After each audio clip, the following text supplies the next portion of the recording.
Good morning, and welcome to another edition of Coast to Coast AM. Live ghost stories all night long. This is an annual event, and I've got a number of things to say about it. Number one, I take this very seriously, and Halloween is about here. Halloween is tomorrow. And this is as close as we get with this program, and it's going to kind of be a little touch of, I suppose, some of Area 2000. What we do here on special occasions, we every now and then turn away from the news, whatever it happens to be. And it's not much this morning anyway. For now, we're going to delve into a whole different world, and one that I want to warn some of you is going to frighten you. And there are people who become upset by discussions involving the paranormal and ghosts. And if you are one of those people, I urge you right now to turn your radio off. Go watch TV or something. Listen to somebody else's radio program. Because this morning we're going off into a complete different world. And I've got a couple of setup pieces this morning that I think you'll enjoy. This story from the Associated Press, it's Dayline Capitol Hill. With its 200-year history, it's not surprising that the United States Capitol building is the scene of many a ghost story. Clarence Brown, president of the U.S. Capitol Historical Society and a former congressman himself, says over the past 2 centuries, both the bold and the faint-hearted claim to have seen or heard spirits at the Capitol. There's the story of the demon black cat, reported over the years by more than one guard. There is the sighting of former President-turned-Congressman John Quincy Adams, who died near the floor of the old House chamber in 1848. And there are those who smelled baking bread from the Capitol basement long after Union forces ceased using a secret tunnel as a Civil War bakery. Then there's this touch of Nevada story for you that I found particularly fascinating. It comes from a newspaper that you probably don't read, that we get in a little town where I live called Pahrump, Nevada. It's a little newspaper called the Gateway Gazette. It's the Thursday, October 28th edition, and the story is by Dave Downing, who is a Gazette staff writer, and it's entitled The Ghosts of the Mizpah Hotel. About 2 months ago, I bellied up to the bar at one of my favorite watering holes, the Mizpah Hotel Casino in Tonopah. My son had come up from Las Vegas to visit, and we were having a late-night drink. It was about 1 in the morning. You see, about 1 in the morning. These are the times, ladies and gentlemen, where these things occur. A fellow, I would guess to be in his 40s, came up from behind us, sat at the bar next to me. I glanced at him, seeing a dozen or 2 tattoos on his arm, decided to avoid a conversation. I heard him order a beer. When the beer arrived, he upended the bottle, guzzled down a slug. The bottle hit the bar with a whack, and he looked at me and said, "Boy, that's a hell of a hologram they've got in the elevator." "Huh?" "The elevator," he said. "I've never been there before. They've got an incredible hologram in there." "I don't understand." He said, "Oh, I thought you were a local. The Mizpah has a hologram of a beautiful woman dressed in old-fashioned clothing. It's in the elevator, man. It does look real." I told him that I'm a local. I also told him there's no hologram in the elevator. He looked at me strangely, drank his beer, and left. A few minutes later, he returned to the bar. He looked upset. "You're right," he exclaimed. "There is nothing in the elevator." He walked back toward the elevator, and I never saw him again. Had the lady in red appeared again? There are many strange tales from the hallowed ween halls of the Mizpah. The most popular tale involves the murder of a pretty young lady on the 5th floor of the hotel. She was a lady of the evening and became involved in a love triangle. That's according to the assistant manager now of the Mizpah, Sue Harmon. She was caught with another man by the man who was madly in love with her. He stabbed her to death. According to Harmon, there have been many sightings of the lady in red. She resides on the 5th floor, but she'll wander all over the hotel. She loves to pull pranks. She's the one that causes the Keno board to light up. Wait till you hear this. Many employees and visitors to the Mizpah claim they've seen the Keno board begin to flash numbers as if a game were in progress.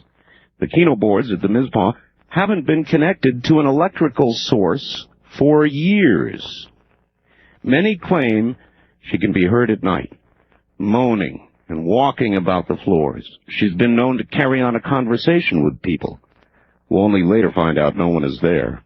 Sharon Mitchell of Round Mountain relates a story about the lady in red that occurred to her son Stuart when he was working at the hotel during its reconstruction in the late 70s. Sharon was a dealer and a pit boss for the Mizpah at the time. 2 of my sons worked after school at the Mizpah, helping to remove walls and do general construction work. Stuart was 14 or 15 years old at the time. One night, Stuart was unusually quiet on the way home. I asked him if he was feeling okay, but he said something weird had happened during work. Stuart told his mother, "I was working down in the basement tearing out a wall.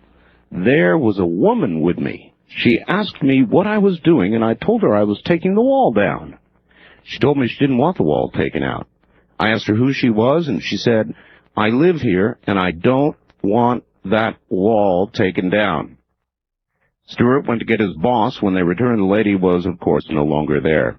Sharon told her son that it didn't seem much to be upset about. Stuart responded, "But, Mom, it isn't Halloween, but she was dressed in a costume." According to Sharon, her son then described the lady as wearing a long dress with a bustle that looked like turn-of-the-century clothing. He was very upset. Mitchell said she really didn't believe in ghosts, but if they exist anywhere, they're at the Mizpah. Pat Dennis, a former Mizpah waitress, is one who has personally seen the Keno board begin to light up. I don't know if I don't know for a fact that the Keno board isn't connected to an electrical source, so I can't really say that the lady in red is involved. Who knows? Maybe they left a wire or two connected to some source by accident. Dennis says she's heard that the lady in red will steal guests' shoes, but only if the shoes are red. George Tooley, a former slot mechanic for the Mizpah, has seen that board light up, the Keno board. It would start playing a game. Usually it would happen during the graveyard shift. All of a sudden, the numbers would start lighting up as if a game were being played. You'd get about 20 numbers. They'd stay up for a while, then all go out. It happened 3 times one night. He added that the controls for the Keno board, get this, were removed in 1979 when the hotel underwent reconstruction. There are no controls for the board, he said. Waitress Linda Evans has had direct experiences with the lady in red. She's always been kind to me, but she doesn't like men, she said. Evans tells a tale of horror involving her son and grandson. Her son was 26, the grandson 13 at the time. "I was in the employees section resting. I'd had only 2 hours sleep and I was exhausted. My son and grandson arrived and I opened the door for them. They just stood there staring beyond me. They looked as if they were in a trance. I asked them if they were coming in. They just stood and stared. I finally turned around and looked behind me, but I didn't see anything. I turned back to them and my grandson said, 'That's the first time I ever saw a person without a head.'" The boy told her they saw a woman dressed in red walk across the room and through a wall. She was holding her head in her hands. They both said they saw the same thing. He also tells a story of a band that had been contracted by the Mizpah. They heard stories about the lady in red decided to hold a party in their room. During the party, they began asking for her, a sort of seance. The lady not only appeared to them, but bothered them for the rest of the week. She wouldn't leave them alone. There are other stories about different ghosts in the Mizpah. Gene Heidman, Mizpah desk clerk, tells about a woman from Las Vegas that had a room on the 5th floor. She woke up and saw a man at the foot of her bed. She began screaming, made quite a bit of racket. Next morning, while she was checking out, she apologized for making such a scene. She explained to me that it was the worst and most realistic nightmare she'd ever had. She went to the Pittman room, that's the Pittman room, for breakfast. She was drinking coffee, glanced at the pictures on the wall. Suddenly she dropped her coffee cup and began screaming again, "That's him! That's the man!" She was looking at a picture of Senator Pittman. According to Jean Bridges, a former waitress, the Nizpaw used to have a security guard named Otis. Otis was a huge man that others would be afraid of, big macho type. Bridges and others told how Otis was scared to death of the 5th floor. He would refuse to go up there without someone with him. At some time in his Nizpaw career, he had gone to the 5th floor room because of a loud party. And that's where he saw her. And I'm going to stop there. There's more. But that's a little tale of what's going on here in Nevada. And at one of the brothels in Pahrump, Nevada, the locals and everybody there is known for a very long time, there is a ghost. Now, I guess Nevada is a likely candidate for this sort of thing. I don't know why. Our history, some of it in the past, violent.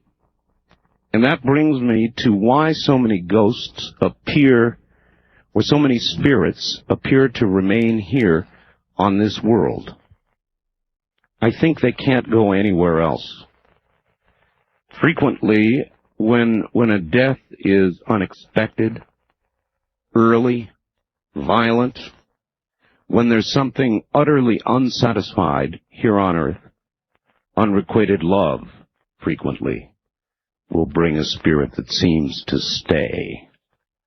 Other reasons, I don't know it all. I just know that I've heard the stories, and this morning you're going to hear them. That's what we're going to do.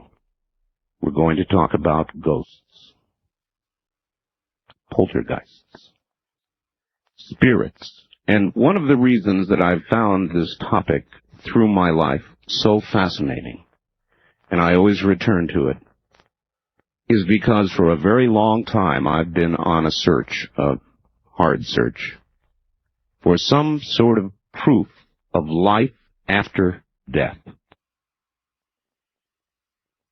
Now, obviously, if spirits are remaining on earth or here at all, that means there is some sort of life after death. This may be an aberration. It may be, but nevertheless, it certainly is, you must admit, an indication that there is something that comes after. So, if you have a ghost story for us this morning, a real ghost story, if you're seeing a ghost or being bothered by one now, we want to hear from you. And that's a little taste to get you started. I now await your story, and we'll be right back.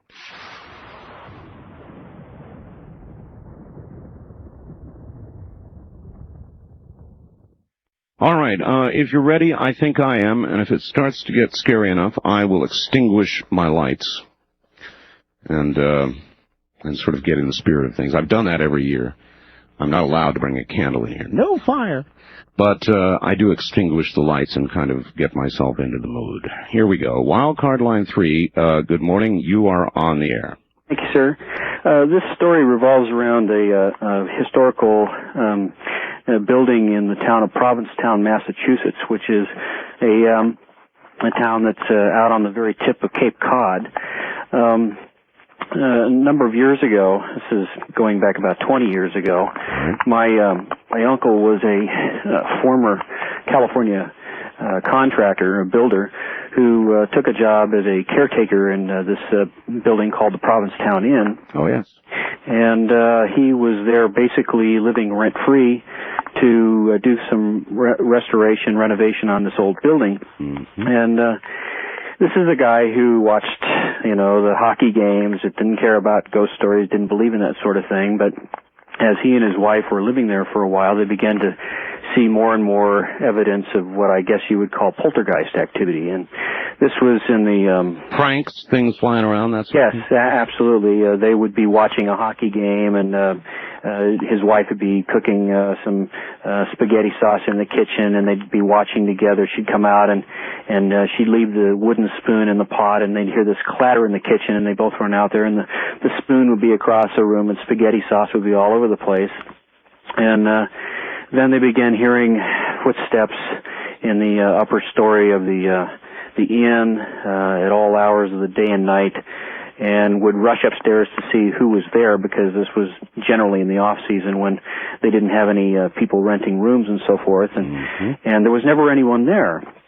And on one occasion they had some footsteps who were wandering around, and he got his gun off the rack above the hearth, and the stairs were coming down the wall just on the other side of the living room, and there was a door in the entryway that was at the bottom of the stairs, and this separated the stairwell from where they were watching television. And as the footsteps came down the stair, he said to his wife, "As soon as the footsteps get to the bottom, open the door and I'll be ready with the gun." And she opened the door and there was no one there. And so we began hearing stories about this. My family and I lived near Springfield, Massachusetts at the time, and so my brother and I, who were big fans of a television program with Gary Collins, it was called The Sixth Sense or something. That was about the time that this was going on, and we were all hyped up on this paranormal activity, and so we decided we were going to go there with our cameras and try and get pictures of ghosts and this kind of stuff. And we had some really frightening experiences. We began watching my uncle and his wife as they were using a Ouija board, which has the letters of the alphabet and a number of numbers. And I know about Ouija boards. Yes and no and this kind of thing. And it turned out that leading up to this particular weekend, my brother and I were there. They had actually done some historical research in the archives in Boston and other places to try and find out about the history of the building. And they found, among other things, that in the 1870s, Provincetown had been a big whaling village. There was a lot of whaling going on up and down the eastern seaboard. Right. And on one occasion, one of these whaling vessels had run aground on the sandbars off of Provincetown in a major storm, and a number of people had been killed. Well, the lumber that was salvaged from the wreck of the ship was used to build the Provincetown Inn. Oh, no kidding. It's annex. You see, it every time, every one of these stories seems to come back to the same thing. Some sort of violent, unexpected death, or some death that leaves somebody wanting in a terrible moment of love or hate or any giant strong emotion. Absolutely. In fact, the story goes on. I mean, it gets actually quite a bit more frightening. All right, well, listen, we're kind of out of time on this one, but I really do appreciate that. It's right down my alley. Thank you. Thank you, my friend. Good morning. East Coast Ghosts. Another place where there are a lot of stories of ghosts and spirits, of course, is New England. Now, I guess you could once again suggest that the older areas, the first settled areas in this country, those up in New England, would be likely settings for such things. And, of course, Europe, where society is quite a bit older than ours, and a lot of buildings are quite a bit older than ours, with a lot of history behind them, seem to be troubled by this sort of thing frequently as well.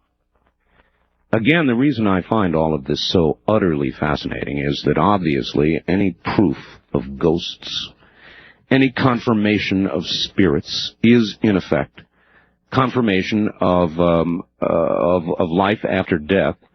And I know that many of us, not just me, are totally fascinated by that possibility. So that was a good setup call for what we're going to be doing this morning. I guess you've got the idea. If you've got a story, you know what the numbers are. We'll be back with more. And good morning, first-time caller line. You're on the air. Where are you calling from? Morning, from Alameda, California, outside of San Francisco. Oh, excellent. Welcome to the program. SRO.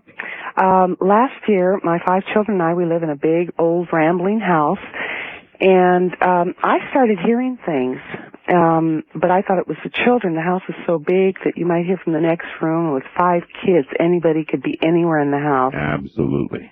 And I'd go, and the door slammed too hard, so I'd go to a reprimand, don't be slamming the door, and there was no one there. So, of course, your mind tells you, I thought I heard something, oh well. And so then you'd hear footsteps, and you'd think someone's coming downstairs, and you'd go, and, oh, I thought I heard something, oh well. Yeah, well, the human mind, of course, reaches out to find rational explanations for things that may not have any rational explanation. Absolutely, and denial, too. Sure. It's called denial. Well, unbeknownst to me, the children were experiencing noises and footsteps, and I didn't want to tell them because I wasn't sure what it was, and I dismissed it from my mind. And then when I started saying, no, this is something, I didn't want to scare them. And apparently they were experiencing all this as well. People going into the shower, someone entering the shower when they were in the shower. That would bother me. Oh, that's very unnerving. Suddenly be in the shower soaping up and feel the brush Yes. of another body next to you. Real Oh, no. sensation of something or somebody, and you quickly look out the curtain and no one's there. You quickly lather off and you say, but I know I did. But here again, oh well, I guess it's my mind. Well, everyone was experiencing these things, but no one told anybody. I didn't for the specific purpose. I didn't want to scare the children. They didn't tell me, thinking as a child, think that if they told me it would come true. Right. The one day that we found out that everybody knew was when I was reprimanding my son, and he was very distracted and agitated, and I thought he was being disrespectful. So as I started to correct him even more, he finally said, no, Mom, it's not you. I saw something. And that's when the flood of everybody, yes, I saw it too, and I heard this, and I saw that, and I mean, you would hear someone jumping on the bed, and I'd go to look, and nobody was there. Another night I was home alone, and I was very agitated, and I couldn't read, I couldn't sit down, I couldn't watch TV. And so finally I sat down and looked at a picture book, one of the children's picture books, and I had this overwhelming sense that someone was looking at me. When they came home, they saw 2 footprints of mud, and my son put his feet in there, and the angle that it was, whatever it was staring at me. That's why I was so agitated. So these things just started accelerating. When the thing found out that we knew, it started manifesting itself in the form of a shadow, and I'm talking about at noontime. The children saw it first, and they became just crumpled. They were crumpled, absolutely. I mean, they were yelling and screaming. I'd be crumpled, too. And, I mean, I was just, I didn't know what to think.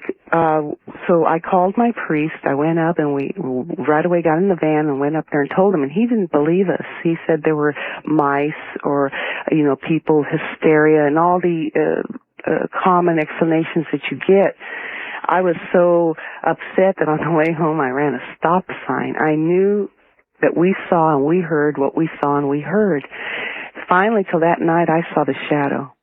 And I bolted up. We were all sleeping now together. We all had to touch each other. Everybody, 6 people in a room, everybody's feet or something had to be touching. We were so scared. I do understand, yes. I didn't want to tell anybody with the reaction of the priest that it wasn't true. I thought we'd be labeled as either liars or... Did the priest come there? No, he didn't even want to deal with it. He didn't want to hear about it. I guess I figured out later, what could he do? I don't know. I still don't understand why he did not help us. Well, we're about out of time. How did it become resolved? We found another priest to come and bless the house. The thing got very agitated. It started throwing things and making noises, and when the priest left, it was still here. My children just became hysterical. I got a crucifix and very corny, I guess, but I went through the house, sending it back to where it came, and it left. But I was still about 2 weeks later now. We're still sleeping together. No one can move. We're paralyzed. No one's eating. No one's going to school. No one's anything. And I'm just saying in my mind, what could it have been? And a voice said, your brother. Sure enough, I called around the last known address he was at. No one had seen him in about 15 years. Somehow I was able to track him down in San Francisco. He had died 2 months before. Oh, my God. Thank you. Incredible. Thank you very much for the call. Oh, that sends shivers down my spine. That's the kind of thing that does it. And that's the kind of thing that is so frequent. When you hear these stories, it comes again and again. Somebody who's passed away. Somebody who's passed away without leaving a message or finishing something that was so important in their life that it couldn't be ignored even in death. Well, let's break for a moment.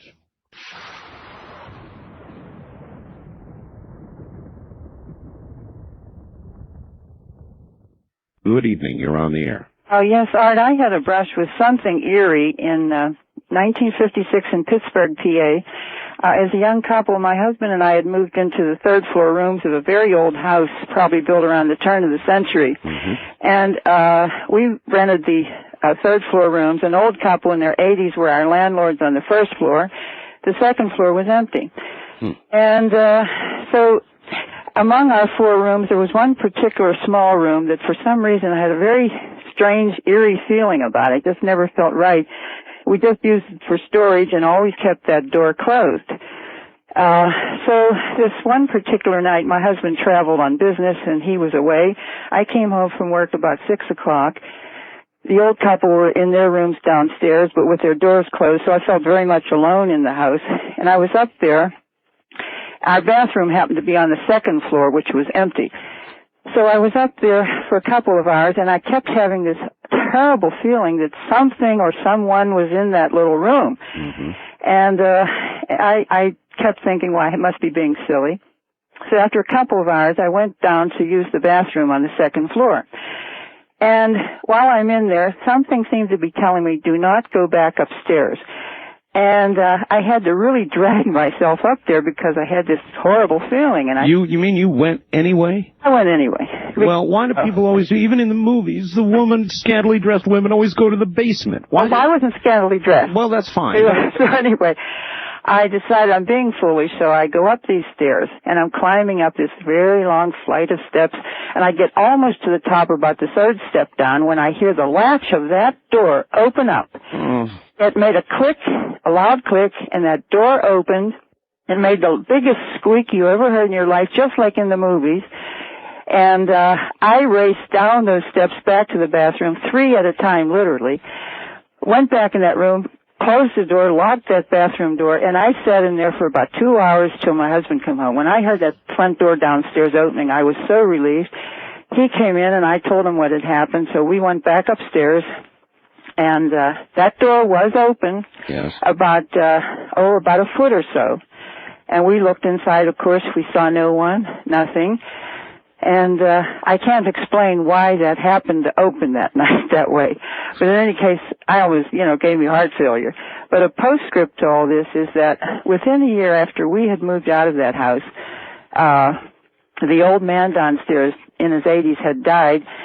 And a young couple apparently had moved into the second floor, and we read in the paper that their baby had died in its crib. Oh. And they were on the second floor. And I just had the strangest feeling that there was a very evil spirit in that house that was looking for a victim or something, and I almost feel that if I had gone up those stairs that night when I heard that door open, that I could have been that victim. Oh, well, that was, honest to God, a really spooky house. I understand, and I heartily appreciate your story. Okay. It was a good one. Thank you. That was a good one. Why is it, do you think, that people always compulsively almost do what they've been instructed not to do? Why, I joked about, in the horror stories where they always go directly to the basement. It kills me.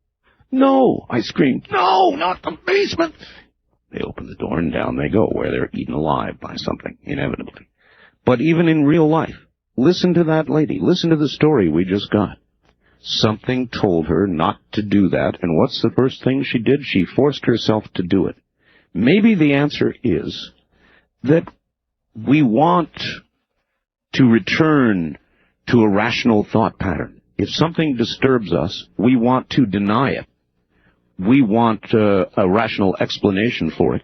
So instead of caving into the natural fear of the moment over what just happened, you proceed to try to get a rational, oh, it was the cat, or something like that. You search automatically, or you feel a compulsion to go and search for a rational explanation. That might make sense.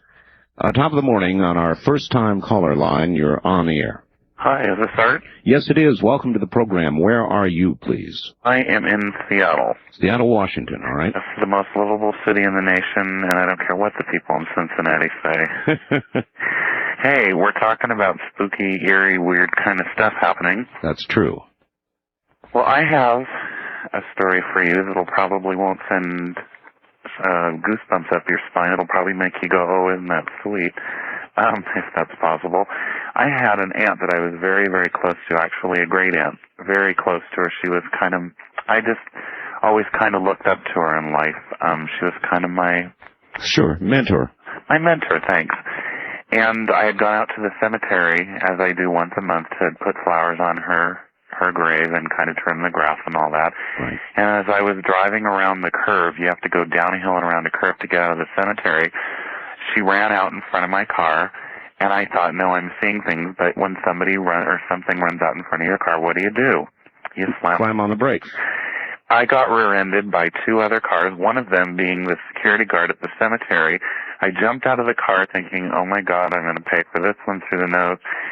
Went back to make sure the people in the other two cars were okay, and both of them said, well, that woman shouldn't have run out in front of you like that. And I said, well, you saw her too? And they said, of course we saw her. And I said, well, I don't really remember what she looked like. I knew what she looked like, but, I wanted to check things out. Now, when you went around to check the front of your car, there was, I take it, no woman. There was no dent. I mean, I didn't hit her. She just kind of ran out in front of the car, across the street, and up this hill towards where there's kind of some woods. And everybody, there was a family in the car behind me and the security guard, all saw exactly the same person. A year after that, I went to the cemetery, drove down the hill, went around the corner, and the same exact thing happened again. And I was rear-ended. You're wrong. Another car. You're wrong, sir. This is a goosebump story. They saw the same person. And I guess the point that I'm getting at is I see my aunt all the time. I see her when I'm in town. I don't know if it's somebody that looks like her, but I just feel that she has a lot to do with the things that have been happening in my life. I feel like she's always guiding me. Yeah, do you tend to see her at critical junctures in your life? That's funny. You should say that. A month ago, I was in the hospital facing major surgery, and the door opened one night, and she came in and sat on the bed, took my hand, and said, the doctors are wrong. They've misdiagnosed you. You need to tell them that. The next morning, I asked the doctor to rerun tests because I felt something wasn't right, and sure enough, the tests had come out wrong, and I didn't need surgery. So, oh, man. All right, sir, I've got to run. We're out of time, but believe me, that's a prime... You're a lot. She's there, and she's taking care of me, so I have a good guardian angel. Thank you for the call. My gosh, what a story. Didn't mean to cut you off, but we're out of time, and I think we got the substance of your story, and believe me, sir, you're wrong. That's a big goosebump story. Big goosebump story. That's incredible. Of course, it might be some evidence that there are spirits of all temperaments. In other words, spirits not only that are evil, spirits that are helpful or loving may be there as well. Spirits of all kinds, kind of like a cross-section of the people that we've got on the planet right now, eh? Good morning, line 2, you're on the air. Yes, good morning. Good morning. I wanted to tell you something that just keyed my mind after listening to everyone else. Well, these have already been some pretty good stories, haven't they? Yes, they have. In 1955, we had moved from Ely, Nevada, which is a very famous mining town, etc., a very old town. And we had moved over to Provo, Utah in 1953. in 1955, on December 18th, I woke up with a terrible dream that someone in the family had died, and I didn't know who it was, and I immediately keyed on to my cousin who was still residing in the same town in Ely. And so I called her that night, and I asked her how everything was going and everything, and they, there were 3 kids in the family then, or 4 kids in the family then, and her mother was pregnant with number 5. And she said, well, everything's fine, and I said, well, I was going to call and wish a Merry Christmas. And on December 21st, I woke up, and it was some ridiculous hour, like 12:30 or something, and I'm in school, and I'm a young person, and I said, somebody's gone. And I laid awake and waited for the phone to ring, and it rang, and it was my cousin's uncle had died in a car accident. And I thought, oh, wow, this is pretty weird, And then I had been experiencing other things throughout my life. And during 1970, I was visited in my mirror by my father, my biological father, who I did not know was deceased. That would scare me to death. That might scare me to death. To look in a mirror, I hear stories like these, ma'am, and that would really frighten me. How solid did the vision seem to be? Well, the first thing is it was a new home. Well, it was new to me and my husband, and of course my first child was born while we were there, and I was pregnant with my second child. And we had just bought this new bedroom set and set it up and everything, and my husband was away a lot. He was active in mining and stuff. And all of a sudden, just out of a clear blue sky, I woke up, and I saw this strange light. It was like a light in the mirror.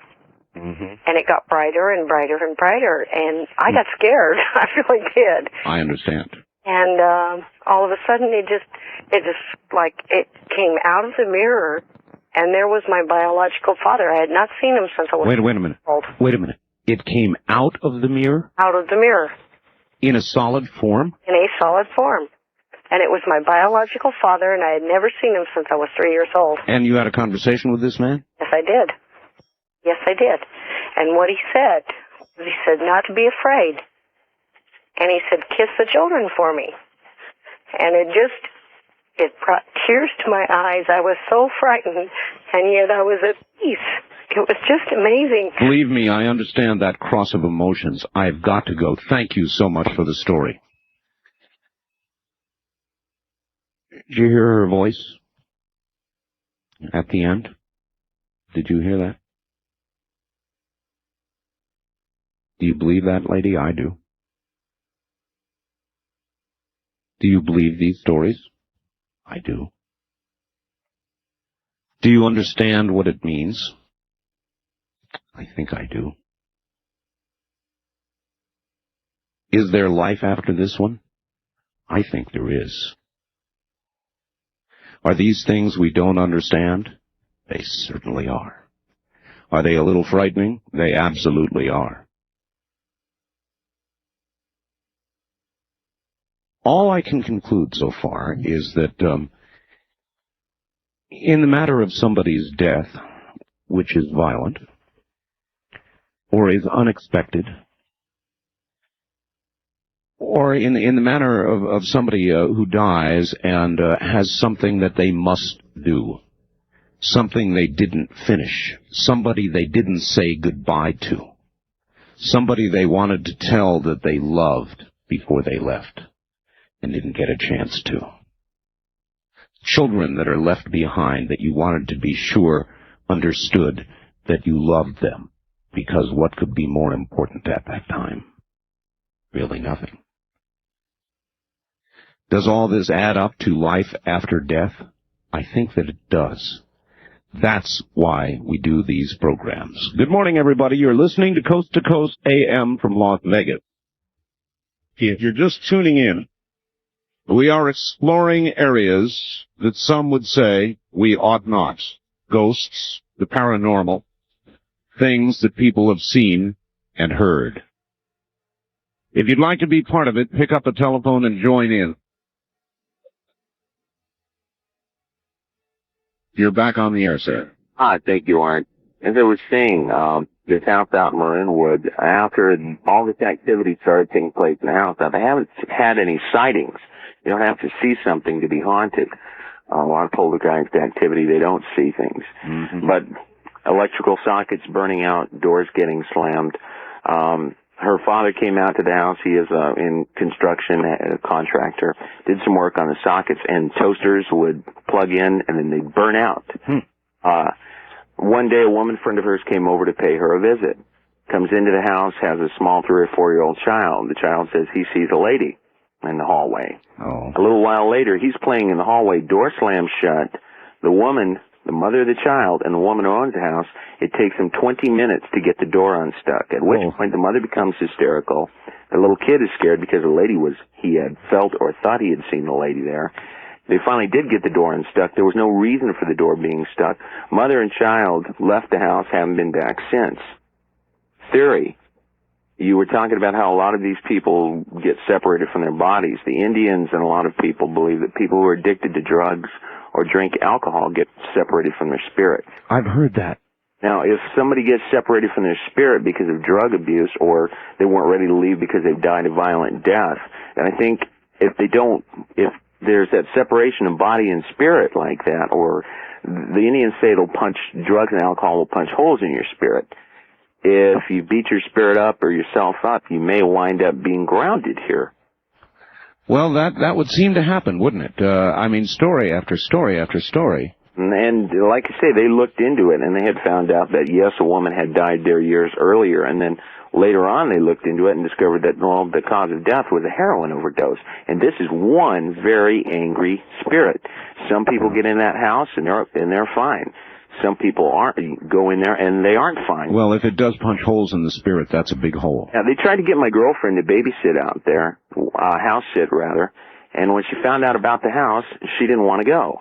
And so there's some sensible information for your listeners, too. I appreciate it. I appreciate it, sir, and I appreciate the call. Thank you. Okay, bye. Right, bye. You ask yourself that question, would you go into a haunted house if you knew it was haunted, if the story was that it was haunted and there were spirits lingering there? Would you go in? Top of the morning, you're on the air, coast to coast AM with Art Bell. Where are you calling from, please? Hi, Art. Salt Lake City. Salt Lake City, yes. Listen, sir, I'd like to interject a note of caution from the cultural mecca of all that is the United States. Right. First of all, also before I can, with the death of Vincent Price, I want to say you made it into my top 4 American heroes, sir. Oh, well, thank you. All right. Anyway, listen, I had an experience with the Ouija board, and just to note that biblically, I don't know how you feel about Christianity, but the scriptures do tell us that ghosts, the spirits of the dead do not come back to haunt the living. In fact, they're demons taking manifestations in order to fool the relatives of those that have already passed on. So how then, if that's the case, do you account for some of the stories like we've heard this morning, the lady with the car and no brakes, spirits that seem to be those of departed loved ones that are here to help? Well, a lot of times, you don't have the full stories. A lot of these spirits may be, intending to appear as benevolent, when in fact the intentions may be very malign. That's not what I wanted to talk about. I want to give you my own experience very quickly. Sure. What I was doing is I was playing with a Ouija board alone, long time ago. Bad idea. And I began having an argument with the planchette. Well, I thought, this is nonsense. This is my own energy, and, there's nothing in this. And at one point, every time that I would push the planchette to the S, the phone would ring. And so I asked the board if it were in fact ringing the phone, and it moves to the yes position. Well, I ran across the room to answer the phone. The phone kept ringing, and it was a crackling line. It sounded, the voice was distant, miles away, ancient voice, and it says, "You shall," and I didn't have the guts to listen to it. I hung the phone up.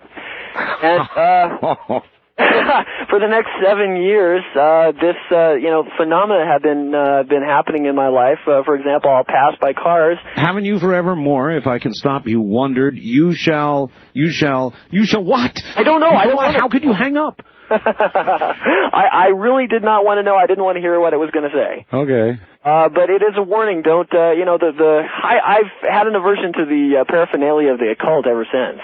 And I think, there is... I have a lot of respect for Ouija boards. I've had an experience with one myself, and I won't even talk about it. Well, as I said, it may answer your question of whether or not you would spin around and see what it was there that was manifesting itself, or go into a haunted house. I've done it since the experience, but in every case I've rooted. I appreciate your call, sir. Certainly. Have a good morning. All right, that's Salt Lake City with a caution, and a well-given caution it was, too, I might add. Well-given caution. You be careful. There are lots of things out there that we don't understand. And I think the possibility exists that a Ouija board is just inviting trouble. Line 3, you're on the air. Hi, Art. How you doing? Fine, sir. Welcome to the program. Real good show tonight. Thank you. Say, I have a question. That caller that called last hour about the glowing gravestone? Yes. There's a phenomenon called St. Elmo's fire. Yes. Mm-hmm. But St. Elmo's fire tends not to return predictably to the same place again and again. Yeah. During a... Not saying it wasn't. I'm just saying that on many occasions the caller said he saw this glowing gravestone and that it would be St. Elmo's fire that many times is not probable. That's true. But that'd be something you really would want to see once, and I think that'd be about it. That'd do me. Yeah. Well, take it easy. All right. Thank you. Just wanted to suggest that possibility, I guess. Hi, on the first-time caller line, you're on the air. Yeah, hi. Where are you, sir? I'm in Alaska. Alaska. All right. I was in the United States Marine Corps, and I was a sniper. And I went to Grenada, and I got hit in the knee with a bullet. And from pictures in the family, it was my great-great-grandfather in a Civil War uniform that sat down and froze my leg. And the Grenada is a jungle. And he said, "Everything will be okay, boy. Everything will be okay." And this is the first time I've talked about it other than to the military psychologist. And all right, if you don't mind, I want to be sure I understand. You were part of the invasion force. You were a sniper. You were in Grenada. Yeah, my job was to make sure none of the Cubans got into the students at the university. Uh-huh. And so you were stationed there, and you were just going to take them out if you had to. Yes. And an anti-sniper got me. My A-gunner ended up getting him. Hit you in the leg? Yeah, in the knee. Oh, God. Well, it went from the knee, at the end of my military career, went from the knee up around the pelvis bone and out the other ankle. The bullet traveled all. What a horrible injury. Yeah, it hurt. Very much so. And so you were laying there? Yeah, I instantly fell. There was nothing I could do. And like I say, through pictures of the family photo album, it was I think it'd be he was in the Civil War, and it'd be 3 great-grandfathers sat down and froze my leg. My leg was frozen, not cauterized. It was frozen. Frozen. The whole wound, which is something nobody's been able to explain. And he said, "Everything will be okay now, boy. Everything will be okay." And left? Yeah. That's eerie. What did the medics say? Medics, they were just asking me what we'd done, how we'd done this, where did we get ice. Nobody could understand. The psychologist told me that it was in the lust of battle and that I'd lost a lot of blood and that I wasn't sure what was happening. But my spotter, who was also a sniper, he felt something cold as he was taking the other man out. And he has shot before. It wasn't, it's not the coldness you feel when you take a man out. I understand. It was completely different. And, I was scared, but at the same time, there was this great feeling of purity and just a joy of knowing that I had a family member there, because I really thought that the pain that I was feeling, I knew where the bullet went out. I didn't know what the damages were. That's the most incredible story I've ever heard, and I really appreciate your call, sir. Thank you. Wow. For that one, I'll take a quick break. We'll be right back.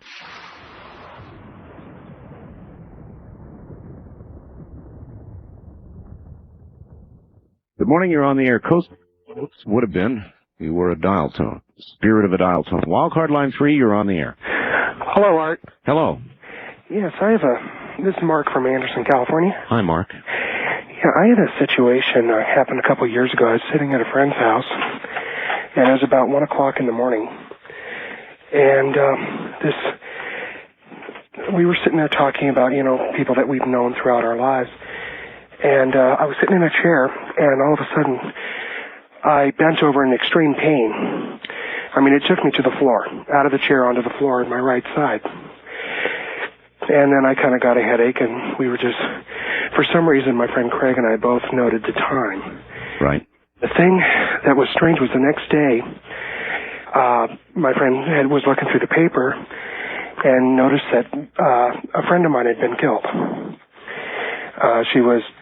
I used to work at a convenience store, and she used to come in, and her parents didn't really listen to her, and I was kind of like her mentor. I was her sounding board, whenever she had problems. Mm-hmm. And he told me that this young lady named Kelly had died. And I knew the area where she'd been hit by a car. I knew that much. And I went out into the area, and I was just kind of walking around. By feel, I found the area where she was hit, just through whatever I have in myself that told me this is it. You just knew it. I just knew it. And we were kind of kicking around, and we saw one of the sheriff's deputies' car go up there, and I went and flagged him down and asked him if he had been working the night she got killed. Mm-hmm. And he said yes, and I told him that she was a friend of mine, and I said to him,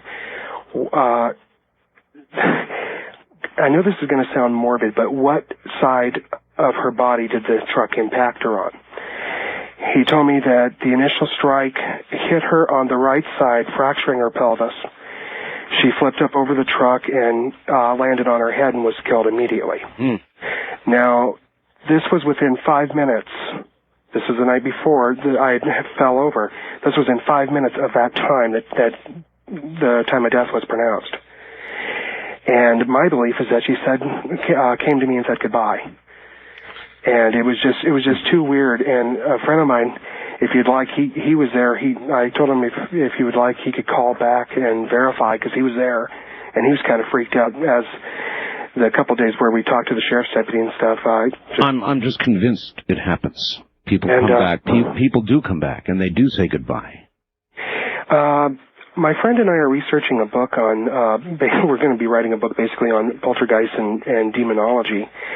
And I was wondering if either I could give you an address that people could write letters to, because we're looking for input, or if you would prefer that I mailed it to you. Well, if I were you, I would roll a tape on this program. Okay. Well, I realize. All right. Otherwise, I'll see what I can do. Okay. All right. Thank you. You might want to. You really might want to get a copy of this program, because these are some of the most serious stories that I've ever heard. And I don't know where you could go to get a better rendition of stuff that'll just put the hackles right down your back. This is pretty good this morning. Good morning. On our first-time caller line, you're on the air. Where are you, please? I'm calling from Denver. Welcome to the program. Thank you. Art, I want to tell you that Ouija board, if you mess with that, it happened to me when I was 9 years old. It's an entrance for a satanic spirit to enter your body. And Dr. Ken Olson, who was on the Maury Povich show... Maury Povich. Mm-hmm. Yes, sir. Thank you. He was the person that released that terrible demonic spirit. And it happened to me when I was 9 through age 54, the worst type of satanic deprivation that could ever enter a human body. And I'm telling you, leave it alone. Don't allow anyone to touch or be around or play around with a Ouija board. Because if you don't have someone like Dr. Ken Olson, who is an exorcist, a vessel of Jesus Christ, he is an instrument of God, to pray to release that, it can cause the worst type of nightmares that you could ever have, and the worst type of life that you could ever have. And I want to tell you the truth, and your listeners, to never be around the Ouija board or allow any type of activity. Well, I'm glad you gave everybody else the caution. I don't need it. Believe me, I've got that caution. Thank you for the call. That's Denver. And heed what that man says. Ouija boards are bizarre things that do seem to, hate to use the word door, open the door, but open a channel, open a conduit for things that you really don't want around you. Line 3, you're on the air. Good morning. Okay, so I'm calling from Reno. Reno, oh, KOH, yes. And this concerns the old mining camp of Virginia City.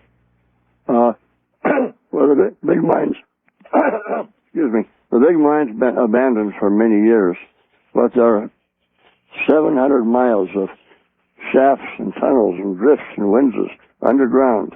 Yes, sir. 200 miles, a big labyrinth.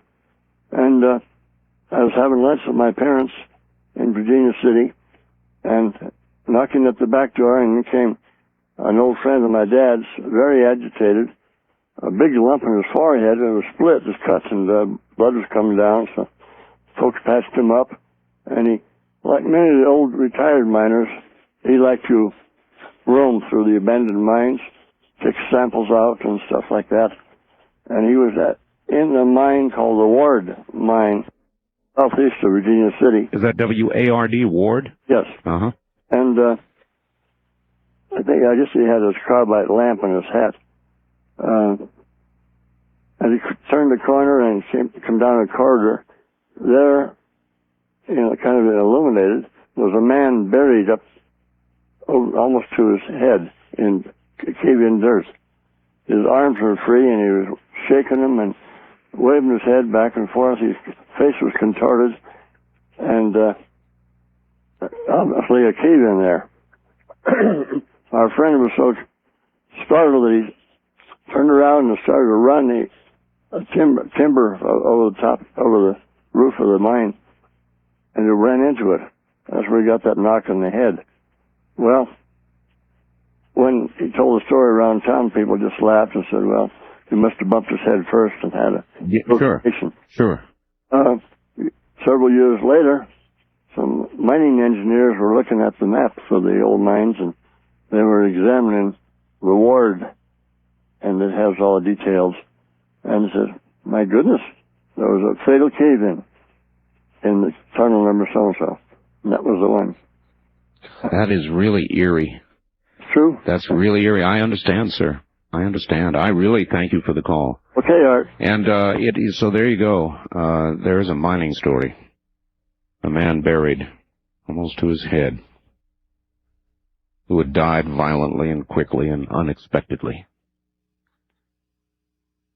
The worrisome part, of course, of that is, if that is to be the manner of your death or mine, would we be forever trapped here on Earth in such a, destined to repeat such a gruesome experience again and again, though it wasn't something that was from some deviant behavior that we had exhibited, but simply the unlucky moment of a mine caving in on us? Line 1, you're on the air. Morning, Art. I thought I'd give you a call. Been listening to these programs. I'll give you an experience. A couple of years ago, coming in on 163, I was approaching Level Canyon turnoff. And you know where the old Christmas tree used to be? Yes. Okay, it was right after that fire. It was lightning, and we were joking around as we were driving, and I said, and defiantly, like, just show me that you're out there. And a couple times the lightning struck, and so finally again I said, Just show me that you're out there, meaning God? Well, the superior being, yeah. Oh, God, who knows? Listen, would you hold through my break? It's a good place to break it anyway. Okay. All right. Show me you're out there. Prove it to me, huh? If you've got the guts, turn off the lights, turn your radio on, and join us. This is Coast to Coast AM. I'm Art Bell. Back now to line 1. You're back on the air again, sir. Okay, thank you. Well, anyway, to make a long story short, we were just joking around, and again, like I said, it sort of was like a challenge, you know, make me a believer. And about that time, literally, 2 bolts of lightning came right across the front of the truck and hit the side of the road about, maybe 400 yards up from where we were traveling. And it was just like out of a Star Wars. I mean, it was 1 bolt from one side of the car and 1 from the other. And we pulled over and sat there for about 5 minutes and drove on up to Mountain Pass. And like I said... Tell me something. Had you said this mentally, crying out, or had you said it aloud? We were talking about... And in the conversation, I said it out loud. I told him, I said, Bill, I said, you know, just show me out there, God. If you're out there, make me a believer. And, you know, a couple strikes around us, but then, you know, well, that was close. Give me another sign. Make sure that you can hear me, you know. Well, I'm glad you didn't ask for absolute proof. Well, tell you what, I've never asked for something again that I didn't want. Oh, man, what a story. Now, how has this affected you, and how has it affected Bill? Well, we talk about it occasionally, and like I said, we just look at each other and shake our heads. And like I said, to me, it's a thing in life now. I don't ask for anything that, you know, in a joking manner anymore. It's been said, be careful what you wish for. Yeah, it might come true. Thank you for the story. Take care. That's, that was quite a story. That's a local story, too. That's a road I travel every day. And it's a dark road. And it's a dangerous road that I travel, Highway 160. I do about 120 miles a day on it. There have been a lot of people killed.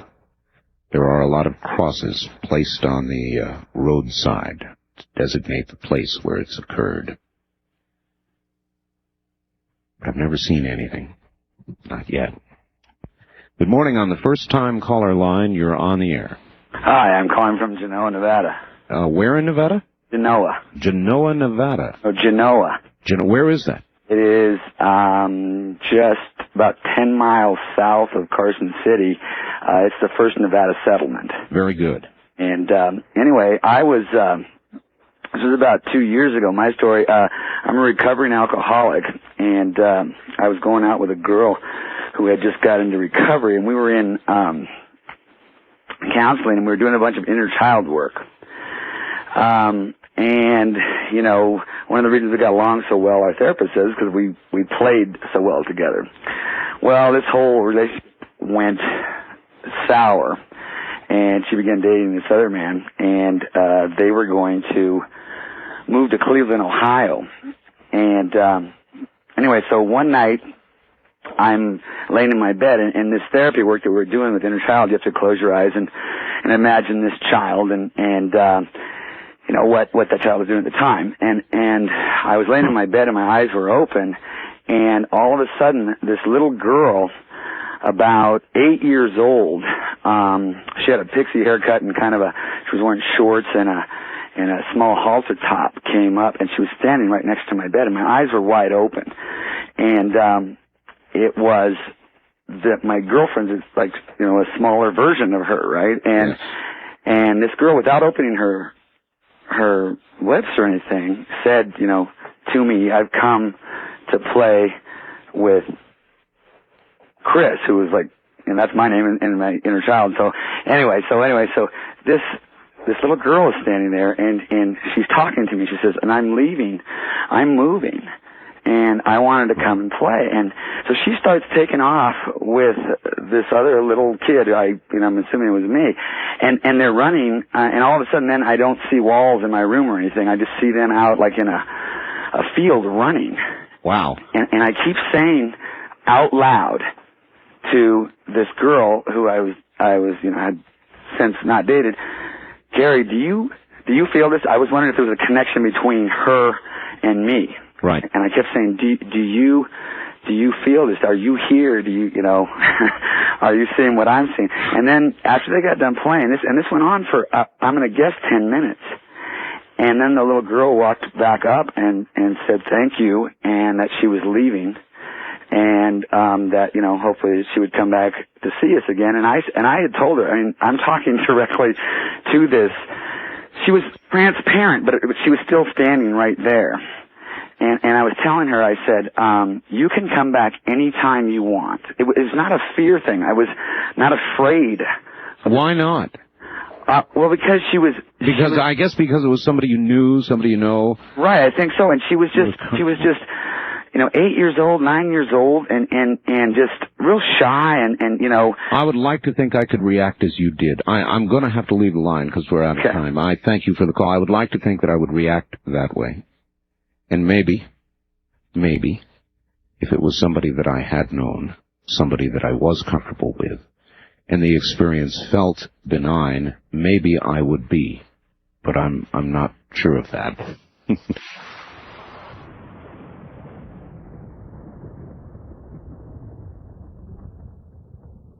Line 2, you're on the air. Hi, Art. Hello. Hello in Las Vegas. Yes, sir. I'd like to relate an experience I had, but first I'd like to see if I can jog your memory. The last time I called in was, a year or so ago, and you had put out a question over the air, and I think it's somewhat apropos of tonight also. The question that you put out was, that night was, what do you think the purpose of life is? That's right. And my call to you was a story that was related to me, and I told you at the time I wasn't sure I believed or accepted it, is that this is where I want to see if I can jog your memory, that we were all gods and goddesses, and we had everything and could do everything, and so we decided to play a game, and the game was called life, and part of the rules of the game. I remember. Yeah, okay. You're right. The question and tonight's topic go together very well. Go ahead now. Some years ago, in the late 60s, I was living in Los Angeles, and I made a couple of acquaintances. They had a small business going.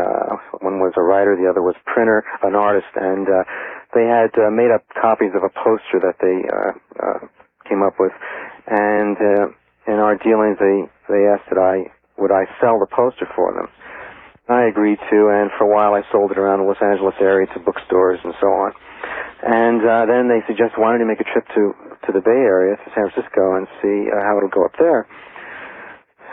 It was during the time of the Haight-Ashbury things, during the hippie days. Oh, I remember the time. And so I agreed to make the trip, and I went up there, and the evening that I arrived in San Francisco, before I decided to get a hotel room, I decided to eat in a restaurant, and then after that I went to a piano bar. I thought I'd just kind of rest for a while and listen to some music, and a fellow sitting next to me at the piano bar, and I got to talking, and I let him know that I was up from L.A., and he said, well, you don't have to get a hotel room. There's a house that I know of that isn't being occupied right now, and I've got the key, and you're welcome to use it. I went to the house, and it was on a street of the old Victorian homes that are so frequent in San Francisco. This was about the middle of the block, and it was the only one in the whole row of Victorian homes on that block that was set in from the others. I thought that was interesting. I went up the porch and unlocked the door and turned on a light and went inside. Right. But as I entered, I got a very uneasy feeling in my gut. And as I got further into the place, into the house, that feeling got stronger. And I just figured, oh, well. Uneasy as in you shouldn't be there? Yeah, exactly. All right, listen, we're short on time, so. Oh, I wanted to get the story out. Anyway, so I walked into the kitchen, and which was all the way in the back, and there were windows, multi-windows, and a window door, and I opened the door and was going to step out, and I paused, and I looked down, and there were no stairs, and it was about 10 feet straight down. I then proceeded into the living room, and I've got a much more uneasy feeling. We're about to run out of time. I went up the stairs slowly, and I got to the head of the stairs. There were 2 bedrooms. I could not enter either of the bedrooms. I just had to leave. It became unbearable to be there, even though my mind was saying, there's nothing wrong here, there's nothing wrong here. I just couldn't stay. It was extremely uncomfortable. All right, we're going to have to hold it there. Thank you very much for the call, and good morning. Have you ever had that happen? Something inside of you so strongly compelling you to leave, telling you that something is urgently, terribly, profoundly wrong. Good morning. First-time caller line, you're on the air. Morning, Art Bell. Yes, where are you calling from? This is Pavo. Pavo in Canada. Yes, you have something that relates to all this, Pavo? Yes, I do. That's amazing. All right, let's hear it. Usually, people that enter into my domain receive an eerie feeling when they see all of the murals and... I can only imagine what your area looks like, Pavo. But there's one room in my house that is a shrine to you-know-who. Hitler. Yes. And when you walk in, the presence is so strong that the power, you feel the power. Thank you, Pavo. That is Pavo, who is in Canada. He's up in the Edmonton area, I believe. And Pavo is a Nazi. And he really is a Nazi. And he was talking about what he does now.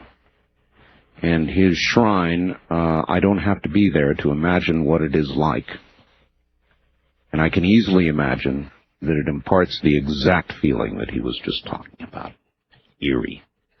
Wildcard line 3, you're on the air. Good morning. Morning, Mr. Bell, calling from Albuquerque. Albuquerque, yes, sir. Just a real quick story, not quite as heavy as most of them, but I guess I was about 2 years old. My father told me about this. I had a favorite uncle, and I can't really remember his name right now because, again, I was 2 years old. But let's call him Uncle Joe. So I guess out of the clear blue sky one day, I wanted to go see Uncle Joe, and they said, no, it's too far away. It's about a 100-mile drive or something. This was back in the 50s, and I guess I had a fit, according to my father, and I just had to go see Uncle Joe, you know. So they decided that weekend to go see Uncle Joe, so we went up there and had a nice visit, and then a couple weeks later he died, you know. So then, you know, a short time later, say a couple months later, I wanted to go see another relative, and of course they didn't die, but my dad said they just about went crazy because they were afraid that something was going to go wrong with this relative. In other words, they figured that you had some precognitive. Yeah, they said after the first time they figured they were afraid to bring up anybody's name. So it's just a short little story. Oh, I appreciate it. Get off the air because you get a lot of good stories. I don't want to. Yeah, there really have been some tremendous. Excellent show. Thank you. Yeah, I want to go see Uncle So-and-so. Quickly call him, tell him to stay in bed today. I don't think it works like that, though, do you? I think that things that are going to happen. Don't you? Or do you think that with the help of somebody who's been around before, some things that might happen otherwise would not, or can be avoided? Like the lady with the story about the brakes. Line 3, you're on the air. Hello, line 3. No, you're not. Wild card line 3, you're on the air. Art. Yes. I'm calling from Anchorage, Alaska. Welcome to the program. All right. I was wanting to tell you a little story here that happened to me about 3 years ago. All right, go right ahead. All right. I was staying with a friend, and my mom lives up here in Anchorage, or in King Salmon, and she was telling me that she had a bad dream or whatever about me getting in a wreck over the weekend. And I was like, well, just shrugged it off or whatever, didn't think about it. And sure enough, the weekend came around, and I got in a really serious motorcycle wreck. Oh. And was in the hospital for a long time and everything, and she was in the hospital, and she was like, she just couldn't believe that it actually happened or whatever. And she was sitting there trying to explain to me what really had went on that night, that she had a bad dream. And she said that someone had actually came to her that night while she was asleep or whatever and woke her up. She didn't know who it was, no face or nothing, or any kind of, and told my mother that I was going to die at the end of the week. Really? And she told me I was just supposed to get in a wreck or whatever, and just try to be careful.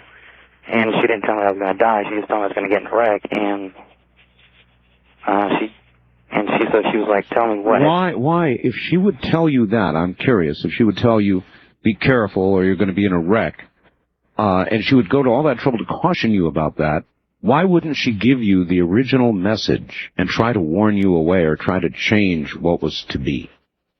I really don't know. I'm just assuming she didn't probably want to worry me or scare me or whatever, because she's had these, I'm not saying she's psychic or nothing, but she'd done the same thing to her real father. Her real father was really deadly sick down in Florida, and no one knew anything about her. So she called down and talked to one of her sisters to go tell him to check on him. And sure enough, he went there. They went to check him out and everything, and he was. They found him on the floor, you know, and he was not in the greatest health or whatever. And it's just been a couple of weird coincidences or just something has she's definitely got some sort of weird powers, not power, but just some sort of gift, I guess, or something. I take it any similar caution given now, you would really... Most definitely, yeah. All right, thank you very much for the call. All right. You take care from the state of Alaska. Line 1, you're on the air.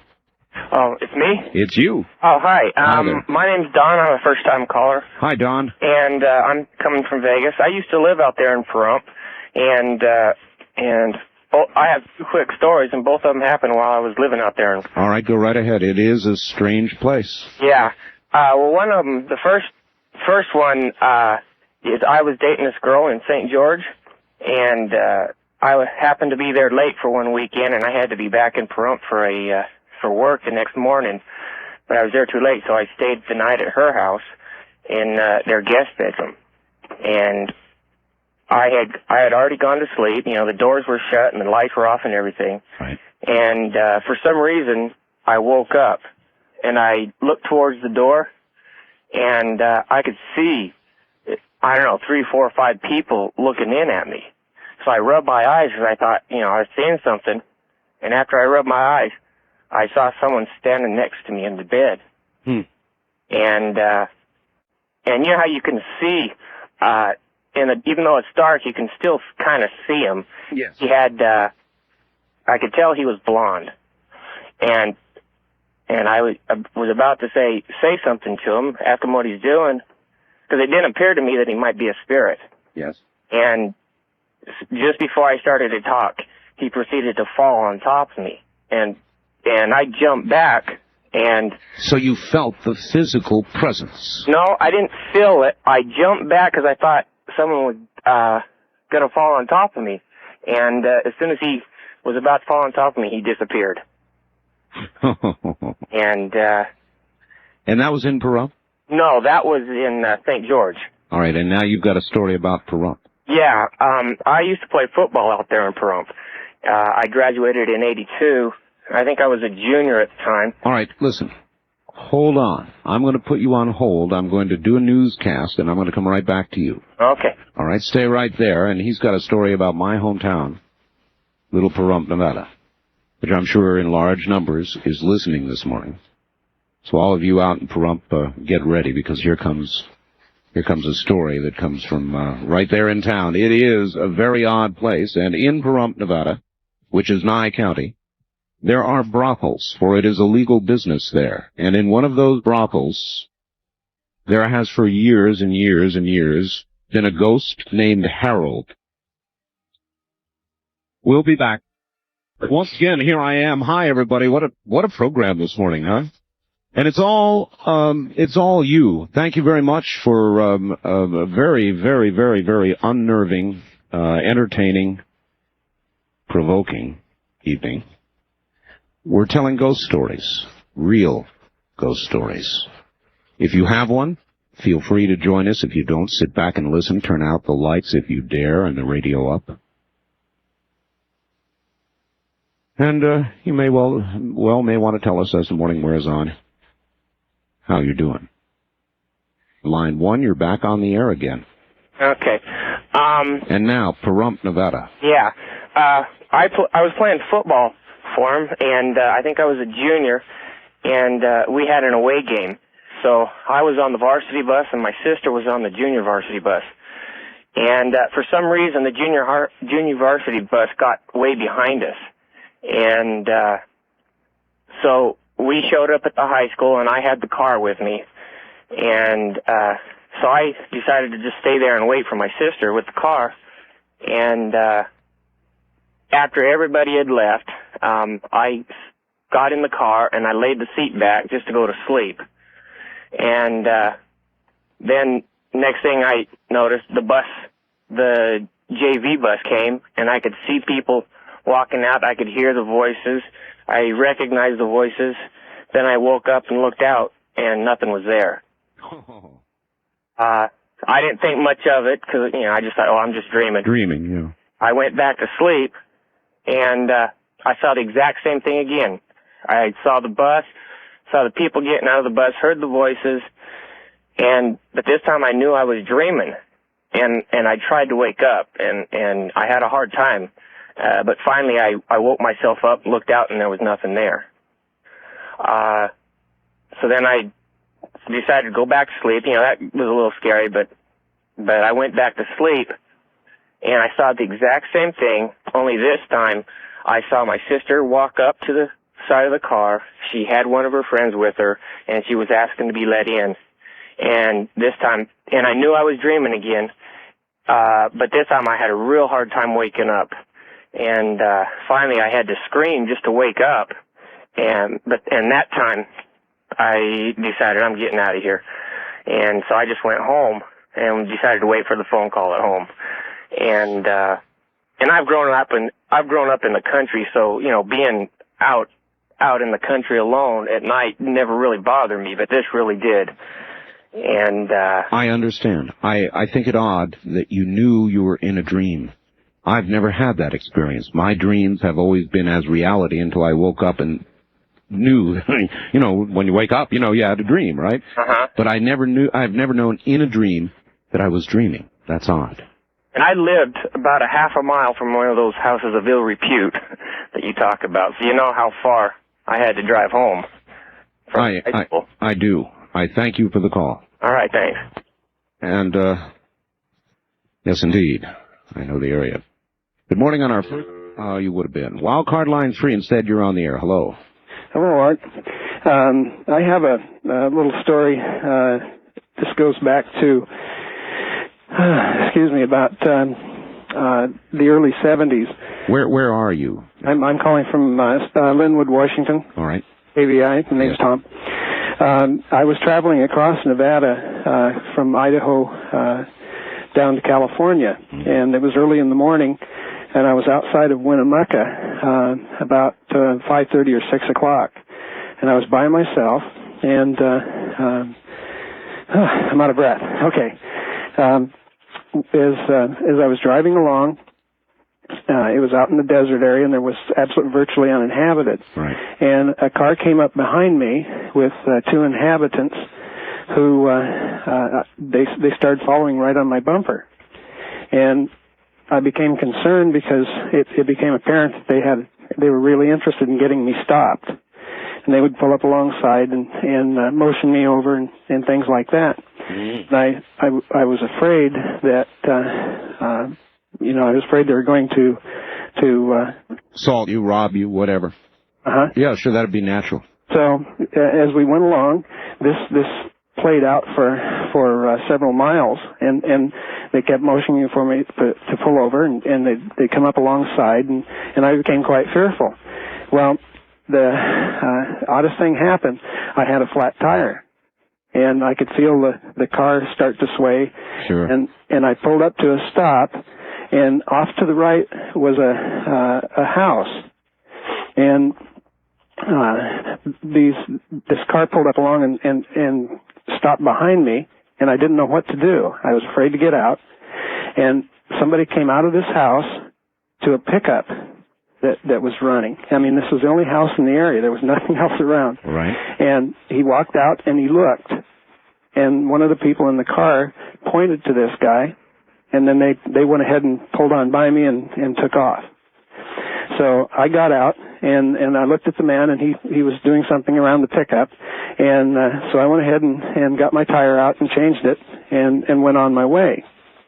Well, this left, it made me quite fearful. Yes. Well, on the way back from California back to Idaho, I looked for this place. I wanted to stop, and it left such a mark on me psychologically. Sure. I found the place. It was totally uninhabited. No windows, no doors. Just a little shack. Yes. And what do you think happened to you? I mean, I honestly don't know. I honestly feel that something something kept me from being harmed. Something wanted to warn you. Yes. It's these two guys away is what happened. That's quite a story. Thank you. You're welcome. Good morning.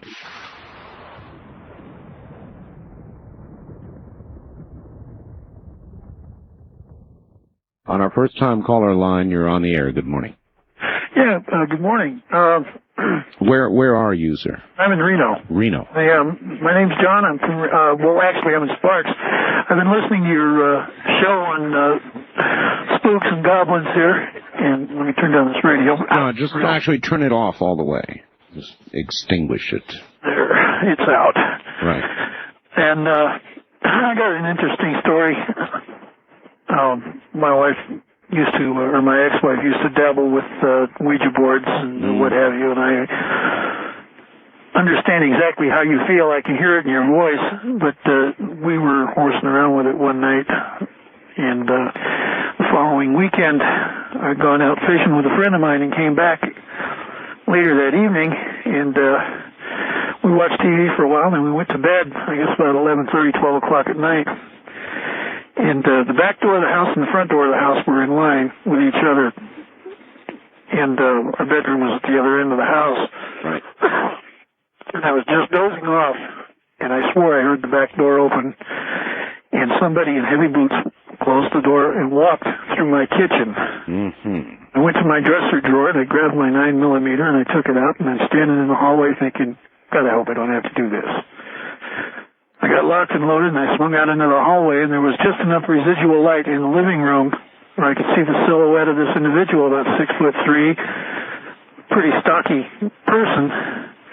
And I uttered some explicatives deleted and told him to freeze right where he was, or I was going to dump him. And you remember the old window shades where you take and you pull them down, you let them go, and they just go up and spin around? Very well, yes. Yeah, well, that's exactly what happened to this silhouette. Oh, you're straight up. Really? Just like a window? Just like the old window shades. It just went straight up and vanished. And that was a very puckering experience, if you know what I mean. I know what you mean. And I'll never forget it. We had other interesting happenings in that house, too. We had clocks that would mysteriously just slide off the shelf and drop onto the floor for no reason at all. Well, this has been sphincter tightening enough for me. Yeah. Oh, yeah. This is a really great show. I want to get off the air and listen some more. All right. Thank you. Have a good morning. Oh, boy. That's pretty descriptive, like a window. Like that. That's the kind of thing that'll put you on your knees for a while. Line 3, you're on the air. Hi, Art. This is Chris in Carson City. Hi, Chris. And I'm calling. This is a story that my brother told. All right. To me. All right. And I have no doubt that it's true. He doesn't engage in lying. But my brother was taking a nap. First of all, my father passed away in June of 91, and he had a very sudden heart attack. I mean, I had dinner with him an hour before, and he was perfectly fine. We were joking, and people always say that he was fine. He was, and we were joking about a local casino there where I like and he didn't. He was saying, well, if I go in there to cash a check with you, I've got to take a shower because it's so greasy, you know. And he was just joking. Yeah. And it was very sudden. Nobody was expecting it. He died very quickly in his rocking chair eating a candy bar. And about 6 months later, my brother was taking a nap. He worked graveyard, and he had to sleep during the day. And he had somebody watching his children in the other room. Well, in his dream, he heard a phone ring. Now, he has no phone in his bedroom. But in his dream, he heard the phone ring, and he picked up the phone, and it's my father on the other end of the line. Now, my father was a compulsive gambler, and I think one of the things that killed him was the stress of having gambled away everything that he and my mom had. Guilt. And my brother said that he heard casino noises in the background, and the noises of slot machines, and he could tell that my father was calling from a casino. Yes. He said, I need to talk to you, and I need to make it quick. I've gambled away all my prayers, or I've cashed in all my prayers to make this call to you. And apparently, the way my dad said, he said, the way my dad had it, people pray for you, and the prayers are part of the economy of this place where he was. And as many prayers as people prayed for you, that was the things that you could do. And he was using all his prayers to make this call. And he said, I have a message for you. He said, you're going to die within a year, but that's not the message. I have a more important message that I really need to get to you. And before he could get the message to my brother, the phone went dead, and my brother woke up. But he came out of the room, and he didn't think much about it except that it was a dream and the stress of my father having passed away. Mm-hmm. And my little niece came in and said, Daddy, who called you, and why is there a phone in your room? And now, it's been 2 years, my brother isn't dead, and so I kind of discounted the whole thing, except that my mom said that there are different ways of dying. Now, when my dad died, my brother was always dependent on my dad for everything, and never really could hold a job, never really could do anything. As soon as my dad died, my brother started going to college, he started getting work, getting a job. Doing all the things that had your dad lived, it would have wanted him to. I think that my dad was saying that, hey, the old Dan is going to die in a year. There's going to be a new Dan. That's the way I see it, that there's there's a totally different man, responsible, taking responsibility in his life, doing the things in his life that he should be doing. I've got you. I've got Would to like go. to know, though, what the other message was. I can imagine. Thank you for the call. Thank you for the story, and a good one it was. Now, there's lots of ways to die. Line 1, you're on the air. Good morning. Good morning. This is Joyce Button from Toppenish, Washington. Hi, Joyce. How are you doing this morning? Fine. Just fine. Good. Oh, well, first off, I wanted to tell you that I'm an Indian woman, and I really can identify with some of the things your callers have been saying. But I wanted to talk about Uncle Joe. Uncle Joe, all right. If you can remember that fellow. Oh, I do very well, yes. Okay. I was married in 1977 to a man that, they have a long book. I guess it dates back years and years ago, and really wasn't paying a whole lot of attention to what was going on in his life. But being an Indian woman, there's a lot of spirituality in my own family line. But I thought was really strange is how both of us kind of came together, and a lot of really weird things were happening in our life. Of course, we're not married anymore, thank God. But at the time, I didn't really understand what was going on with him. But looking back on it, I'm kind of scared that if I ever see him again, it'll be right before I die.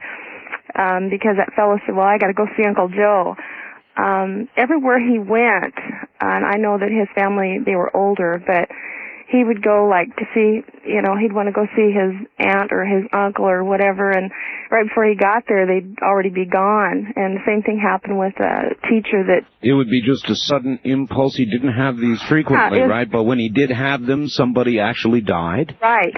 And I really wasn't paying it a whole lot of attention, what was going on, until my foster father, who I was real close to, he had a terminal illness, and we all knew he was going to pass away. He was dying of cancer over on Whidbey Island, and I went over there, and I said, hey, I've got to go, I've got to get ready right now, and I threw my things together and took off, and I had this vision, one of the first visions I've had, and I've had quite a few since, but there was this airplane. It looked like a tiny toy airplane, and these 3 huge angels behind it. And then you could see inside this airplane and these passengers, but this one passenger, I couldn't see their face, and it was like a real tiny airplane, and he was wearing a gray jacket. Well, my husband had to work overtime and said that he couldn't go to see my father, and they were real close. Well, he came, there was a knock at the door, and I looked out, and there he was, and I really didn't think anything of it, and I opened up the door, and there was this terrible feeling of death that just went right through me. And my foster brother, who was a nurse, literally ran down the hall, and he said, "No, let me get him ready for you first." And I just got terrified, and I took a look at his face, and I said, "Well, let's go across the street and see the kids," because they were staying at the neighbors. And halfway through the clearing, I felt my father die. And I just felt so horrible when I felt his spirit, just leave. And, of course, I knew my dad was dead, and I went and tried to get him involved with, seeing the children. When we got back, my mom was having a glass of high cherry wine. Dad had always made wine and stuff, and she looked right at my husband's face, and she just with hate in her eyes, and she said, "Well, he's dead," like he had been the one to kill him. And all of a sudden I remember that vision of that gray coat, and I looked at my husband. He was wearing that gray jacket, and it was him. He was coming, in that tiny plane. And that's how he had gotten there. He had flown there, chartered a small plane to come into Woodview and taken a taxi and come to the house. And all of a sudden, all the pieces fit together, and I looked back, and I thought, oh, my God, he told me that he was going down the hall right before his father died. Well, listen, we're out of time, but if ever a woman had reason not to see an ex, if you hear he's on the way to visit you, I'd grab the nearest passport and be headed out. I think I will. All right, thank you. Thanks. Bye-bye. And while we're on the subject of airplanes, I have a very good friend that works for one of the major airlines in this country, maybe the biggest airline, actually. And there are some planes, and I'm intentionally not going to tell you which airline it is. Actually, they've made movies about it. But because of the violent nature of airplane crashes, companies that have been in the business for a very long time and have had crashes know planes are haunted. There are some bone-chilling stories to be told about haunted airplanes. And because I don't want to compromise something that's been told to me, I'm not going to pass it on to you. I'm just going to say, believe it. There are some airplanes that are that have more flying than just the paying passengers, let me put it that way. Good morning. On the first-time caller line, you're on the air. This is Alan from Birmingham, Alabama. Alan from Birmingham. Hi, Alan. How you doing? Still doing the stuff on the ghost stories? Oh, we sure are, Alan. All right. Well, I got one for you. All right. All right, me and my best friend, ever since we met, we've been having, strange occurrences happening whenever we're around each other. Right. And, we could, know what each other's thinking, and if something happens to one of us, the other knows about it and things like that. Sure. Well, he joined the Army about 2.5 years ago. Alan, yeah. I have a break coming up right now. Might I ask that you hold through it so we can get your whole story in? Okay. All right, good. Stay right where you are. That's Alan in Birmingham, Alabama. Back with us in a moment. Welcome back, everybody, to a night of, she expressed it well. I'm Art Bell, and this is Coast to Coast AM. Back to Birmingham, Alabama now. Good morning. You're back on the air. Thanks for waiting. Yeah, all right. Okay. So, me and my best friend Lance, it's we always kind of have sort of the same dreams and stuff, but we was always wondering how this happened and stuff. So he got hurt while he was in basic training, and he had a convalescence leave, and I was living in Huntsville at the time. Right. And we was always wondering why this was happening and everything. And one night, about 3 o'clock in the morning, all these dogs in the neighborhood started barking, and we was wondering what was going on. So we walked outside and looked around and couldn't see nothing. All of a sudden, we looked up in this tree, and there was these red glowing eyes. It was real freaky. Red glowing eyes? Yeah. Okay. And about that time, the dogs shut up, and the whole neighborhood went black. We found out the next day, all southeast Huntsville was in a blackout. And all of a sudden, there was this white Bengal tiger, as like a shadow, walked up in the yard. Yes. And all of a sudden it transformed, and this man, he was Egyptian, and he said his name was Ptolemy, which I found out there was a real, he was an Egyptian astrologer or mathematician named Ptolemy that lived back in 300 AD or something like that. And he told us that, what he was, who he was and everything, and, that things like this would happen, and sooner or later he would tell us why and show us why. And ever since then we like have dreams about him and everything, and it's real weird because we'll like be dreaming. So he, in other words, he's never really left you. Right. It's like he said he'd be there to protect us and things like that. And Lance has had occurrences where he's protected him while he's been in Germany and everything. But one of the strangest ones was last Christmas he was at home, and me and him was out sitting in the living room and was going to leave and go outside down to his parents' house. And what happened was I went to open the door, and as soon as I opened the door, it's like both me and him went flying back into the middle of the living room. The door shut, and about 20 seconds later, a car came by with a drive-by shooting. Oh. Well, that's quite a story. Yeah. It's kind of freaked us both out. I understand, and I thank you for adding to the series of stories this morning. Yeah. But the thing about it is he's in Germany, I'm here. We've been both having real weird dreams lately, and I talked to him about 4 days ago. He's telling me about his dreams and the same ones I'm having. Well, maybe there's more to go to this story. Keep us informed, all right? All right. Thank you, my friend.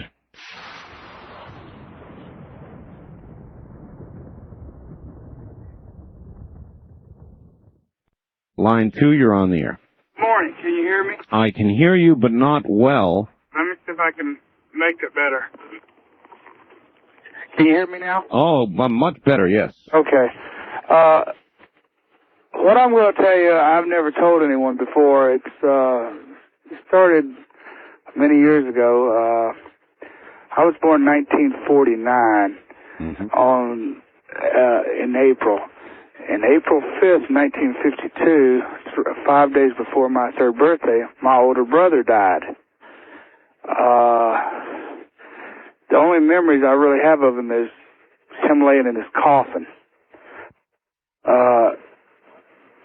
He was buried 2 days before my third birthday, and on my third birthday, he came back and talked to me. Now, I was a very little child, but I remember that very clearly. Since that time, and I'm 44 years old now, every April 10th, no matter where I have been in this world, he always comes back and talks to me again. How? I mean, what form does he take? How does this happen? He looks exactly like he did the day he died. He looks like a 4-year-old child. And it doesn't matter where I am. When I was in Vietnam, it doesn't make any difference. All I have to do is be by myself for even just a few seconds. On my birthday, he always comes and talks to me, and he always tells me. He doesn't tell me anything that, is really revealing anything. He just tells me if everything's going to be okay and not to worry about it. How do you handle that? I mean, well, it's been ever since I was a little tiny child, so it's normal for me. I mean, I don't tell anybody about this. I wouldn't be telling you if it wasn't on the. What about your parents? Who I am? I know. What about your parents? As far as I know, they never have any. Nobody's like. He always told me to not tell anybody. So I've never heard anybody else say anything about it. So I don't know. I just know that he talks to me every April 10th on my birthday. That's incredible. I'll tell you, I'm honored that you decided to tell us. Well, like I say, I wouldn't tell you if you could know who I am, because he told me not to tell anybody. But like this, where you can't know who I am, it's okay. Thank you for the story. You're welcome. Good morning. Well, what do you think about that? Sound credible to you? Sound like someone who was just calling to jerk our chain? I don't think so. Same way I feel about most all the calls we've had this morning. This has been very good. If you've listened to all this, I think that you've got to be sitting there wondering about all this. Hi there. First time caller line, you're on the air. Hello? No, are you there? Last chance. Yes. You are. Where are you, sir? I'm calling from Denver. Denver, Colorado. Welcome to the program. Yes. Probably one thing about the ghost story thing, I was hardly ever a believer. Growing up as a Christian, I really was for the most part taught not to believe in that.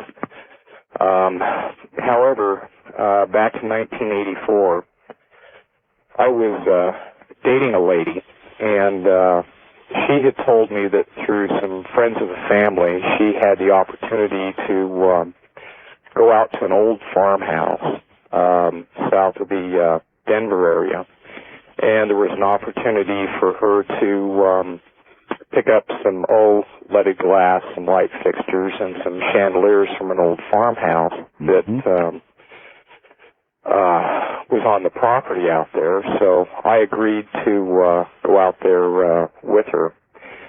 We had gone to the old boarded-up farmhouse, and bear in mind, all of the windows and the doors had been boarded over with 2x4s. And I went to the front door. She was staying in the car. It was, I think, probably about 0 out, and this was the first part of November. But we had got inside the house and went in there, and we were looking around at the different ornate fixtures that were in the home. And I looked into the kitchen, and I thought I could see a little boy about, 4 or 5 years old.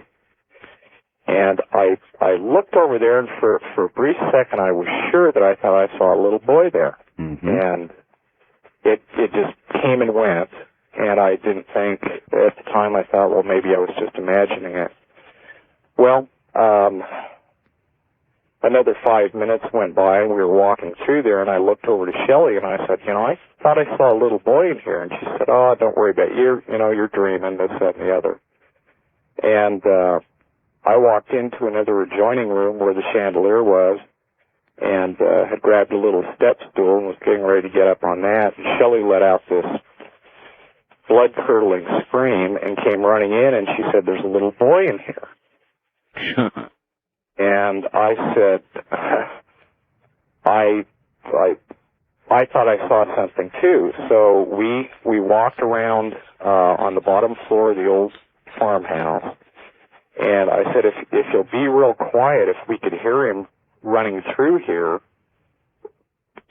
we might be able to grab him and find out what's going on, because at these temperatures, the little guy's going to freeze to death in here. Mm-hmm. We searched through the house, the stairway. I was standing by the stairway to the second floor, so I know that nobody could have walked past me. And we just decided at that time that maybe we both saw something, or possibly a cupboard door or something caused a shadow. Mutual hallucination, something. Apparently, and we didn't think too much about it at that time. Well, I had taken the fixture down and had deglazed some cabinet doors that had the beveled glass in it. And we went outside, and I ran into a friend of mine who works for the power company. And he had saw my rig out there, and he was sitting out in his pickup making a radio call. And when we walked out there and got in our rig, he said he didn't know if Shelley was my wife or not. I hadn't seen him for a while. All right, we're almost out of time here. I'll speed it up. Anyway, we had left and gone up to the new home that was built on this farm. It was built in about the 60s. We went up there to thank the people and got to meet the matriarch of the family, and her name was Grandma Ann. Wonderful lady. We went in there, we spoke with the people, and we said, thank you for letting us have those fixtures. Shelley had walked in there to where her grandmother's little, I guess, room, bedroom, you would call it, next to a den. And we looked down and we saw a little picture of the boy and two girls. Oh, boy. All right, I've got to hold it there. Thank you. So there was the boy. There was the boy. That's an incredible story. People coming back. People never leaving. People who die, whose spirits remain here for some troubling reason. Usually troubling. What a remarkable string of stories this morning. Good morning. On our first-time caller line, you're on the air. From where are you calling, please? I'm calling from Seattle, KBI. Seattle, yes, sir. This happened about 11 years ago. I had a girlfriend who had been killed in a car accident by a drunk driver. She'd gotten in the accident on August 18th, and on August 20th, she had been pronounced dead 2 months before her 20th birthday. On Halloween night exactly, there was a party at the house where she had used to live. Her roommates had decided to have a party to try and get over the grieving process and whatnot. Yes. We had hired a band out of Everett, and I was over at the house to let the band in. And the band that had came, nobody knew about Lisa that had died. And the head singer for the band had gone into the bathroom back by Lisa's bedroom. It was a female with dark hair. Lisa had red hair. She was in the bathroom combing her hair, and she let out a scream like I have never heard before in my life. I went running back there, and she's standing there in the mirror, just white as could be. And she looked at me and she said, "Somebody has died here." And I said, "What do you mean?" And she goes, "I looked into the mirror, and it wasn't my face." Oh. And then she said, she described Lisa right to a T. And she walked out of the bathroom and turned and looked right at Lisa's room and said, "That's her room." Well, the first thing I thought was that these people were trying to play a very sick joke. And got together with a couple other people and were talking about it. And this girl from the band kept wanting to leave. And before she had gone into the bathroom, she had been so excited about playing this gig. Later in the evening, I was standing in Lisa's bedroom talking to somebody, and I looked into the window and saw her reflection from behind me and heard her voice asking me to leave. And I left the party, and then later that night, over $10,000 damage was done to that house by people getting out of hand. And Wow. I just really believe, and, just sitting here recalling it, I get the shakes like I did that night. And I just really believe that she had came back not wanting people sitting there getting drunk. I'm kind of curious about something. How has this affected your spiritual life? Since that time, what's your belief system like? I mean, are you now absolutely convinced that there is another life? Oh, yes. I've been convinced. When I was a child, my parents owned a mobile home, and they had always told us that this mobile home was haunted, and have always told this story. And we always thought they were kidding with us, trying to scare us and whatnot. And until this happened, I really didn't believe it. And, I still get the shakes. I'm sitting here shaking now, thinking about it. Hearing these other stories must be a very reinforcing experience for you. Yes, it is. Thank you for the call. Thank you. And good morning. And if you're just joining us, welcome to the program. We're telling ghost stories. Real ones. The place where Halloween is really occurring. Right here. It's called Coast to Coast AM. Good morning. Line 3, you're on the air. Hi, Art. Hello. Some incredible stories tonight. This is Margaret at Grants Pass, Oregon. But anyway, my story dates back to 1945. And the year of my birth, I might add. Oh, you're that old? Oh, my goodness. Well, I'm 71. Are you that old? Yeah. Oh, my goodness. Yeah. Anyway, my husband had commando training. I knew he was going into battle in the Navy, and advanced echelon, and I was just worried sick over him when he left because I didn't know where he was going, what was happening, and everything, and Sure. I went with a friend of mine down to Alvera Street, and I don't believe in fortune telling or anything. Well, maybe I do a little bit now. But anyway, then we went into this fortune teller, and she was listening to a young girl who was there with a sailor, and after she was through, I said, well, I didn't want to rush or anything, and she said, well, that's okay. All she wanted was find out whether the boy liked her or something like that, Sure. So then I told her, that I was worried about my husband, and we had only been married a short time, and she said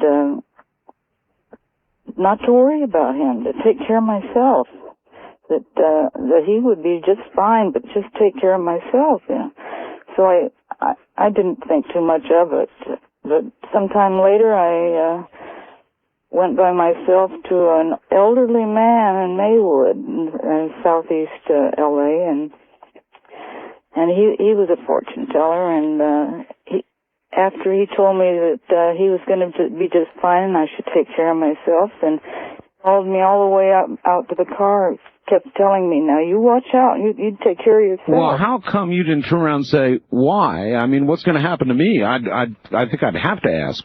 Yeah, well, I just didn't believe in fortune tellers, I just... Yeah, but I mean, we're talking the same message, two tellers. Yeah, that's right, but I didn't link them together. Really. All right, we don't have a lot of time, so what happened? Well, what happened was that VJ day came, and he was just fine, and everything was going great, and in October, I had a dream that this factory I worked at, I was up on a mountain, and I was looking down, and there was a big explosion, and I rushed down there, and there was one guy sitting there, and he said, everybody got killed but me. Oh. And about a week later, I was involved in an explosion, and I was the only one that was hurt.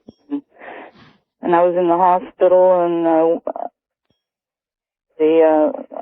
I think the first day they had a horrible heat streak, and I asked God, I said, please let me die.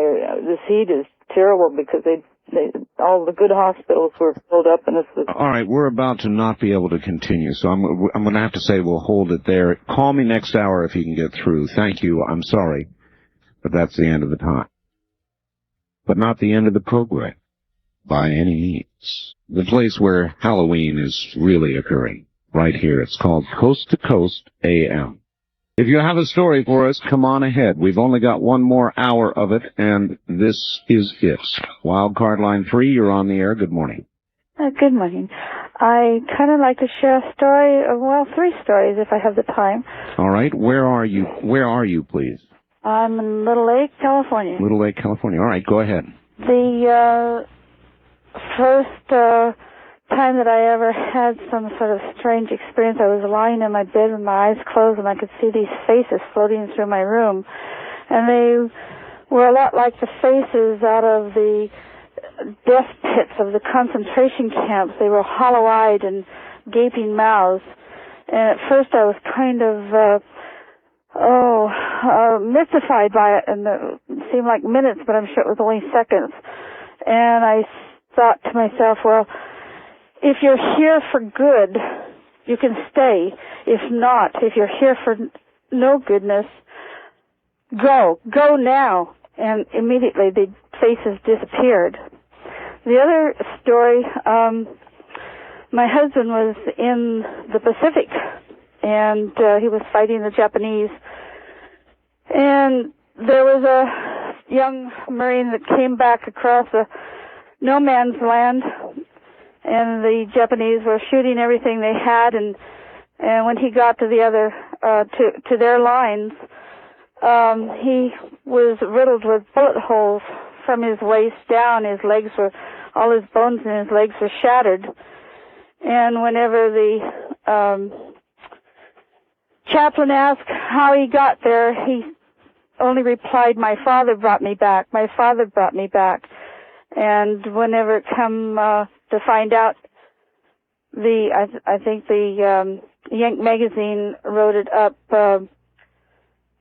in the fact that the chaplain found out that the father had died in the Battle of Aragon or some other battle. The third one was a couple years ago here at my home. We had these footsteps constantly, maybe 2 or 3 times a month out across the patio and wooden deck. And my husband was out in the workshop working one day, and each time we'd hear these footsteps, we'd check them out. There would be nothing there. And this particular night, he was working out in the workshop, and he thought I'd called him, and I said no. And he went on back to what he was doing, and suddenly a hammer flew across the workshop and just missed him by fractions, and there wasn't a soul nowhere. Wow. And we have no idea how the hammer or who threw the hammer, but it went across the shop nevertheless. Unmistakable message, nevertheless. Nevertheless. Thank you very much for your call. Mm-hmm. And adding to our list of incredible stories this morning. Some of these have been truly incredible. And I'm going to have to sit down and listen to a tape of this program myself. We'll be right back.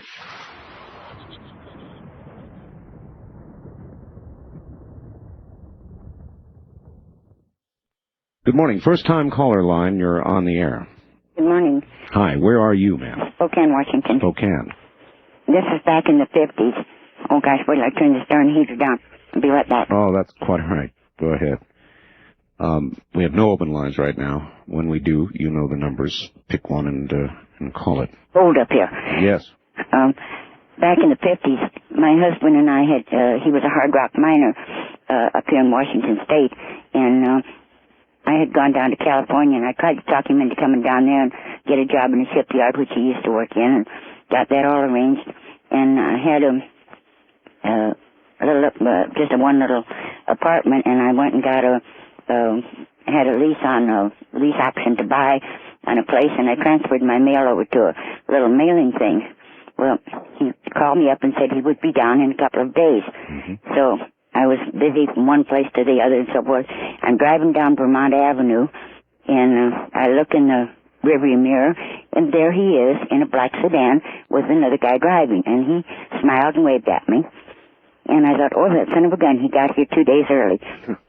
I drove on home and got everything ready, made a pot of coffee and everything. He didn't show up, and I had to go over to the other house. I left a note on the door, went over, took care of the apartment that I was going to rent with option to buy, and so forth. It was a duplex. Right. It paid for itself and everything because the beauty operator was in the other half, and I was real proud of that. Went back home, didn't hear anything. About 4 days later, I got a letter in this little mail office. The girl called me and said, "You've got a letter from a poem," and I went over, picked it up, and he had written to me. And a couple of days later, I got a telegram that he had been killed the day after I saw him in the car. Oh, gee. I have never remarried.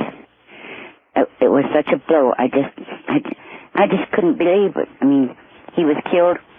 He had sold the house. He had sold our furniture. He had packed up things to ship and everything. And he was killed the day before he was supposed to work one shift and leave, and the next morning, and he was killed. And so as a result, you have never remarried? No, it was too much. I understand, and I really appreciate your taking the trouble to call us. Thank you. Take care. Line 3, you're on the air. Good morning. Hello. Are you there? I'm here.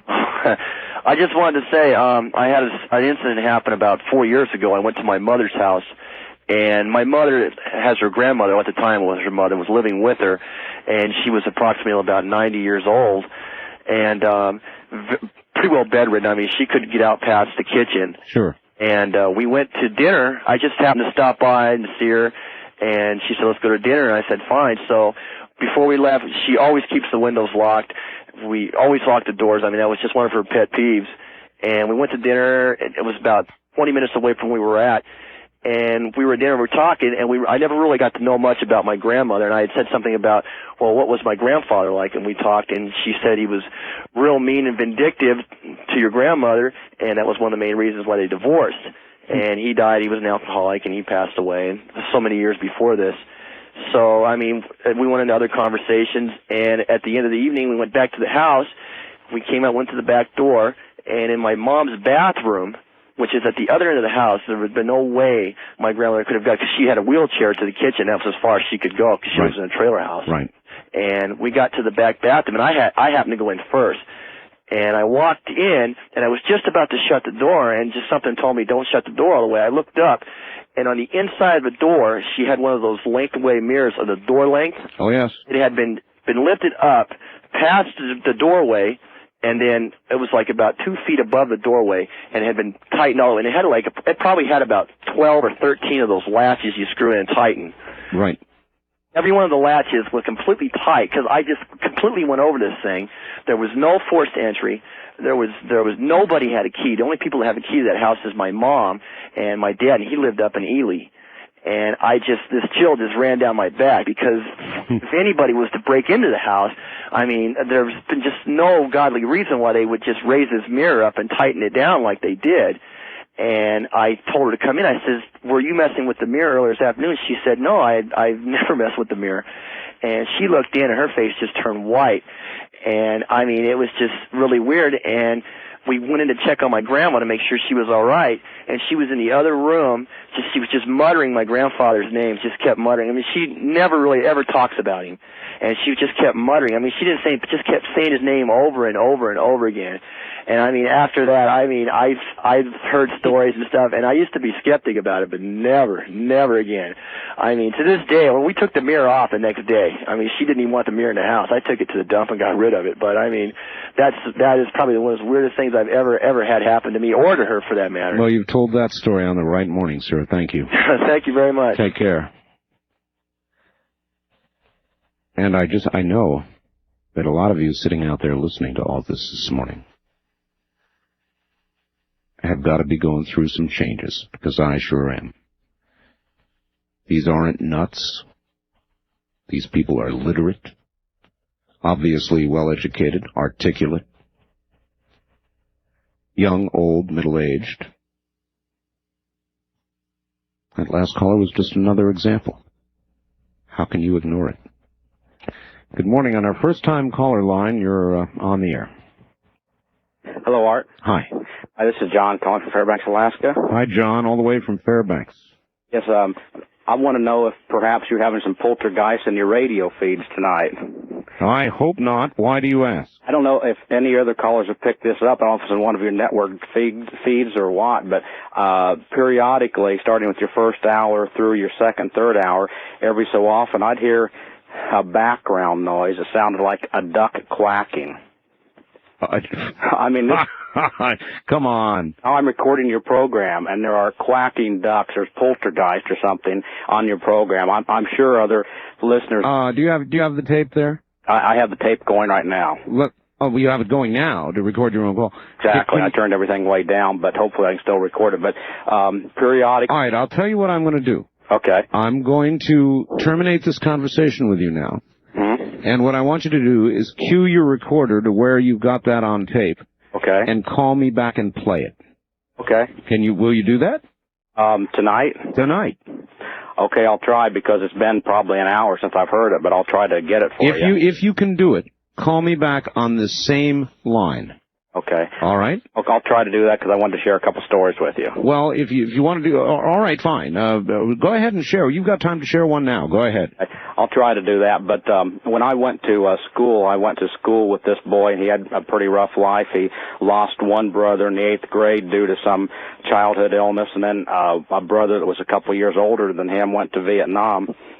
And he was killed when he was a gunner on board a helicopter, and he was killed in action in Vietnam. And he led a fairly unhappy life, and we parted ways, and I joined the Air Force, and I ended up in Alaska and I was stationed at Eielson Air Force Base, and one night he came to me in a dream, and he was very sad in the dream, and he was crying, and he expressed to me in the dream that he'd been hurt badly, and he just had a car wreck, and I just thought it was a dream, and a few days later I received a letter from my mom and a newspaper clipping that he'd been killed in a car wreck.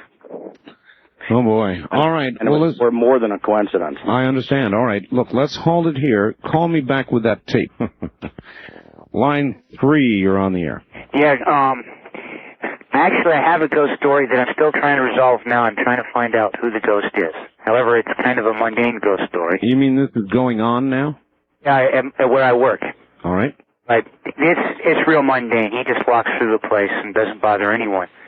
But when I lived in Santa Barbara, my father was a pastor of a church, and he was a part-time pastor of a church, a small church, couldn't afford to pay him. Part of his compensation was we lived in some apartments in the second story of the church. Mm-hmm. This building was built at the late 19th century. So when we were living there, maybe had 90 years on it. Sure. Very old, very oppressive building. Everyone I know who lived there was terrified, I mean literally terrified, to go downstairs when it was dark. And, it was my job, for instance, to go turn on the lights in the morning. Mm-hmm. Sunday morning I had to go turn. My dad, many years later, said, well, I didn't want your sisters doing that. Why do I have to? Well, right. Lucky you. Yeah, well, I swear that we go down in the dark and there was something there. There was something there. I knew it. I found out I'm not the only one who felt that way. There were some people we knew who lived there after we did. Everyone in that family refused to go downstairs when it was dark. Any time somebody went down there, they knew something was there. Well, we later found out someone had committed suicide in that church. Yeah, there you go. Many years earlier, someone committed suicide in that church. One of the people who lived there, he was a member of the church, he lived there the same time we did. Mm-hmm. Very nice guy. It turned out, this happened just a few years ago, this man murdered he just flipped out and he murdered his mother and his father. And he'd lived in that church for years. I don't know if it's connected, but he had flipped out, he murdered his mother and his father. It absolutely wouldn't surprise me. It made the news here in town. And this happened a couple years ago in Santa Barbara. He knifed his mother and father. The church was sold. A military prep school bought it and had a bunch of cadets living there and going to school there. Right. Some of those cadets got it in their mind to go down and kill a homeless person. The military academy got closed down because their cadets had committed murder. I went back a couple years ago, and with a friend who also used to live there, we went to the place because she still lives in Santa Barbara. She goes, well, it's a coffee house now. Now, that's not just something you get on your mind. Yeah, exactly. And we went to the coffee house, and now the coffee house was an occult theme. And you go in, and what I felt when I went in there by myself, and just in all the paintings on the wall, all the decorations was there. We talked to a man whose studio was upstairs in what used to be our apartments. Yes. He said he would not stay there at night. At night, when it got dark, he went home. Whatever it was. That building was not a pleasant place. I've got you, sir. Thank you very much for the call. I've sure got you. I'll tell you, that really does seem to go on. It does seem to stay within buildings, structures, where things have occurred. Though on other occasions, spirits, ghosts, if you want, have followed people. Not let them go. When they're part of it, they seem to get followed. Line 1, you're on the air. Hello? Hello. Hi, Art. I got a strange story. I used to live in Taiwan. Oh, yes. And a friend and I had were moving into an apartment. And the apartment had one bedroom, and there was two of us. So we had them put in a wood partition in the middle. Mm-hmm. And one night we had come home kind of late, and we had getting ready to go to sleep. And he was in his bed, I was in my bed, and we heard these noises, these strange noises, like somebody was throwing BBs on a like a refrigerator, you know, a metallic sound. Sure. And I can imagine BBs on a fridge. anyway, I said, you know, cut it out, and he kept telling me to cut it out. You know, we were blaming each other. Right. So I didn't think anything of it, and all of a sudden I kind of see my friend, and he's sneaking around this wood partition. You know, the lights are out. Yeah. And I'm trying not to laugh because, you know, I'm kind of hiding under the covers, and I see him coming around here, and I'm saying, well, as soon as he gets to the bed, I'm going to really scare this guy because he doesn't even know I'm looking at him. And so he gets to the bed, and I throw up the covers, and I, you know, scream at him, and I hear my friend in his bed say, you know, Tony, cut it out. And I tell you, I just broke out into like a cold sweat. And I laid back on the bed, and the bed started to, like it was on the ocean, it just started to move. Float. Yeah. And, you know, I told him, I says, hey, turn on the lights, you know, and he heard the way I was saying it, and he turned on the lights, and I had him check the front door and the windows, and there was nobody there. And, needless to say, you know, I had like friends stay over like the next week or so. I was sleeping there. Yeah. And that was it. And you say the bed moved like ocean waves. Like I was on the ocean. Just the whole bed was just like floating. Yeah, that bothers me. Thank you very much for the call, sir. That sort of thing bothers me. That and in movies when you see doors that sort of bend inward. They don't break, they bend. Totally freaky. We'll be back. Some of the stories this morning, boy, I'm telling. Really, you have all done very well this morning, and there's still a bit more to come, so here we go. Line 2, you're on the air. Yes, sir. Hi. Hi, how are you doing? Fine. Well, my story is, my son used to come in, he was 19 years old, and he used to pick roses all the time for me. Right. So, one day, he said that he was going to go out of state, and I didn't agree. He says, let me go. He says, I have a premonition that I don't have a long lifespan. I says, don't be silly. If it's anybody that's going to go first, it'll be me. He says, promise me if anything happens to me, he says, you'll send me roses. I says, oh yeah, and send me lilacs. Right. So a year later, he got in a car accident, and he passed away. Christmas. We lived in an old farmhouse over 100 years old. The doorbell was not connected, and the doors were jammed. The one door is never open. 2 days after he died, the doorbell rang, and the doors flew open, and you could smell roses. Oh. He had come back to say goodbye. Oh. And you smelled roses. Yeah, the smell of roses. And we were just... How did you react emotionally when that happened? I had a very good feeling because he came back to say goodbye to me. And I knew that there was something. Because he was only 20 years old when he passed away. There is something, ma'am. Yes, definitely. Thank you. You're welcome. Thank you for the story. A lot of stories like that. Variations of it. People who have left didn't get finished with their business before they had to go. Good morning. On the first-time caller line, you're on the air.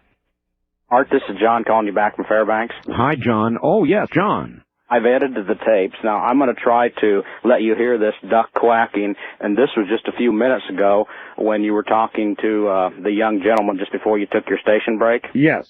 Now, if this doesn't come across from this portable tape player, I will make copies and send them to you and let you pick it up yourself. All right, let's hear it. Here goes. This is just from about 10 minutes ago. We'll see how this comes across the network. Here it goes. Oh, I said, hey, turn on the lights, you know, and he heard the way I was saying it, and he turned on the lights, and I had him check the front door and the windows, and there was nobody there. And needless to say, you know, I had like friends stay over like the next week or so. I absolutely heard it. Hear that? I heard it. That's been on your program all evening long sporadically, that duck quacking noise. Well, I wonder if people at other affiliates have heard that. I figured some other caller would identify it to you because I've heard it from the beginning of your show. All right, it was clearly there. Either we have a board operator in Fairbanks who has a sense of humor, or from a source that No doubt you suspect. It'd be interesting to know, but I've been hearing it from your hour one on through. All right, thank you. Thank you for the call back, and I heard it quite clearly. That was in Fairbanks. Well, what about some of you at other affiliates? Did you hear any such thing? I assure you I did nothing like that here. Nothing.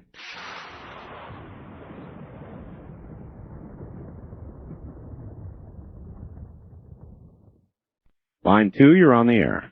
Good morning, Art. Oh, good morning. Yes, I wanted to say when I was a teenager, I was sleeping away, and in this dream, I was holding up my casket.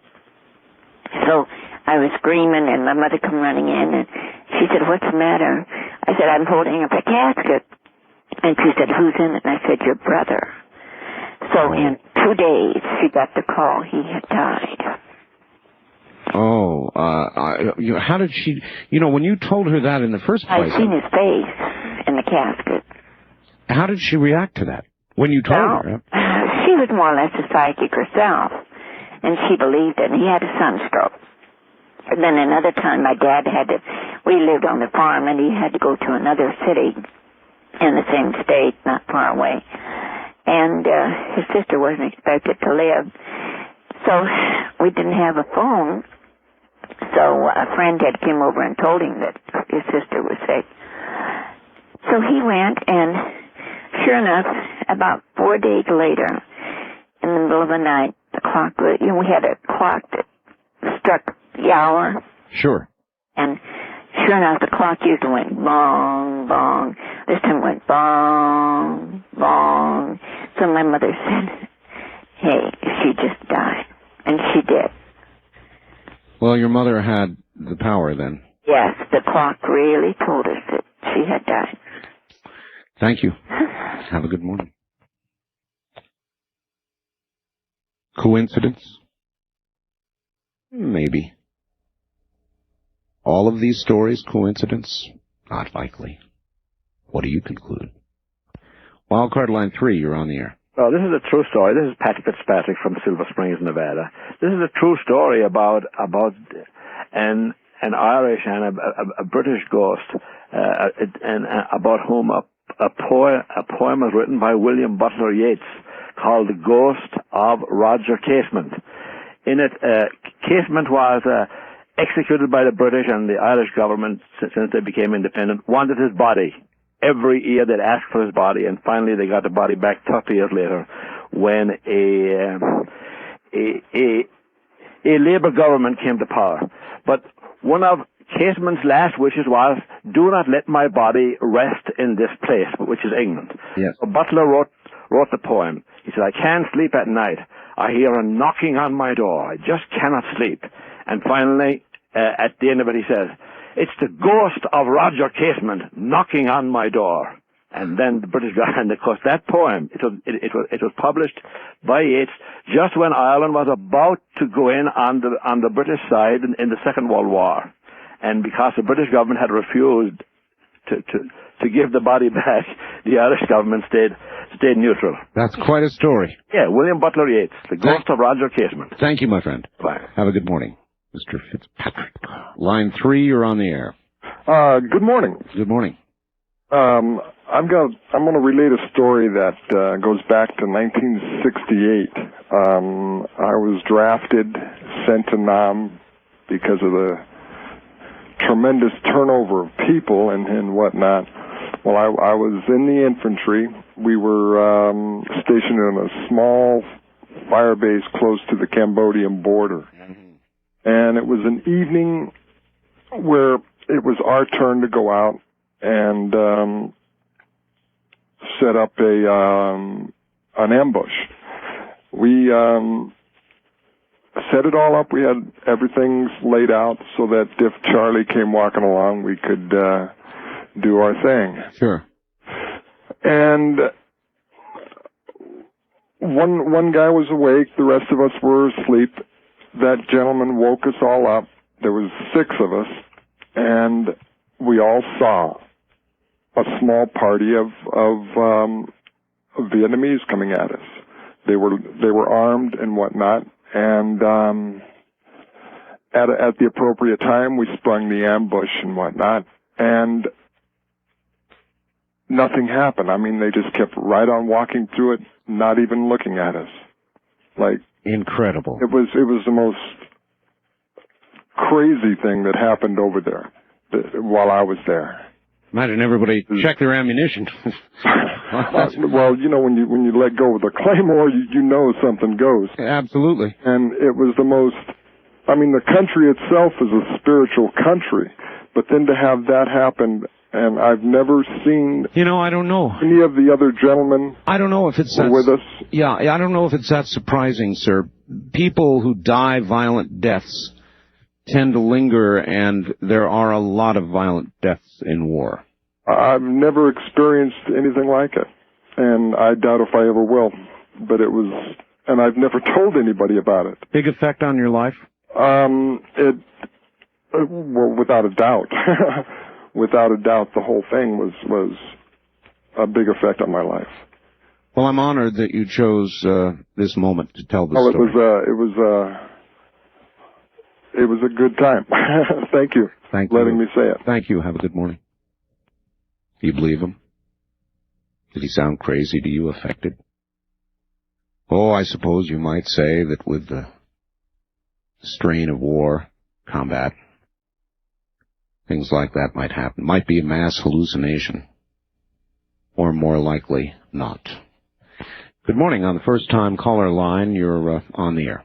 Hello, I'm calling from Mesa, Arizona. Mesa, welcome to the program. This takes place on the Navajo Reservation, near the trailhead of Rainbow Bridge, and in the vicinity of Navajo Mountain.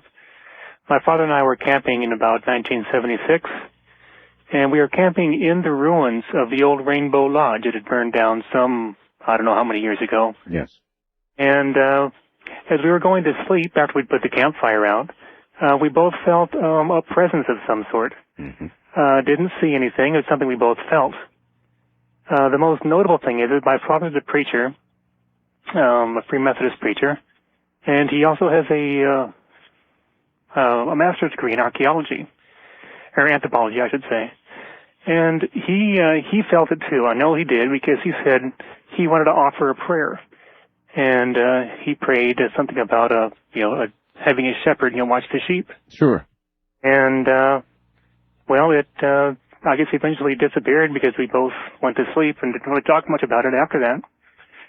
And that was that's the only thing I'd ever happened close to that. Close to anything ghostly. But it was enough that you knew that it was something. It was there. There was a definite apprehension, a feeling of apprehension in the air. And I'm sure that people who have lived out on the reservation or visited or been in the sacred parts, which is, I guess, Navajo Mountain is part of the sacred area, have stories like this. And I'd be interested to hear from them, too. Maybe you will. Thank you for the call. Gotcha. Right. A presence, felt, distinctly felt. Have you ever felt that? No question about it. Something's there. Or no question about it. Something cold and not particularly welcome is in your area. It's not a trivial emotion. It's overwhelming. It comes in waves. Have you ever felt it? Line 1, you're on the air. Good morning, Art. The fellow from Fairbanks is exactly right. I've been jiggling my radio, wondering what's wrong with it tonight. Usually. Where are you? Anchorage, KANI. You come in usually as clear as a bell. Tonight it's been glitches and pops and strange. Really? Strange. I have a story about witchcraft in the Arctic and immortality. All right. 1961, I was visiting an old Eskimo friend in Teller, which is up on the Seward Peninsula, hop, skip, and a jump across from Siberia. Yes, sir. Here, the Arctic Circle, a beautiful day, and this old man, William McQuillock, tribe historian for that Mary's Igloo tribe, quite a famous Eskimo and a young man. We took a skiff, went about 30 miles out of Teller to snipe for gold up a little creek at an abandoned gold mine. I was walking along the creek, and I saw something I couldn't believe. A track of a human footprint, left foot, barefoot, in the sand. The creek had just dropped, and this was very, very fresh, and I couldn't believe it. My foot was exactly 12 inches long. This was 4 inches longer than mine. one human footprint in a place where you had to walk carefully or you'd touch your rubber boots on the sharp rocks, a lot of quartz there. I called William, and his cousin over, said, "What is this?" He took one look, turned, and started walking away, both of them. About a mile back down to the skiff, and I couldn't figure out what's wrong with him. He acted afraid. I went down, and after a lot of persuasion, he told me a story of the most famous shaman. At the turn of the century, there was a huge Eskimo, nearly 7 feet tall, he said, a huge man, who traveled amongst the villages. Strangely, he'd show up 150 miles away in one day. He preached to the people. He healed the sick. He even raised the dead, William told me. A young boy had died, and he put a tent over the grave, crawled in, a big noise, a roaring sound, and he walked out with the boy. This is a famous shaman. Turn of the century, the Great Nome Gold Rush. The Army came to try to keep order. They had a law that no witchcraft could be practiced. Well, this huge shaman showed up outside of Nome, and a troop of soldiers went out with a captain to arrest him because he was preaching revolt and warning the people, the Eskimo, against the coming white man. He said, "You cannot do anything to me. I have powers greater than you." And he had a man take a spear and stabbed him to prove it. Spit on his hands, rubbed his side, and there was no scar. And the captain almost went nuts, but he arrested him. They put him on a boat to take the shaman to Seattle for trial, and a storm immediately came up and was about to sink the boat. And they looked, and the shaman, instead of being in the brig, was sitting on the stern looking back at the land. So they put him back in the brig. A few minutes later, he was back on the deck. The captain went berserk, and the sailors turned the boat around and put the shaman back ashore near Nome. And I'm William sure. told me, now you know about the track. He is still here. 61. Oh, that's a great story. Those are great stories. Thank you for the call. Good evening. You take care. Now, sailors, sailors particularly, wouldn't sail under those conditions. And you know that goes for sailors today, too. It hasn't changed. You don't venture out to sea with that sort of thing around you. You don't do it. You just don't do it today or then. Good morning. On the first-time caller line, you're on the air. Hi, this is Mark again from KNZR in Bakersfield. Hi, Mark. I just wanted to say real quick, we haven't heard any quacking ducks, but we've had a similar experience before about a month ago during your show. What did you hear? And some ladies had called up during business hours and said they kept hearing someone saying they were going to kill them way in the background. Really? Yeah. So I don't know, maybe somebody along the line is... Well, you never know, of course, Mark, as you well know, you would have the power there to make something... Yeah, they thought one of us was doing it or something. I see. Well, I appreciate the information. I find it a little unsettling, though. Yeah, okay, just want to let you know. Thank you, Mark. Okay, bye-bye. Bye. That's a board operator there in Bakersfield. Well, that unsettles me a little. Line 2, you're on the air. How you doing, Art? Okay. I got a story about my uncle who died about 3 years ago. He died about 2 o'clock in the morning.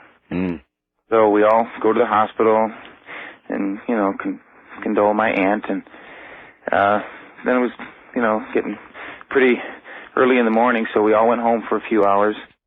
And then we came back.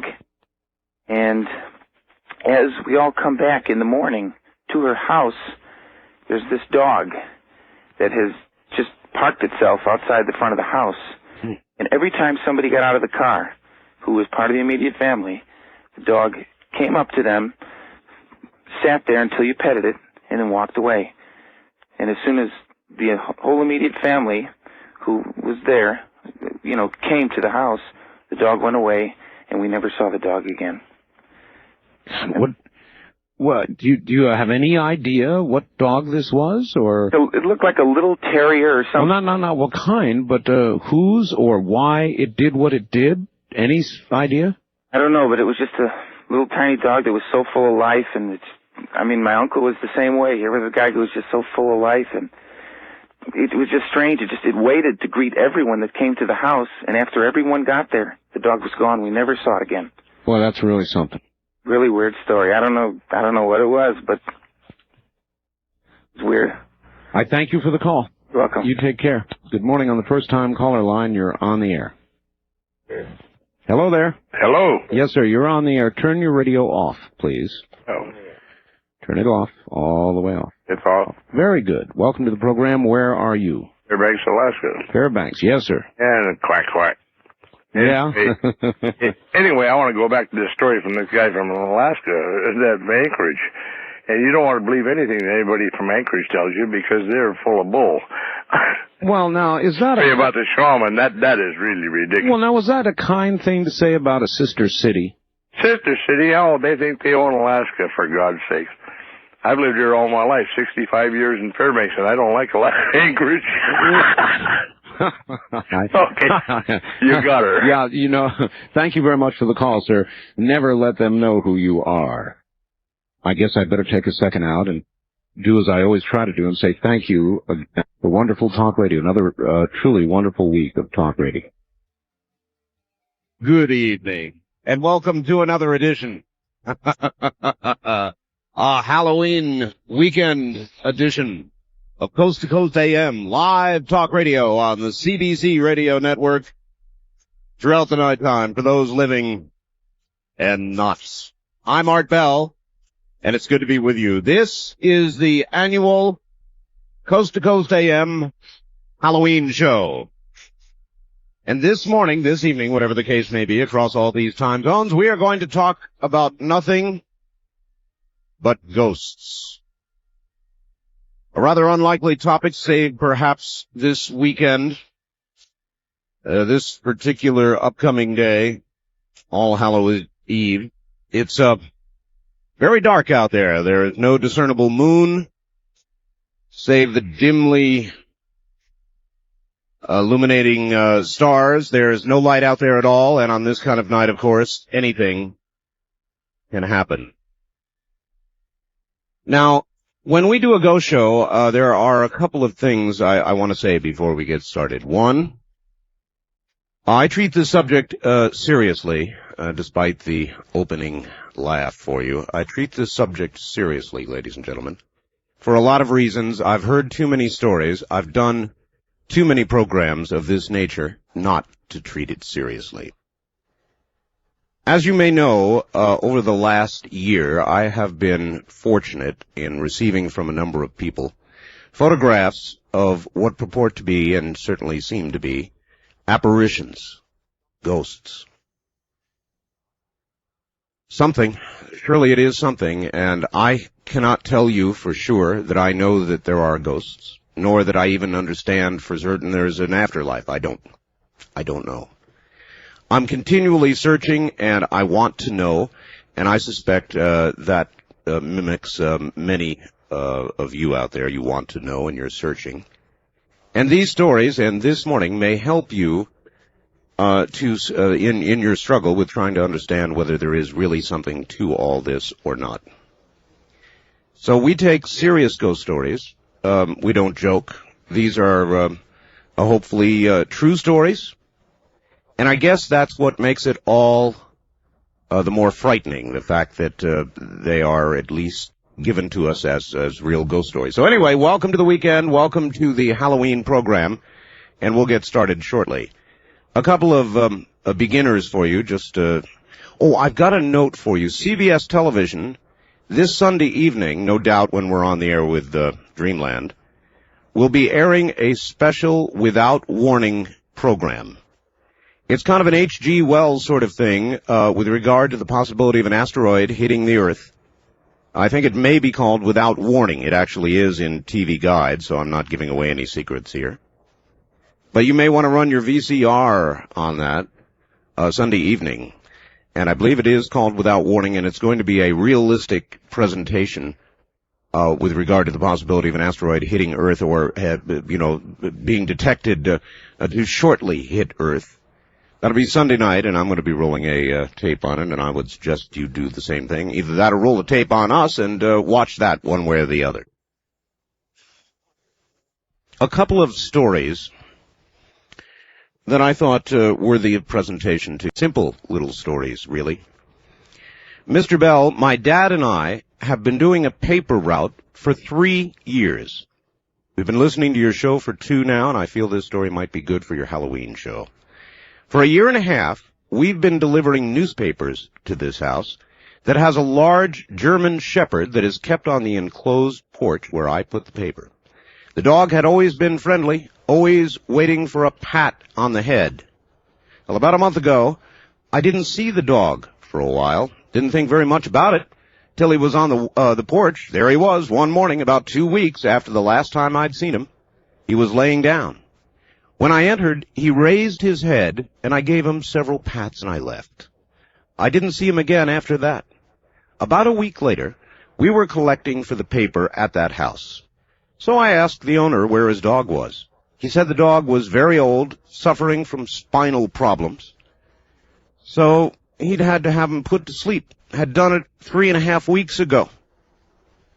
This instantly sent shivers up my spine.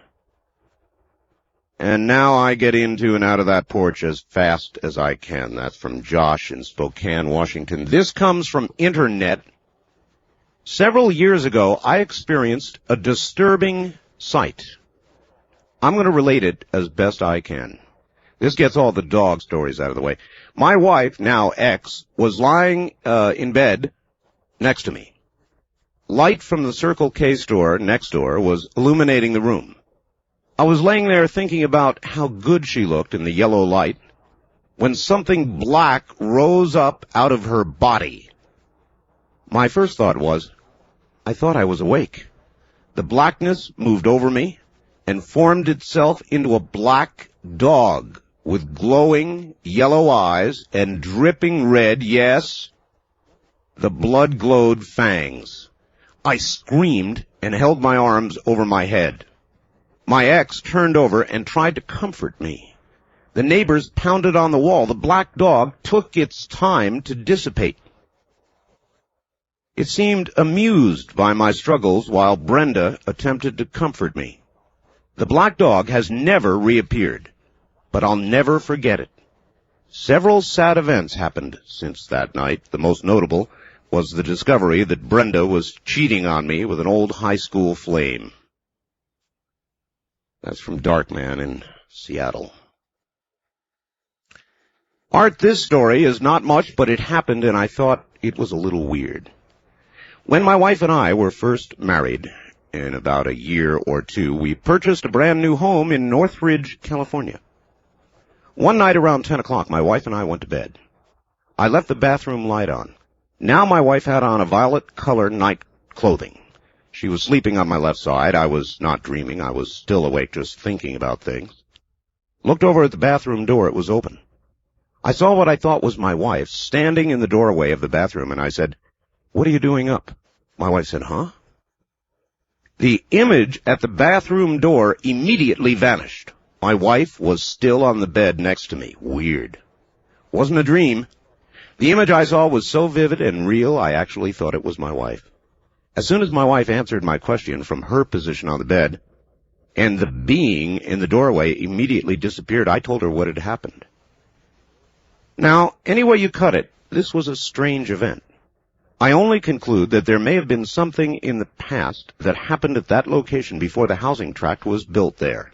The entire valley used to be nothing but horse ranches. Enjoy it. It's true. And then this. Art, I was an Eastern Orthodox priest for many years, and in that time I've witnessed many interesting, if not frightening things. This is one that I'd like to tell you about. In 1974, a close friend of mine lost her father. He'd been very popular during the 40s as a singer and guitar player on the radio. He and his wife had been divorced for many years at the time of his death. He lived alone and died of a heart attack while sleeping in his bed. It was 3 days before his body was discovered. About a week after the funeral, his ex-wife moved back into the house that he'd lived and died in. 2 months after his death, I received a phone call from my friend asking if I could come over to her mother's house. Apparently her mother was beginning to act a little strange, and she was concerned. When I got there, the three of us sat down, and my friend's mother related this story to me. She said she was convinced she was going crazy. She said about 2 weeks earlier, she woke up in the middle of the night to the singing of her dead ex-husband. She walked into the front room, and he was sitting in the rocking chair smiling at her. She went back into the bedroom and spent the rest of the night with no sleep. She then told me after that she'd be sitting in the front room, and for no reason it would feel like someone was grabbing or pinching her legs, after which welts would appear on her legs. Also, she'd continue to hear her dead husband singing every night. I told her I didn't think she was going crazy, having had some working knowledge of the rite of exorcism. I asked her if she'd feel better if I went through the house and blessed it. She said it certainly would make her feel better. I took out a small bottle of holy water and proceeded to go through the house room by room, beginning with the basement. Everything went fine. I saved the bedroom for last. Upon entering the bedroom, there was a noticeable temperature difference. It was very cold, and you could see your breath.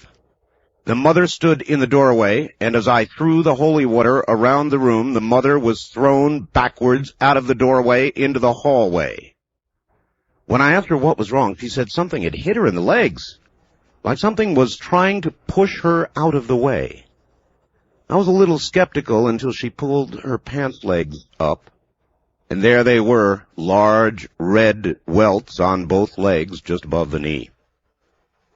I'm not trying to make any claims as to what was going on in that house, but I can say that after I blessed the house, there was no further problem with visions or physical manifestations.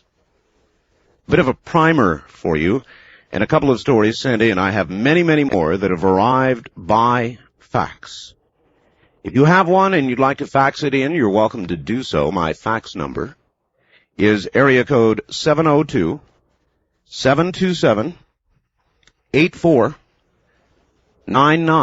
702-727-8499. Now, this morning, that's all we're going to be doing is ghost stories. You're welcome to make a contribution. You're welcome to light a candle if you wish, and just sit there and get scared. And believe me, before this night is through, we will succeed in doing that. Probably will succeed in scaring myself. I've got my candle ready. Just a brief warning. If these sorts of stories, and some of them are going to be realistic, and some of them are going to be frightening, if they scare you, by all means, tune out. I'm sure there's lots of shows this morning dispensing the usual, and many of you, I understand, would be far more comforted with the usual, so you'll want to tune out about now, because coming up shortly, the unexpected, possibly the frightening, and I don't really want to scare anybody who's not ready for it. I simply tell you, you will hear stories that I think will convince you, if you continue to listen, that there is a life that comes after. And occasionally, things seem to interrupt the normal flow of the soul after death.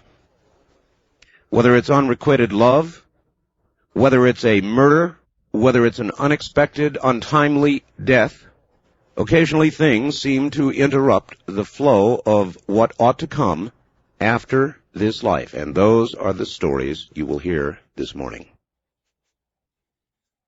or in just a very few moments. All right. Here are the telephone numbers. And remember this evening, nothing but ghost stories. If you have one for us, by all means, pick up the telephone. If you're a first-time caller to the program, the number is area code 702 727-1222. 702-727-1222. The wildcard direct lines, area code 702-727-1295. 702-727-1295. And then finally, if you're east of the Great Rocky Mountains, the number is 1-800-618-8255. 1-800-618-8255. And now, ladies and gentlemen, to the phones. On the wild card line, you are on the air. Good evening. Good evening, Art. Hello. How are you? I'm just fine. Do you have a ghost story? Yes, I do. My name is Arisha. I'm calling from Santa Maria. Santa Maria, what is your story? Well, when we purchased our house, we could not move in initially because one lady died. Her name was Nellie. And for about 3-4, we've been in this house over 20 years now, mind you. And she lived here with us. And my husband... Well, now, what do you mean? She lived with you as a ghost? Yes, yes. How did you know she was there? Did you see her, hear her, feel her? How did you know? I felt her. You felt her. And the room that she died in, which I am sitting in right now, was very, very cold always. Except that one day, my husband went down the hall, and he's not a believer, and she touched him. And he came back to me and he says, somebody touched me. And I said, it was Nellie. Don't get excited. And we used to get her mail at this house for about 3 years. And every time that the mail came for her, we would lay it on the table and I would say, Nellie, here's your mail. And it was for about 5 years she was in this house. And then she left. I just don't know how to explain it to anyone. Well, you don't have to, ma'am. Thank you very much for the call. She left. In other words, you stopped sensing the presence. No, I understand that. You see, that really is typical. And usually the areas haunted, if you want to call it haunting, and it really doesn't matter, does it? The areas that are affected by the presence of what seems to be left of that human spirit are frequently the areas that that person was killed in, died in. It's really hard to understand. Another aspect of it that I've never understood, one mentioned in a couple of the stories I read you and the one she just told you, is the cooling of a room. I mean, just a downright chill, even to the degree that you can see your breath. It's not unusual to hear that. I don't understand exactly why it would be, but it does seem to trail with these stories. On the wildcard line, you are on the air. Good evening. Good evening, Art. It's Andrea in Vista, California. Welcome to the program. Okay, what happened was I was sleeping in this mobile home in a twin bed, and about 3 o'clock in the morning, I suddenly awakened, but my eyes were still closed, and I sensed kind of an energy down at my feet. Down at your feet? Yeah, down at my feet. It was really bizarre. I didn't move. My eyes were still closed. It was a kind of a positive feeling. I wasn't afraid of it, and I felt this energy kind of moving, kind of up on the side of the bed. Yes. Up towards my head. Well, when it got right up to just about to where my arms were, I decided, well, I guess.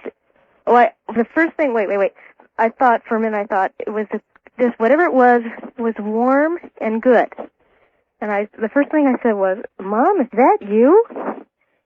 And then I didn't get a response. So then I opened my eyes, and there's this figure standing there, just looking at me. It was pink and blue. Pink and blue. Pinkish, just a pinkish illumination and blue. All right, so it was not a solid form. And not quite. Well, it was shaped like a human and as tall as a human, but it wasn't quite solid. And I said the darndest thing. I said, "Can I help you?" People say the darndest things. Well, I wasn't afraid of it. I was looking at it wondering, what is this? Can I help you? Okay. Can I help you? And then it vanished. And it vanished. Slowly dissipated. Maybe it was shocked. I mean, maybe what you said at that moment just absolutely astounded it, even in spirit form, and it couldn't handle it. But maybe it had been wandering the the aisles of large discount stores now for months with nobody ever asking a question like that. Oh my God, I remember calling my friend and he just didn't believe me and, oh. Well, I believe you. Good. Thank you. All right. Take care. May I help you? All right, well, it is but the very beginning, and you have connected with the Halloween weekend show, the annual event on Coast to Coast AM. I'm Art Bell. Was that Coast to Coast or was that Ghost to Ghost AM?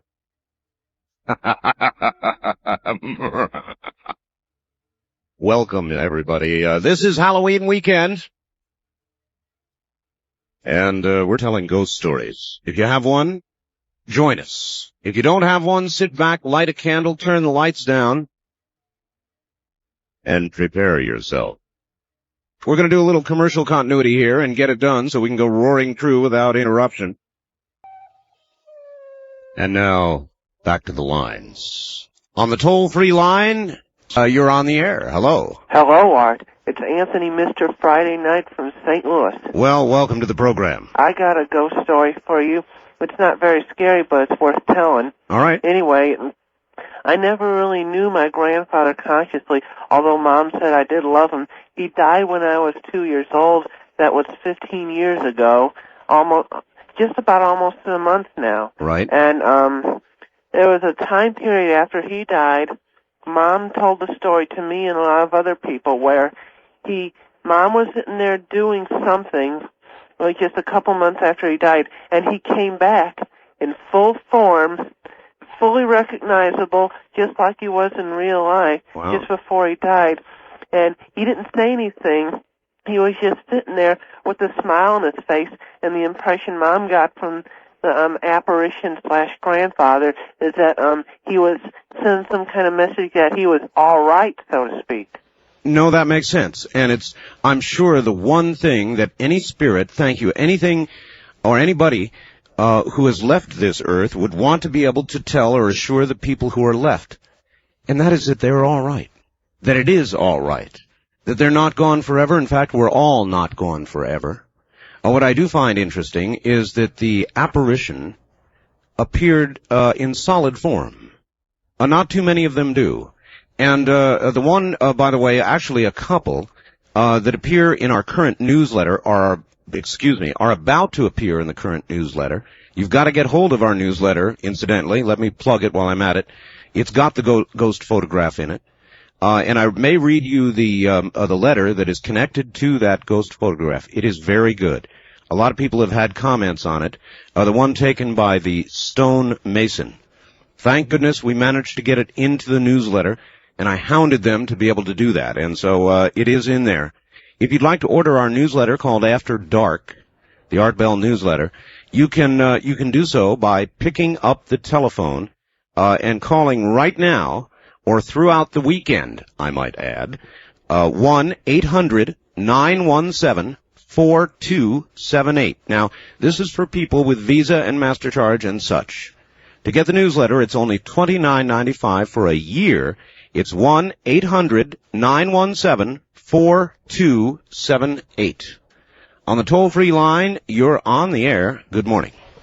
So it's Art Bell? Yes, it is. Turn your radio off for us, please. Okay. I have a story. A long time ago, when I was in my teens, I had a dream that I was walking down a road, and I looked to the left, and there was sheep and cattle and horses grazing, and it was beautiful pasture. And I kept walking on a little further, and there was like a real beautiful old Civil War type looking house, that type of an older house. Sure. And there was a lady outside pouring water into a bird bath, and she waved and smiled at me, and she was a very beautiful lady. And I waved and smiled and said hi back, and I kept walking down the road, and there was a white picket fence. And as I walked down the road, the trees kind of made an arch, and as I walked through the arch of trees, not a perfect arch, but just kind of an arch, I woke up, and I felt pure pleasure. I just felt great. And I got up, I smoked a quarter of a cigarette, and got a drink of water, went back to bed. Right. And I'm walking down, I'm in this dream the same night.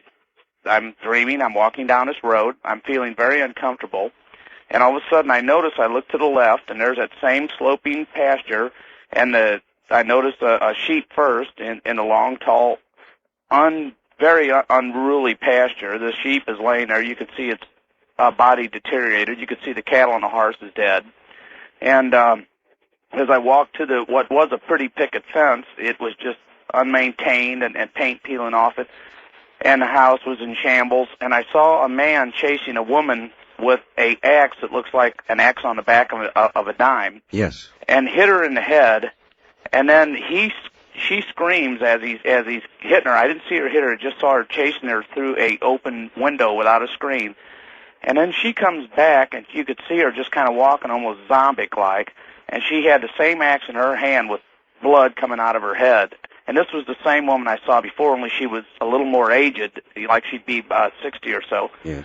And then you heard a guy scream, and you heard a thud, and I hurriedly walked down and started walking through these trees that were completely, at this time, they were like barren, almost like fall, but it was because of death, not fall. Yes. And I woke up, my heart was beating the whole 9 yards. Well, about 6 months later, my cousin and a friend of ours, we were driving along. We were out by the St. Louis airport. This is when it was very much undeveloped. And I felt a strange feeling. And I said, hey, pull into this driveway. The whole thing was a shambles.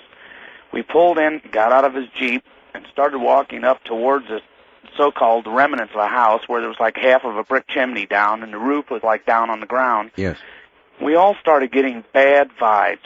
And as we walked closer up to it, we noticed that the place in front of where that window was that I saw that axe thing committed, there was like like the thorn tree they used to crucify Jesus Christ, the thorns they put around his head. And you could almost feel something surrounding us. And we never said a word to each other. We just looked at each other, and we slowly started walking towards the Jeep. All of a sudden, we found ourselves at a very fast pace towards the Jeep.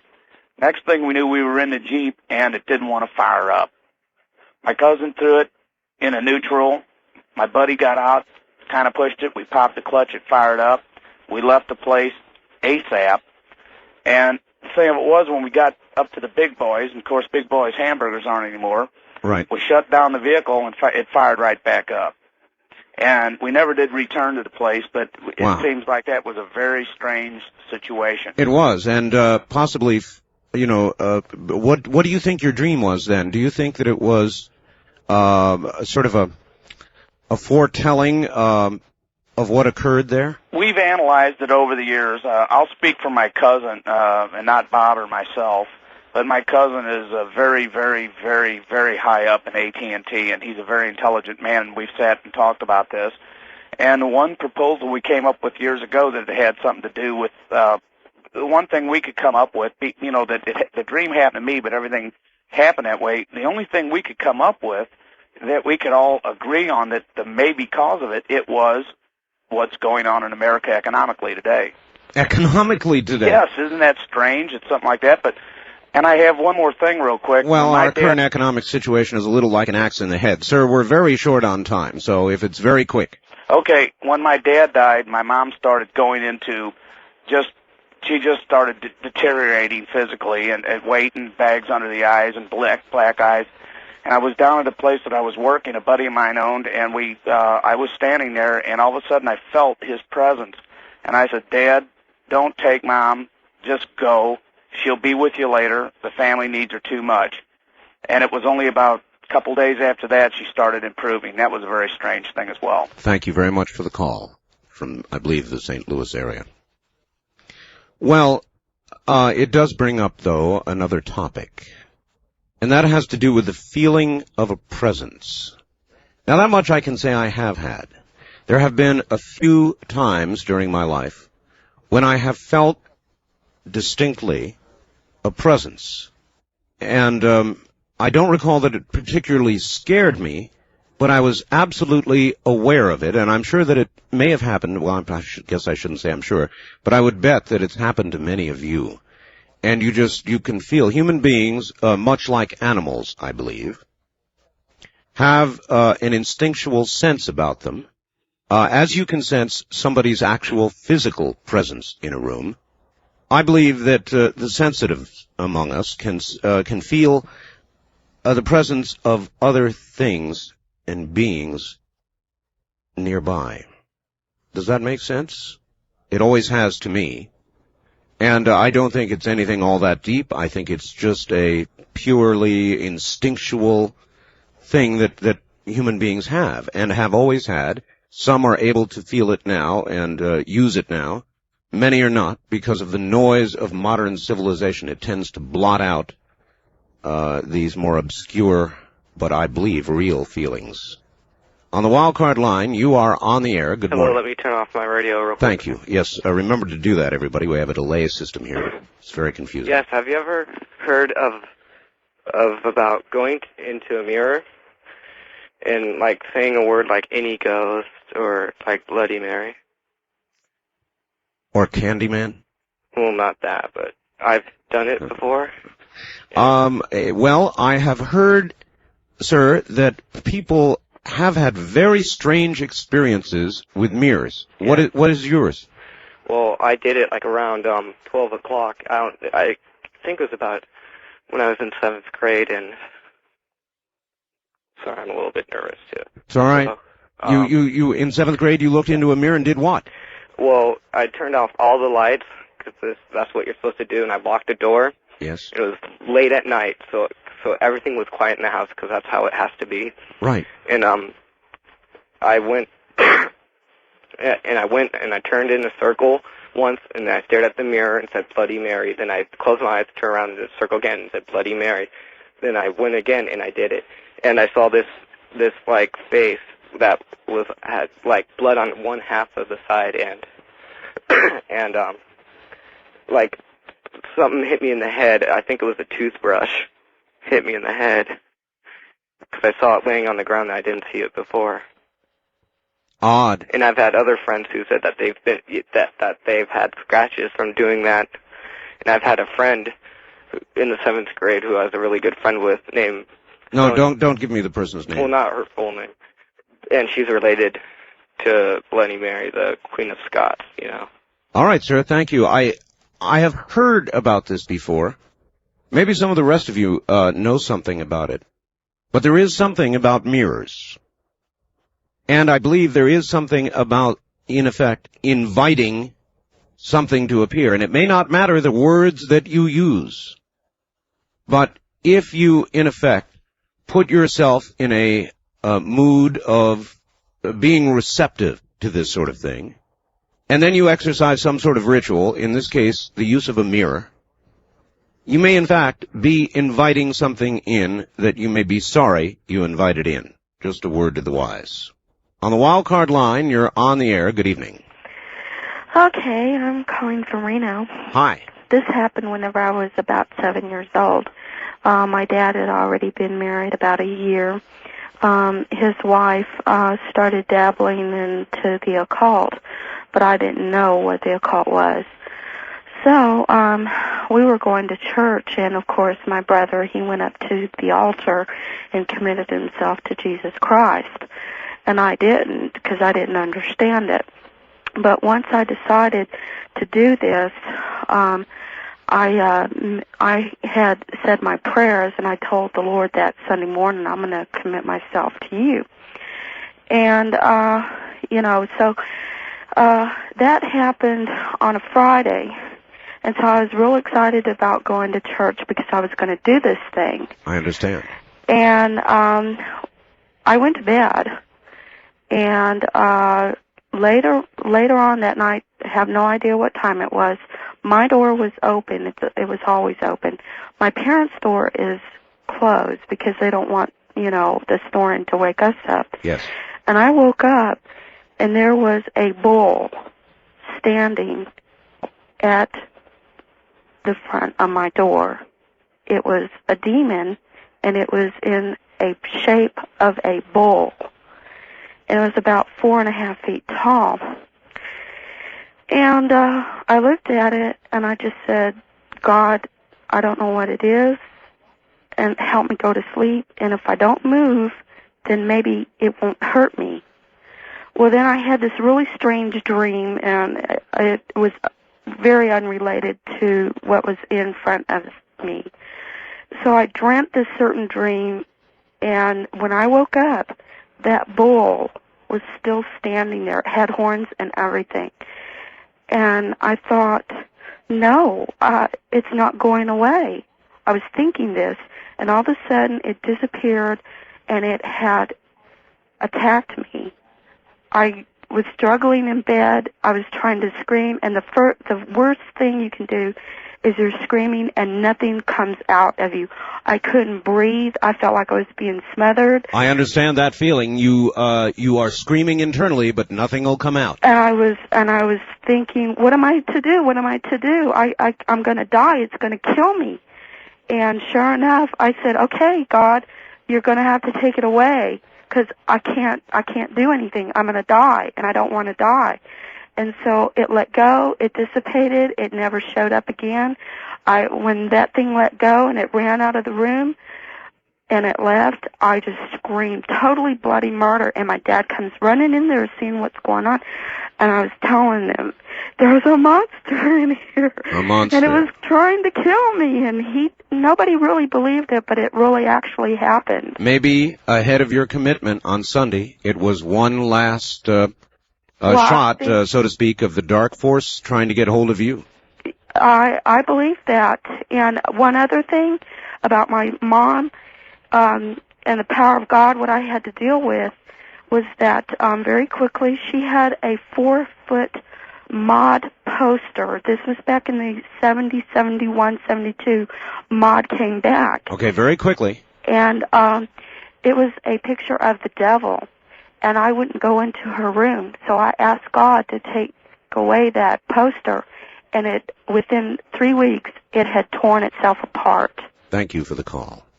You know, if there is good in this world, if there is God, if there is a presence, a creator presence, then it would certainly make sense that there would be an opposite force. As it can be documented for just about everything else in our life that we do, that we experience, there are two sides.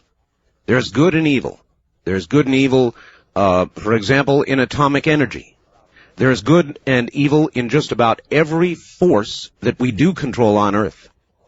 So, with the assumption of a creator, a God, a good, I think it's not too much of a leap to understand there is an opposite force, the one we talk of this morning. On the wild card line, you're on the air. Yeah, you're true about that, because they balance each other out. I believe so, sir. But you can't have too much of either. So I'd like to talk about what happened to me when I was 15. Okay, go ahead. Yeah, we were staying at a friend's house. Me and my mom were staying at a friend's house. Yes. For a little while. Right. So we find a new place to live. Yes. Where are you, by the way? I'm in Long Beach. Long Beach. All right. Okay. And see, certain times of year, this is certain part of the neighborhood in Broadway and Long Beach and everything. Yes. It's like a vortex. A vortex. Yeah, it's like a vortex. Certain things come through. Basically it's like a main doorway. A main hallway. You find different things. Like one time, my mother, seemed like a little man crawling on her arm. And she woke up. On her arm? Yeah, on her arm. Uh-huh. He's all silver. He left like deep footprints. She woke us up to see these little footprints on her arm. Really? And I looked down and said, yeah, they're footprints, Ma. Yeah, you figure she's joking. Went back to sleep. And I estimated the thing probably weighed around 40 pounds, leaves such deep footprints. And on her arm. It actually left footprints on her arm. Yeah, left footprints on her arm. Wow. All right, thank you very much for the call. Now, what was that? What would do that? Well, there are those who would suggest this woman was dreaming. She was asleep, and she had such a vivid dream that the power of her mind actually caused those that physical evidence that he just talked about, footprints actually on her arm. But sometimes it's a little difficult to separate the real occurrence from the one in our mind. Maybe there is not a difference. Maybe that which does occur in our mind is in fact real. Does that occur to you? The distinction between that which we dream and that which we experience while awake, it's really, when you examine it, a very, very small distinction. This is the Halloween weekend show from Ghost to Ghost AM. Good morning. Welcome to Ghost AM. It is the annual Halloween show, and we are telling ghost stories. It is Halloween weekend. Indeed, it is the weekend, so settle in, light a candle, dim the lights, if you dare. Art, this story is supposed to be a true one.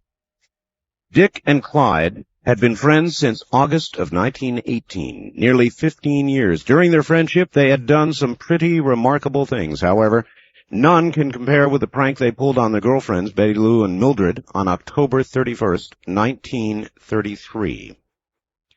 October 24th, 1933, Betty Lou and Mildred were excited about the barn dance and hayride they were about to go on Halloween night. The girls just couldn't conjure up a prank to pull on Clyde and Dick that could measure up to the boys hanging a dressmaker's doll on Window Johnson's old dead tree in her front yard. Whatever that prank would be, it would have to be very good. During lunch, the boys propositioned them with a dare. The agreement was for the girls each to drive a stake into a grave at midnight on Halloween night, and the boys would pay them $10. The girls agreed, thinking they could come back with some gruesome horror stories to scare the boys out of their wits. October 31st, 1933, 8 o'clock at night. The foursome was having a great time at the dance. The boys kept asking the girls if they're sure they wanted to go through with the agreement. The girls were positive. During the hayride, the group leader was telling a story about a jealous husband's outrage with regard to his wife after finding her with a lover. During his panic, he murdered her, chopped her into small parts, and tried to dispose of her body. All the remains found were her two arms, now buried in Grace Lawn Cemetery. Grace Lawn Cemetery? The graveyard the girls were about to be at this very night. Mildred was in a frenzy. How was she going to handle this? Why did she let them talk her into it? Mildred came back to her senses. The hayride comes to an end. She could hear Betty Lou and the boys planning out the evening. They all were to meet at the general store at 1 a.m. after the graveyard incident. The time finally came. Mildred and Betty Lou found themselves at the graveyard. Betty Lou was to pound her stake into grave number 12, and Mildred into number 56. They decided to just meet at the back of the store. Betty Lou pounded her stake as directed and gave a signaling whistle to Mildred. Betty Lou was finished. She headed back. Mildred pounded her stake and got up to leave. Something was tugging her skirt. She screamed for help and nobody came. She tried harder to get away, but it was useless. At 1 a.m., Betty Lou and the boys were worried about Mildred. Why hadn't she shown up? Had she been hurt? They decided to go back to the graveyard, but it was the dead of night and too dark to see a thing. They came to the conclusion that she was tired and went home. November 1st, 1933, the Jonesboro Morning Bee read, "Girl found dead in Grace Lawn Cemetery with stake through her dress." That's from Ron in Seattle. On the toll-free line, you're on the air. Hi. Make that the wildcard line. Hello? No, you're not. On the first-time caller line, you're on the air. Good morning. Hello? Hello. Hi, Art. Hi. I'm calling from Santa Rosa, Santa Rosa. KSRO. Great. and I will tell you a truth that I know, as sure as I know my name, that ghosts and poltergeists and past life visions are all one and the same. They're all agents of Satan. In 1989, on Thanksgiving Day, my mother-in-law died. And I hadn't spoken to her for 3 years because I'd had the consummate nerve of questioning her about Grandpa drinking and driving with my son in the car, and she never spoke to me again. And the next day, my husband arrived home, and he'd been with her at the moment of her death, and she'd thrown back the blankets as if to leave, and she was clouded with morphine.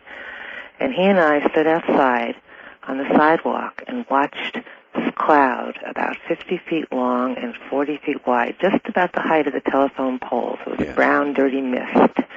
And we watched it dissipate in front of our eyes. And I made a joke, and I said, maybe that's your mother's spirit. And about a week later, his father reported that some things were turned around on the mantelpiece, and a spot on the windowsill where she'd placed the glass refused to dry. And we thought, well, he drinks a lot. This can't be true. And about a week after that, I was sitting in the living room, and my husband was at his office, and her music box in the corner of the room went on all by itself. And I called him up and really freaked him out. And he'd kind of abandoned the family in that he was up there every weekend sitting at the foot of her bed on the floor writing poetry about her. It was sort of an emotionally incestuous relationship. Well, he began to change a lot. And what was going on was he was seeing another woman who later turned out to be the image of his mother, an older woman. And he literally turned into her. Wow. And he would come to the door one day screaming at me to quit using his last name. We've been together 17 years. And the next day he would forget that he'd even said that and be very charming. And God, how did you get through this? It's still going on. My son, he spirited my son away, and my son became addicted to drugs, showed up on my doorstep last October, all into the master, and saying to me, Satan rules. And he brought with him head lice, body lice, chicken lice, and mites. And a year has gone by. I've spent $3,000, and I'm still fighting these things. My son has come and gone. And before he left, he said to me, the master has plans for your life. The next day, my brake fluid was drained. Just weird things just keep happening in this house. There's an odd smell in his room of rotten oranges. I had 2 other people stay just for brief periods of time, and there was dead smells coming from underneath. And I'm still battling this at this moment. My God. Adam's family values. Oh, man. Really? All right. I appreciate your story, and I wish you well, ma'am. I don't know what to tell you, but I think, faced with a similar circumstance, I would give even my son, under those conditions, the old heave-ho. And I would try and free myself of that. Because I believe you're in a dangerous situation. On the toll-free line, you're on the air. Good morning. 1 second, let me get the radio. Yes, thank you. Turn them off the moment you get on the air, please. This is actually Coast to Coast Hey, AM. Art, how you doing? I'm fine, sir. Do you have a story for us? Yeah, this is Dale from Portland, KEX. Yes, Dale. Yeah, I'm originally from West Virginia, and I had my grandfather tell me a story a long time ago about his great-grandfather told him a story of, always get nervous on here. Okay, but they had bought some, plantation down in Logan County, West Virginia. Mm-hmm. And it had a big field, and they hadn't found out. This is all a story told me by my grandfather. And my great-grandfather tried to plow up the land and everything there, and the ground was real rocky, and when they later looked, it was like makeshift little grave markers. Oh, really? Yeah. Well, my grandpa told me that one night my grandfather was awakened by chains rattling and screams and stuff like that, right? That can't we at least have peace in our, death and stuff? Yes. And my grandfather told him, he said, he was probably just having a dream. And he said, yeah, he could have been having a dream, but, all the grandchildren heard it too. So I was kind of like freaked out by that story, so. I can imagine. Did he ever continue to try to plow that land? No, they discontinued plowing that land. I can they imagine. left it alone. I can imagine I would have too. Thank you very much for the call. I wonder why spirits, or those who have left, are in any way at all attached to or concerned with their prior physical bodies. Or maybe it would be true that a spirit would be still attached to, thinking about their physical body. I don't know. I mean, who knows about these things? But so many of the stories seem to concern the bodies that have been, that are now buried below the earth. On the wild card line, you're on the air. Good morning. Oh, hello. I'm calling from San Diego. Yes, sir. Yeah, I'm sort of a skeptical mind about these things, and don't believe in anything supernatural. And but just the other day, I was sitting down with my sister, and we were just talking about things, and we had one of her children, my nephew Jesse, was with us, and talking about things that scare him and so on. And he mentioned the ghosts, and I naturally I spoke up and I said, well, there's no such things as ghosts. And then my sister spoke up, and we're pretty close, and she said, in all seriousness, she said, well, the ghosts are the one thing I do believe in. And she never had told me the story before because she thought she would just be laughed at. But she would see she's seen these figures in this duplex that she's living at. Yes. And one of them is in her one of her children's bedrooms. Her other son Casey is 7 years old, and she would see this figure in there, and the first couple of times she would think it was Casey, and she would look in there and she saw this small child dressed in sort of with a strange hat and suspenders, and sitting on the floor playing, and she went into the to look into the doorway and said, Casey? And then Casey would say, what, Mommy? Or whatever. He'd be in the kitchen or the living room down the hallway, the other side of the house. And she turned around and there would be Casey. And then she would look back and the figure would be gone. And she's also seen one other figure in the hallway. She has her bedroom right off the hall. And she leaves the door open most of the time. And she would see this figure like when she was reading a book in bed or whatever. And she would, just like out of the corner of her eye, notice this man with a dark beard. And then she would look up and it'd be there for an instant, and then it would just disappear. Do you have any idea what these entities are? I have no idea, absolutely no idea. She had never told the story before, and it was just it's something that kind of spooked me because I just something that I don't believe in, and but the fact that she was telling me with such sincerity and conviction that this had actually taken place. I just what do you fancy, sir, happens to us after we die? Well, my my normal belief is simply that I'm sort of based on a rational, that when the brain dies. So, in other words, you've always thought lights out, that's it, show's over. Well, yeah, in all probability, that would be my general conviction. All right, sir. Thank you very much for the call. That's it. Lights out, show's over. That's all there is. It seems to me less likely than the alternative that there is some sort of survival following physical death, and I do believe there is. And I do believe the story you told and others you will hear this morning. On the wild card line, you're on the air. Good morning.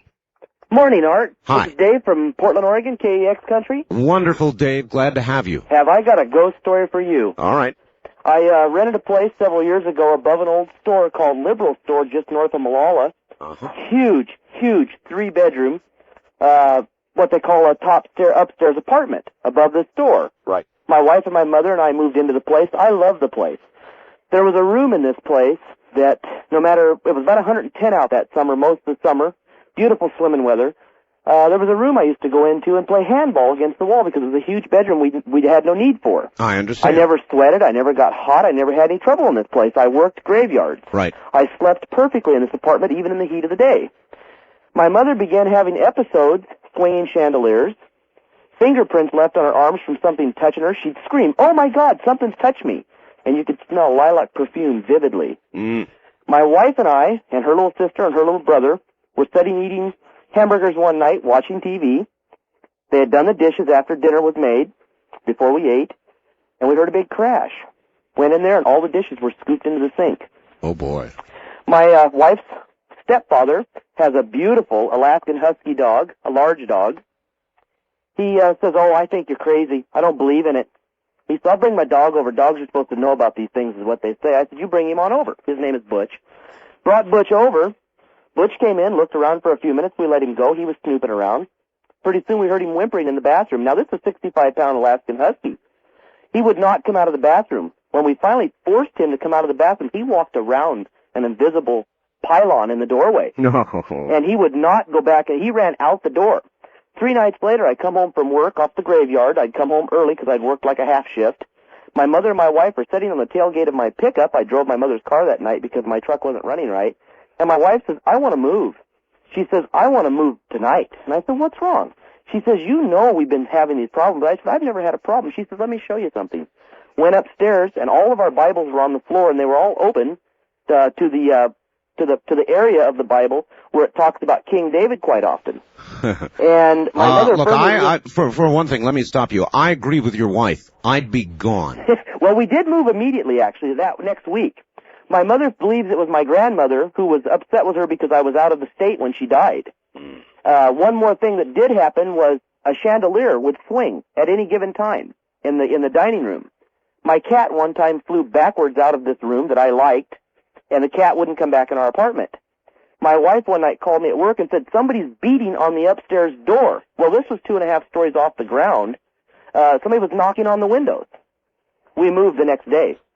I don't blame you. And that is the true, and my mother and my wife are, to this day, we go by that store when you drive out the old highway there. Right. They won't stop and go into that store. And that ended it? For us, it ended it. Now, I have heard stories, I have friends in Malala and family. I've heard stories that several families have moved in and moved right back out. And we don't know if it's the place is very, very old. Hundreds of years old. This building's probably been there since the early 1900s or more. And it's a store at the bottom and an apartment at the top. And like I say, it's 2.5, almost 3 stories tall. And my wife claimed, I wasn't there the night the windows were being knocked on, but her little sister, who's very skeptical, doesn't believe in any of this, or didn't until then, told me, she said, Pier White was shaking. Pier White, I couldn't stand to stay there because something was knocking on all the windows and was knocking on the upstairs door. We had 2 doors. A downstairs door that led to the outside. You came up a long stair corridor. And you really did it. You really moved. Yes, we did. Do you swear to us this is a true story? Honest to God, I swear to you, my wife is in the bedroom listening on the radio to hear me tell the story. She's the one that wanted me to call. My mother's standing here looking at me with this funny look on her face. It's an honest to true story. I've had friends come to my house. Her little brother came and spent the night. Prove it to me. Get your wife. Okay. I'll tell you what. Now hold on. Now okay. I'm coming up to a break here. All right. Okay. And so what I'm going to do is break. You won't hear anything on the line during the time that we're gone, but don't worry. We'll come back to you right after the break. How's that? Okay. We'll be waiting. All right. Good. Thank you. Stand by. Stay right there. And this is perhaps yet the best example of what I was telling you about. If this kind of thing scares you unreasonably, then my suggestion is to tune out, because it sounds like it's well underway. This is Ghost to Ghost AM. From the Kingdom of Nye, this is Coast to Coast AM with Art Bell on the CBC Radio Network. Good morning. Welcome back. This is the best talk radio in the nighttime, the largest, fastest-growing nighttime talk radio program, and this morning we're talking about ghosts.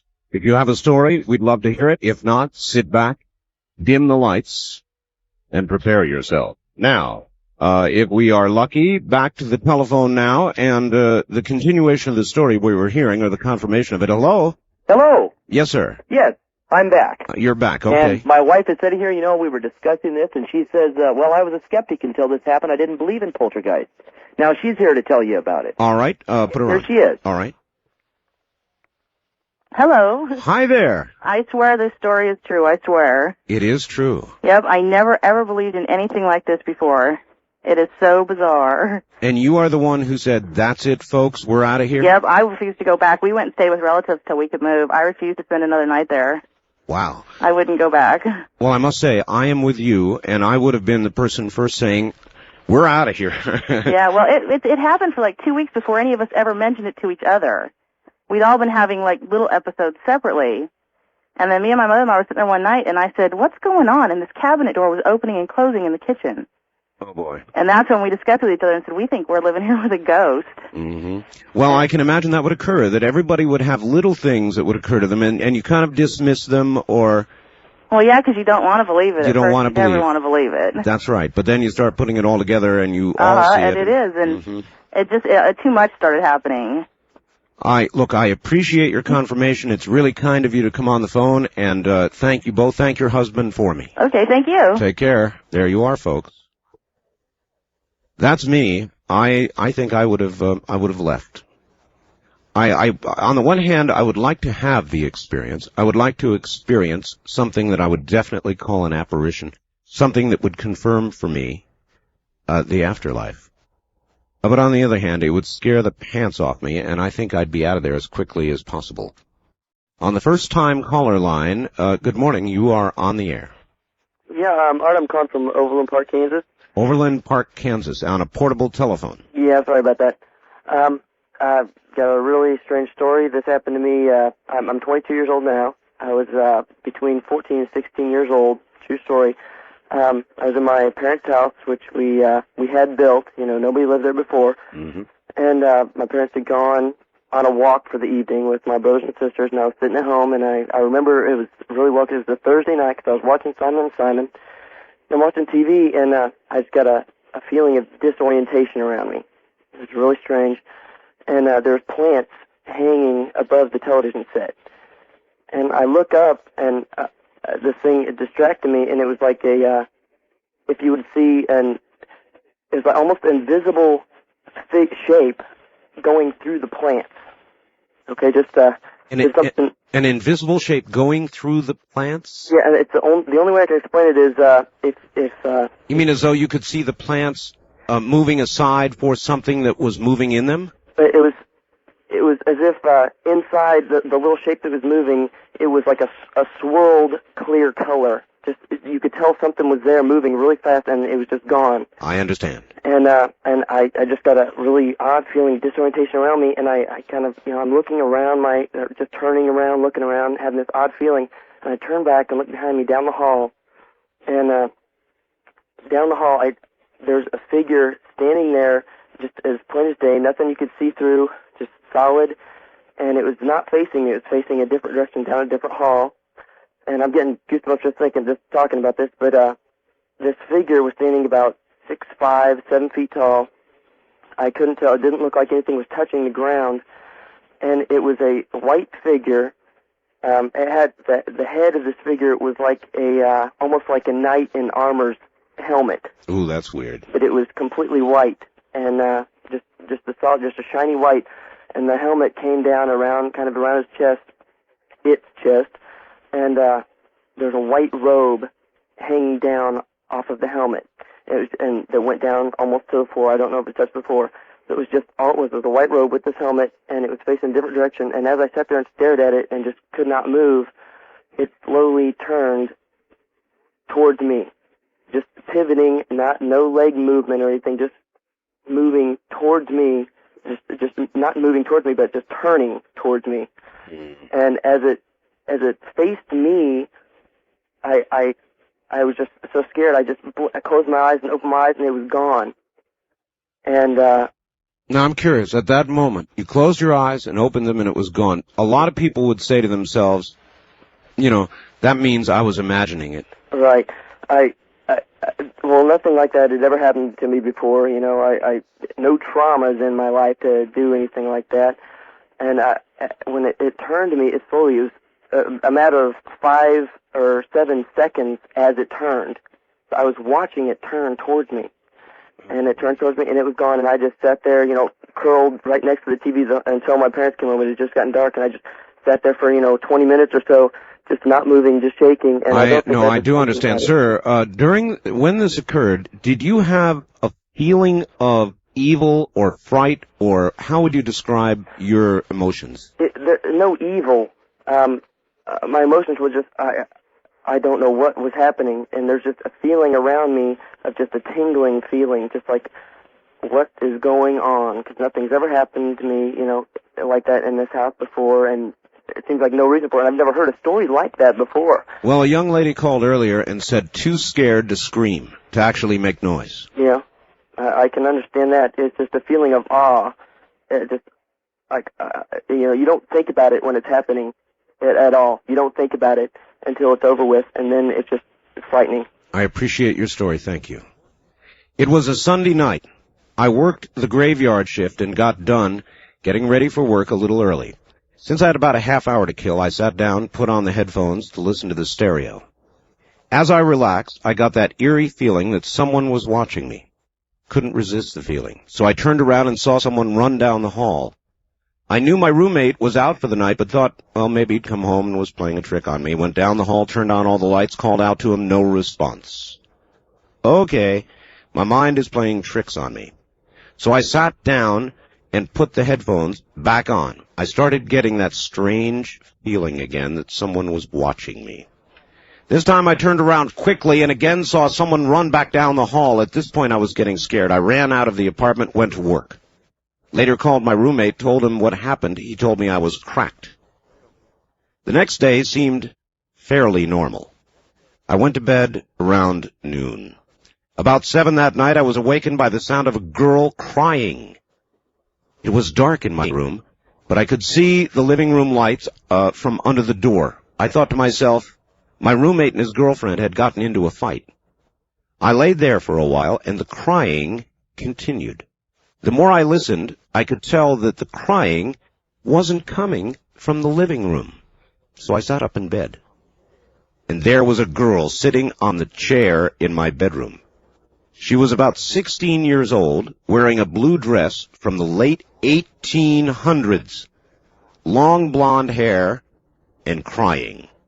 When I asked her who she was and what was wrong, she looked at me with a frightened look, stood up, and disappeared right into the wall. I came running out of the bedroom. My roommate was sitting quietly watching TV. I told him what had just happened. He, of course, didn't see or hear any of it, didn't believe me. Never saw the girl again. To this day, I have no explanation as to what happened. That's from Pat in Scottsdale, Arizona, listening to KFYI. Thanks, Pat. That's a hair curler. On the toll-free line, you're on the air. Good morning. Good morning, Art. Yes, sir. Where are you calling from? I'm listening off of San Antonio, WOAI. Yes, sir. And where are you?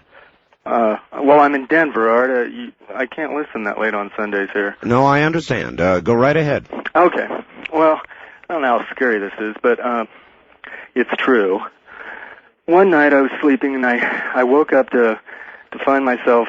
You talk about feeling a presence, and it wasn't a divine presence. It felt kind of ominous to me. In fact, I was kind of frightened, but I felt like a weight on top of my body, and I started feeling myself spinning on the bed, which, like I said, it did frighten me, and I wasn't having any of it. So I started, not that I'm particularly,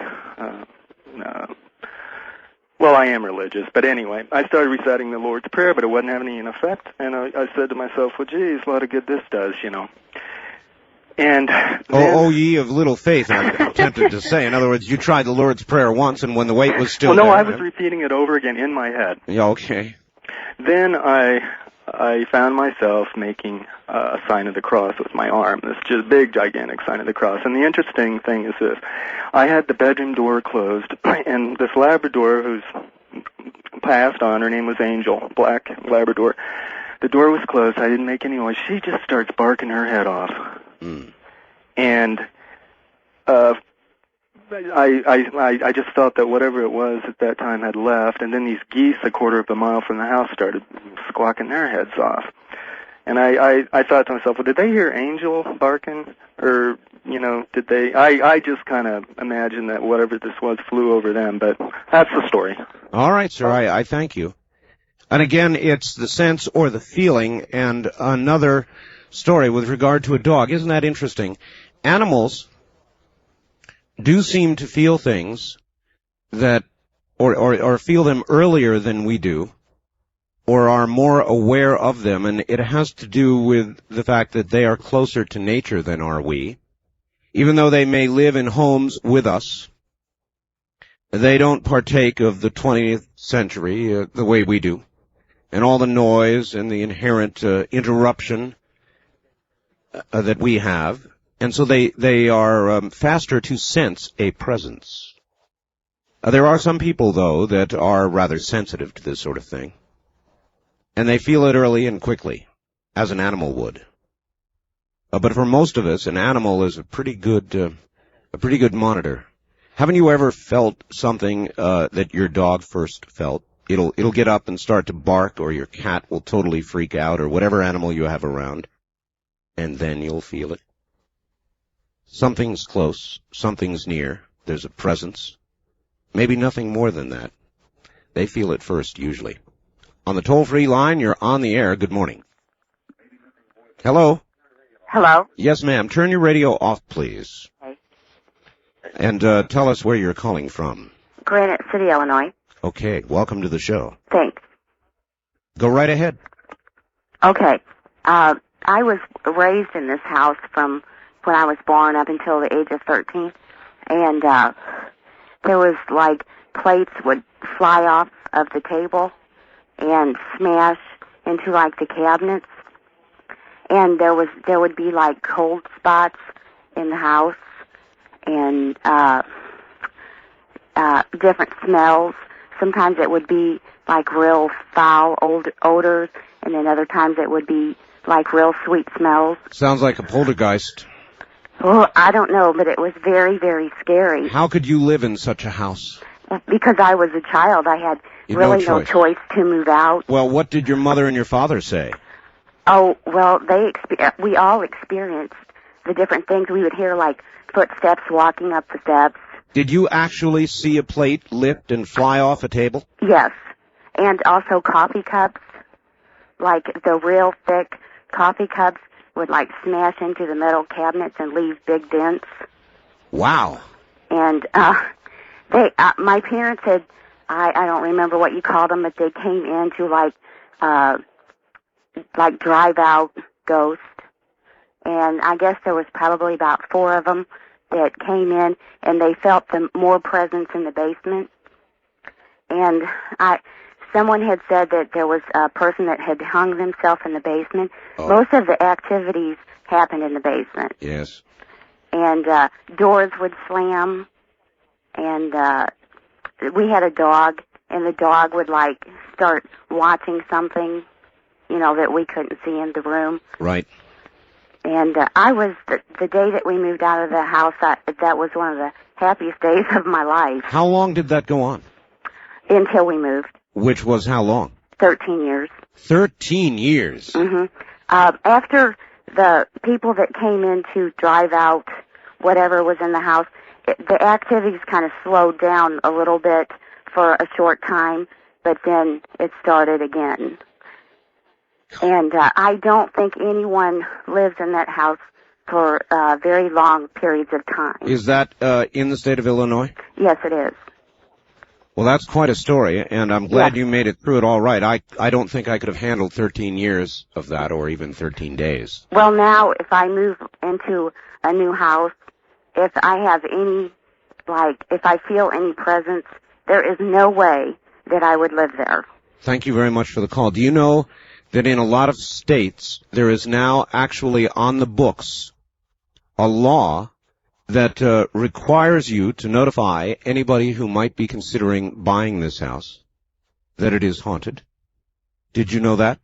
There is actually a law of that sort, and there have been court cases that people have won because there was not notification given of a haunting. Can you imagine living with that for 13 years? And on our toll-free line, you're on the air. Good morning. Good morning, Art Bell. How are you doing? Just fine. Where are you? I'm in Seattle, Washington. Seattle. Uh-oh. We're holding this line for east of the Rockies, sir, until 2 a.m. Pacific. Okay, I'll call back. All right. Thank you. I appreciate that. On the wildcard line, you're on the air. Hi. Hi, Art. How you doing? Just fine. Where are you? I'm in Lexington. Lexington, Kentucky. Excellent. Got 2 stories for you. All right. One was when I graduated from tech school when I was in the Air Force. Me and a WAF boarded a plane in Chicago, And so she was telling me about the aircraft, and as we boarded, there was 2 pilots sitting in the back. And I said, we can talk to them, later on when we get airborne, because there was a technicality that she didn't quite understand on the aircraft. Yes. Well, the plane took off and everything, and the seatbelt deal came off, and I said, let's step back there and talk to them, and we looked around, and they were gone. So I said to the airline stewardess, I said, ma'am, I said, where did the pilot go?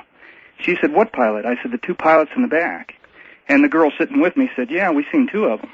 She said, wait right here, I'll be right back. And she ran and got 2 stewardesses to come back. She said, tell them exactly what you told me. And so I told her and told the other 2, and the one started crying and got all upset and had to take her in the back. Do you recall the aircraft that crashed in the Everglades? Very well, sir. That's what part of that was. Oh, God. I've heard a lot of stories like this, and I think there are many. I have a very good friend that works for a major company, which I can't name, and when he retires from this company, I'm going to have him on the air, and we're going to tell some of these stories. But you are exactly right. That particular crash... I think it was Flight 401, wasn't it? 401 or 409. They were chalky white looking, the individuals, but they looked solid. Listen to me. I'm telling you, I've heard privately told, not for attribution, stories just like the one you're telling me right now, and it's going on to this day. Aircraft are haunted. Oh, okay. And it's because of that particular crash and a few others, and... Well, they cannibalize the parts, don't they, and put them in the other aircraft? You see, yeah, that's right.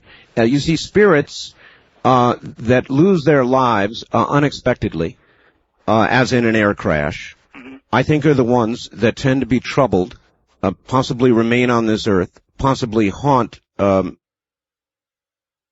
the location of their death, in this case, an aircraft. Well, the second story has to do with a place in Tennessee called Cookville. And that happened this summer. We moved into a trailer park, into a little trailer, and it was really clean. It was a nice little trailer. No air conditioning, though. It was when it was real hot. And the first night I got up to go to the restroom, it was about 1 or 2 in the morning, the bathroom. I stepped on and through the living room, and, of course, we had the windows open and everything. There was an alley by the trailer, and I heard a girl laughing. And I thought, what in the world? About 2 in the morning. I looked out, and I didn't see anybody. So I went to the bathroom, and then I come on back, and the next morning I was telling, my friend about it. Right. And she said, probably just somebody outside. And I said, okay. And our cat kept his head riveted to this one spot in the living room. He, when you picked him up, it was like a joke. His head would just rivet back and forth on this one spot, pivot. I understand. Anyways, later on, one of the neighbors had finally told us that the reason they couldn't keep that trailer rented was because a girl was brutally murdered there a year before. Okay, so we were, I said, well, we got to get out of here eventually. I don't want to stay in this trailer because we kept hearing bangs and knocks and different things. Yes. And so we were sitting there. This is in the afternoon, too. We were sitting there arguing about the doors being open. We had both doors open on this trailer because we didn't have air conditioning. Okay, very quickly now. And I said, why don't you close the door? And she said, why don't you do it? And about that time, the door just slammed shut. And I just turned around and I said, thank you. That'd be enough for me. Well, we moved. We got the heck out of there, but that trailer definitely had some problems. But it was so weird the way that cat would just watch that, and then... I know, they know. Sir, yeah. I've got to go. Thanks, sir. Thank you very much for the call. Have a good morning. This is Ghost to Ghost AM. Good morning. Those stations just joining us, you have missed 2 hours of pure ghost stories. We will continue in a moment. The night is yours. The weekend is here. It's Halloween weekend, and this is the annual Ghost Show. The only thing we take all night long are ghost stories, and we've had some beauts so far, believe me.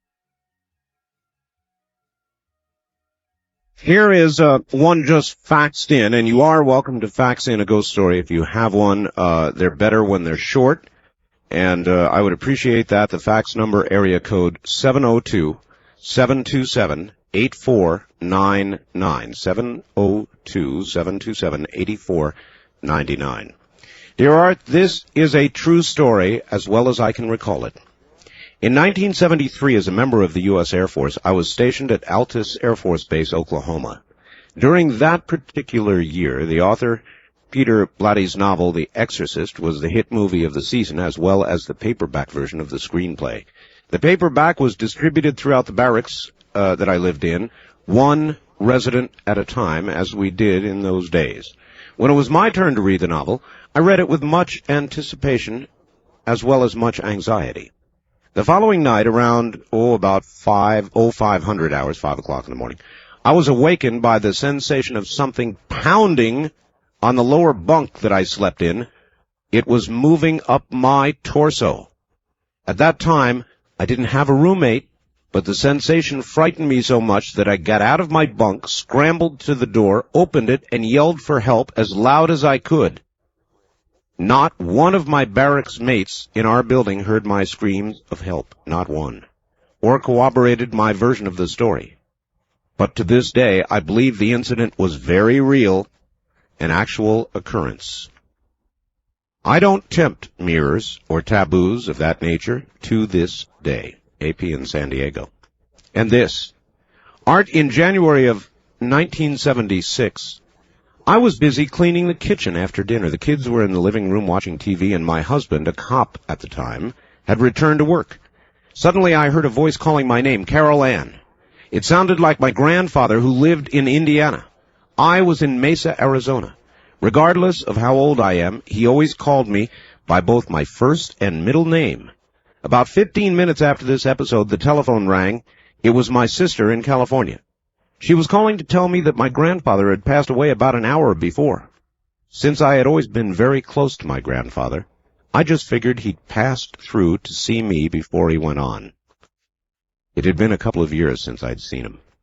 In July of '80, I had a dream about both my grandparents, and they were in their wedding clothes, young and dancing and laughing and having a wonderful time. The next morning, my mom called me to inform me that Grandma had just passed away during the night. I think she came to me to let me know she was glad and was with Granddad again, and both were very happy. Back to the phones. On the toll-free line, you're on the air. Good morning. Yeah, Art, this is Radical Rudy in St. Louis. Hi there, Radical Rudy. How you doing? Fine. I'm talking to you on my Trope, listening to you on my 818CS. Excellent. Say, this happened in 1972, Art. I was out near Gallup, New Mexico, actually in a little town called Chinle, Arizona, on the Indian Reservation. Oh, yes. And I was a surveyor. I was out there with my boss one night in the fall of the year, probably about this time of the year, and he was on one mountain ridge and I was on the other. And we were surveying back and forth across this valley, and he kept saying, "Do you hear those wolves?" And I said, "Man, I don't hear any wolves." Wolves. And he said, these Indians supposedly can turn into a wolf. He said, "I hope there's no burial grounds over there by you." And I was in a Jeep, and the top was off of it. And I was sitting there, it was kind of warm, and I was starting to get spooked a little bit, because I had never seen anything weird or anything. But I'm sitting there in a Jeep, and I got my arm hanging out the window, talking to my boss on the radio, and all of a sudden something started licking on my hand. I almost panicked. I jerked my hand up, and I looked out, and it was an old hound dog. But I'm telling you, that seat was very unclean for several days. I'm with you. All right. It really scared me. Thank you very much for the call. I can imagine it would. I mean, you're set up for that. Your arm's hanging out. That's actually kind of funny. I appreciate the story, sir. What we're telling are true, real ghost stories for the most part. That was an almost ghost story. And I'm sure that the emotion he felt at that moment was very real. You can get psychologically set up for something like that, which may have happened to him and certainly may have occurred also to the man who was reading The Exorcist. I mean, cannot be a better setup than that. The Exorcist had to be one of the most frightening movies ever done. And to this day, I believe The Exorcist is one of the most frightening movies ever made.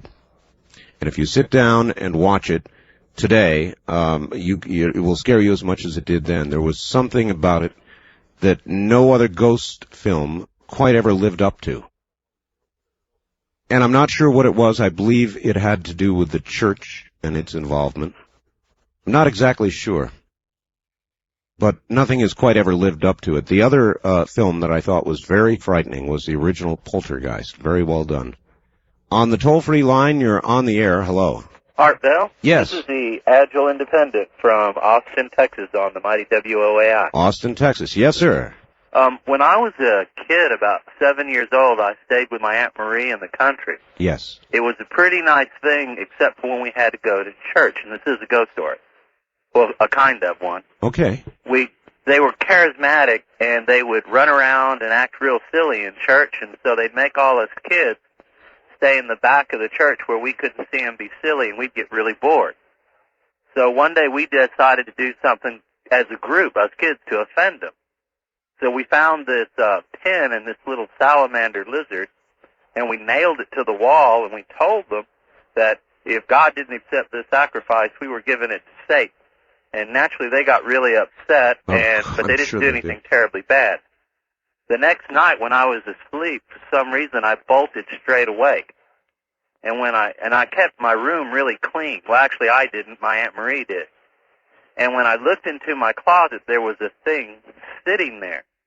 This thing, I mean, if it weren't for the way this thing looked, I would have thought it was a nightmare. What was it? It was, if you can imagine something that's four-dimensional, it's a pitch-black room, and this thing is so dark I can clearly see it. I mean, it was kind of like black light, and along the edges of it was kind of, you could see its edges because it's like the very air around it was repelled by it, like it found it obscene, and it's like the very matter around it just was repelling from it. Ooh, that'd do it for me. Well, the only thing about it that actually looked physical was its teeth. It was a triangle with a slit up the center that ended in a little round thing, and when I looked into its eyes, which at first looked like kind of pools of light blood swimming around, it got two blue dots that looked just like my eyes that were in the center of it, and the longer I looked at it, the faster my heart began to beat. I got so scared I tried to yell out and scream for help, and I couldn't. My voice just stopped. I couldn't. I understand that kind of fright. So frightening you cannot scream, not out loud. Exactly. So the last thing I did was cried out to God for help in my head. It was all I could do. And the next thing I knew, it was morning, and I was laying down in bed, and I don't remember any time passing between those events. Could it have been just a nightmare? That would have been my attitude, except for one thing. Yes? Nothing on earth could look like this thing. Oh, and in the morning I looked into where the only other antidote to the story was I did open the closet because it was closed again when I woke up. Yeah. And my toys were piled end on end. Oh. And my toys were kept very, very straight and neat. That was the other thing. They were always lined up very neatly on little shelves in the back, and they were totally jumbled as if someone had deliberately turned them over and upside down, but none of them were broken. That'd be it for me, partner. Yeah, I mean, but no, try to imagine something that's four-dimensional and that the very environment around it, it just finds it obscene and repels from it. I understand. Imagine your eyes being sucked into this thing and seeing your own eyes looking back at you. No, thank you. I appreciate the story. You're welcome. Thank you, from Austin, Texas. Well, this will sound silly to you, I suppose, but my wife knows. She may not know why until I tell you now. I know she's listening in the next room. I always close closet doors. I don't like closets. Closets are dark places where if anything was going to come, I would think it would come. And, I always close closets before I go to sleep.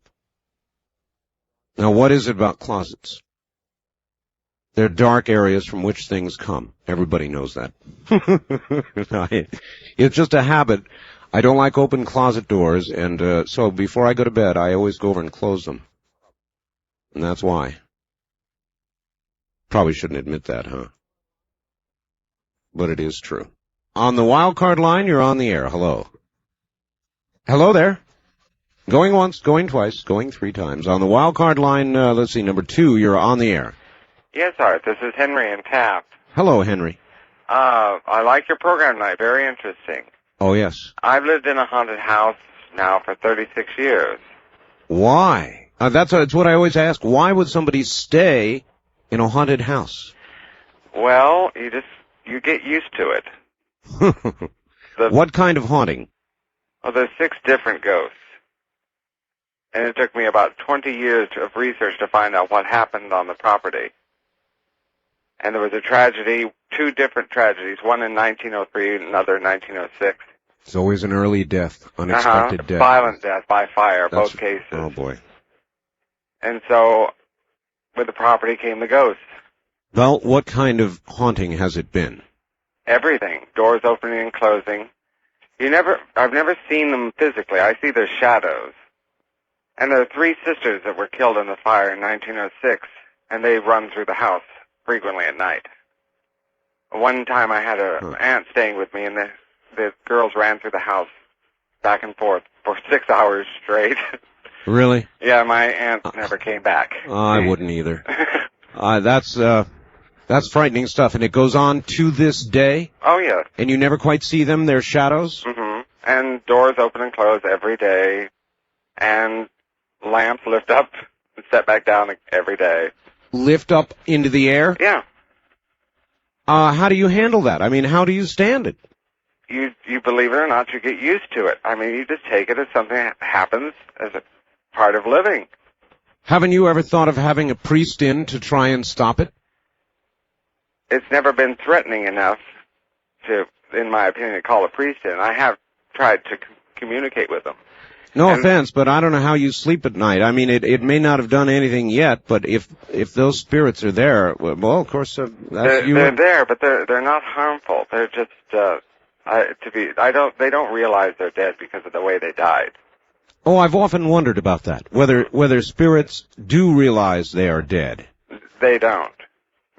The worst part of the whole haunting is when one particular time, it's been about 15 years ago, I heard a man screaming, a terrible scream. It was in my bedroom. I could hear the screaming, and I ran outside, and it was quiet outside. There's no sound at all. And when I went back inside, the screaming was still going on. And it was later when I finally found a witness to the events that had happened. And she said, oh, that was the man, when they couldn't get to him, when he was dying, he was screaming. Oh, my God. All right, thank you very much for the story. See, that's a chilling one. I wouldn't stay in a home like that, would you? Well, look, because it's topical, I'll tell you, the best ghost photograph, no, the 2 best ghost photographs that I have ever seen, we put originally on computer services for those with computers to download them. Many have seen them, but most of you have not. These ghost photographs are in our new newsletter, and the premiere edition of the newsletter is about to come out. And particularly the one by the stone mason is probably, in my opinion, the best photograph of an entity that I've ever seen. As a matter of fact, let me take just a moment out and read you the letter that accompanied the photograph that appears in the newsletter. Dear Art, first let me thank you for your daily program and Dreamland. A week or so ago, I heard you talking about the Halloween show with a listener. I missed most of it, but if you're interested in ghosts, here is a photograph that might be one. A friend of mine who is a stone mason was working on an old home in L.A. On finishing the wine cellar in the old existing basement, he photographed his work for his scrapbook. When he developed the pictures, this is what showed up on one. He didn't see anything when the photo was taken. However, on questioning the architect, he was told that 3 crews, carpenters and so forth, had walked off the project. It seemed they felt very cold air. Some were pushed down the stairs by an unseen force. Since these photos were taken, I've talked to the architect and was told the home is about 100 years old and was listed for sale after the man who lived there died. The architect also told me that a Chinese man was interested in buying the home, but when they brought their priests to okay the home, and the Chinese do that, and bless it, they left in a big hurry, screaming. Evidently the new owner, who's having it completely renovated, knows about the ghost, but does not know what has happened to the workmen, nor have they seen this photo. The friend of mine who took the photograph is a Muslim, a very religious man who does not have any interest or belief in ghosts. Just thought you'd like to see it. And he's got the negative. And I must tell you, you have never seen anything like it. I'm going to be very interested in your opinions when you get this newsletter. So it's in there, and in fact, a lot more is in our premier newsletter. There's a Dreamland report, for example, with a big story on Richard Hoagland, a big interview with Richard Hoagland. The key photographs of the moon from Richard Hoagland are also in there. There'll be a number of stories, one about the crime bill. There'll be a story from me, a story that I've written for the newsletter that I think is pretty hard-hitting. It's pretty rough stuff. I hope you enjoy it. There's Behind the Scenes by Alan Corbett, the president of our network. There will be a complete listing of radio stations for Coast to Coast and Dreamland.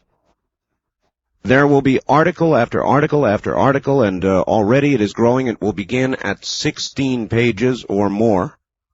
And you can get it now by ordering right now or any time. Our brand new newsletter entitled After Dark. It's going to be a real downtown production. You can order right now. It's just $29.95. It'll come to you every single month, and that will get you an entire year. If you have Visa or MasterCharge, you can call in fact, you can call right now, and I recommend before this premiere edition is exhausted, you get in on this. 1-800-917-4278. That's 1-800-917-4278 if you have Visa or MasterCard.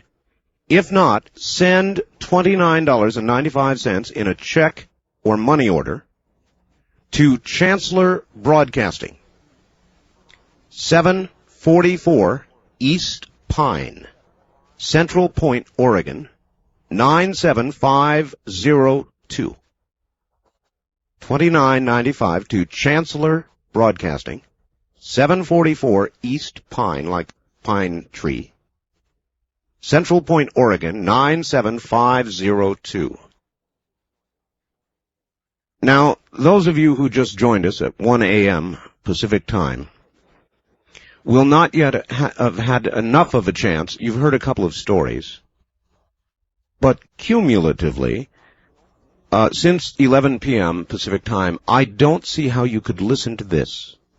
And these people, many of them very articulate, very serious, and very honest, and not begin to believe that there is something that follows this life for some, if not all. That's what we're doing. It's Halloween weekend, and we're telling ghost stories. Real ghost stories. Keep listening. Dim the lights if you dare. If you can't handle it, turn it off. We'll be back. Welcome back to Ghost AM. I'm Art Bell. We're telling ghost stories, real ones. Join us if you dare. I've got a whole pile of faxes here of very good ghost stories. I guess ask and ye shall receive, and I'll kind of get to them as I can this morning. On the wild card line, you're on the air. Hello. Good morning, Art. Good morning, sir. This is Mick from Phoenix. Great. I'm not real sure if this is a ghost story or not. Well, tell it and we'll let you know. In the summer of '77, I woke up about 2:30 in the morning because my girlfriend was out of bed. So I walked into the living room to find out what was wrong, and she was sitting on the couch, naked, with her knees pulled up under her chin and her eyes about the size of saucers, and looking at me like I'd grown 3 or 4 extra heads. So I said, what's wrong? What's going on? She says, "Don't do that to me." Well, it took a little while, but she finally told me that what had happened was she heard me talking, and she thought I was in my sleep. She rolled over towards me, and she said, "You're as stiff as this coffee table and as cold as an ice box." I said, "What do you mean?" She says, "I don't know." I said, "I got up and took a look, and you're laying there in bed, stiff. Your mouth's a little bit open, but your lips aren't moving, and you're carrying on a conversation with a little boy and a woman, and I can hear them talking back to you, and you're talking to a third person, another woman, but I can't hear her." Oh boy, I guess I'd have done the same thing. I'd be up and out. Well, I guess so. Anyway, apparently I sat and carried on this conversation with a little boy and a woman, with my mouth not moving, being as stiff as a board and as cold as a freezer, for about 5 or 10 minutes, and she sat there and listened to a little bit of it, and then went out in the living room, and she could hear all of us talking. And it definitely spooked her, and it affected our relationship considerably. Most of the conversation concerned whether or not the woman that she could hear, where she had left her glasses, why she wasn't wearing them. And what it all hinged from was 6 months earlier. My wife, our son, and her mother were all killed in a car accident. Oh my gosh. And no one could tell me exactly what happened. So I knew a private investigator, and I asked him, "How can I find out what happens?" And he laid out all the rules and where I went and what I had to go and who I had to see and what kind of papers I had to get. Right. And I went off and spent about a month doing that, and I found out exactly what happened to them and why. Except I could never figure out why I couldn't find her glasses anywhere in around the car or the accident scene. And so I don't know if it was my brain working with a problem who finally said, "Look, I'm going to give it an answer so you'll stop working on it," or if something supernatural actually happened. Well, we'll let people decide for themselves, but I think I'd be opting for the latter.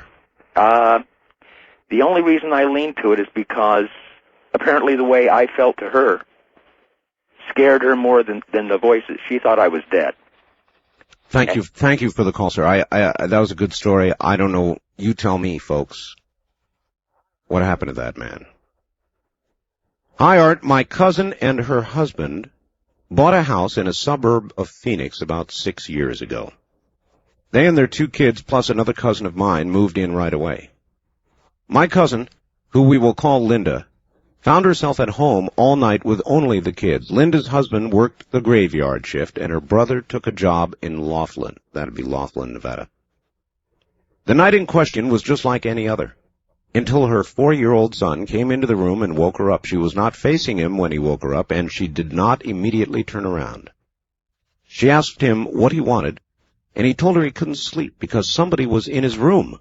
She told him, "Of course there is. You share your room with your brother." He told her it's not his brother. It's some guy he doesn't know.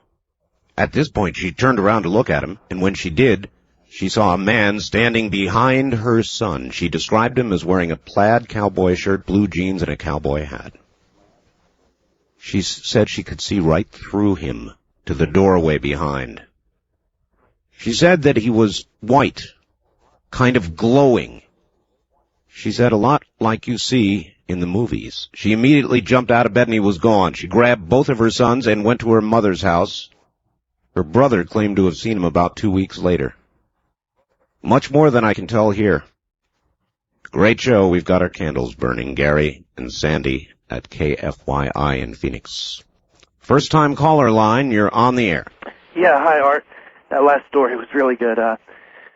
I got a Ouija board story for you. Ouija boards. You don't like them? I have no comment. Go ahead with your story. This story was told to me by my friend Ryan in the utmost seriousness, and it literally made my heart skip a beat. It was told to me about when he was 16, and he has an older brother who was about 21 at the time, and their parents were gone for the weekend. And so his older brother had a couple friends come over, and they decided they were going to do the Ouija board thing. So they put a Ouija board down, and they played with it a little bit, and they decided that they were going to let people do it alone. Okay, one person do it at a time. And in this group of friends, there was a couple, jokers that used to mess around, and there was one guy that they knew was always honest, and so they put him on the board. All right, and so they put him on the board, and my friend was in the corner just kind of watching. Now, a couple years earlier, about 2 or 3 years earlier, their grandfather had been in a terrible car accident. His name was Barry, okay? Now, he had been in a car accident and was in a coma, and he had been in a coma since. And they didn't predict that he was going to come out of this coma anytime soon. And you know how those kind of comas are, and it just keeps going and going and going. Sure. So his older brother decides to call and see if he can find Barry. And his friend, who had never met Barry, was on the Ouija board alone, and it was not moving. And he starts saying, Barry, Grandpa Barry, are you around? Are you with us? Grandpa Barry, are you around? Are you with us? All of a sudden, the Ouija board starts moving a little bit. And what my friend told me is that they just felt the biggest chill come into the room. And a real slight little wind was kind of blowing through the room, very slight. And everyone was just getting goosebumps and looking at each other like they knew something was going on. Something was there. Yeah. And so it starts spelling out things. They say, are you Grandpa Barry? And it says, yes. And the guy has his eyes shut, who's alone on the Ouija board. All right, his eyes are shut. And it starts going around, and it starts spelling out, I'm scared, I'm scared, I'm scared. It's cold, it's cold, it's dark. Okay? And it kept saying that for about maybe a couple minutes. I'm scared, it's dark, I'm cold. And they were just freaking out. I mean, looking at each other, and they were just about to grab their friend. Their friend started sweating. That was on the Ouija board. He was sweating, and his fingers were shaking on the thing. Yes. And then all of a sudden, it just started going real quick, and it said, keep praying, keep praying, keep praying, keep praying, until it was too fast that he couldn't even keep his hands on it. And they grabbed their friend, and when he opened his eyes, he had no idea what happened. He was almost in a kind of a shock. And my friend told me that I was one of the only people that he had told that story to, because it scared him so much. I can understand. I appreciate the story, sir. Thank you. And that is the Ouija board, and I think that Ouija boards are nothing to play with. I think that when you use a Ouija board, you invite the possibility of a real danger. That and I don't even know that it is specifically the Ouija board, it's just that you have put yourself in such a receptive mood, and such a non-specifically receptive mood, that anything may show up. Ouija boards, mirrors, things that put you in a receptive mood, I think you do at your own risk. I mean that. Hi, Art. The following is more a premonition than a ghost story, but very strange and very true. In 1974, my husband's baby brother, 27 years old, had gone to visit some of his friends who owned a bar in Biloxi, Mississippi. He didn't drink, just liked to hang out with friends. A young woman walked into the bar. She'd been roller skating and had fallen. She was about 3 months pregnant and was having some discomfort. Her husband was in the military overseas. My brother-in-law did not know this woman, but offered to drive her home, and she accepted. On the way, they were hit by a drunk driver and killed instantly.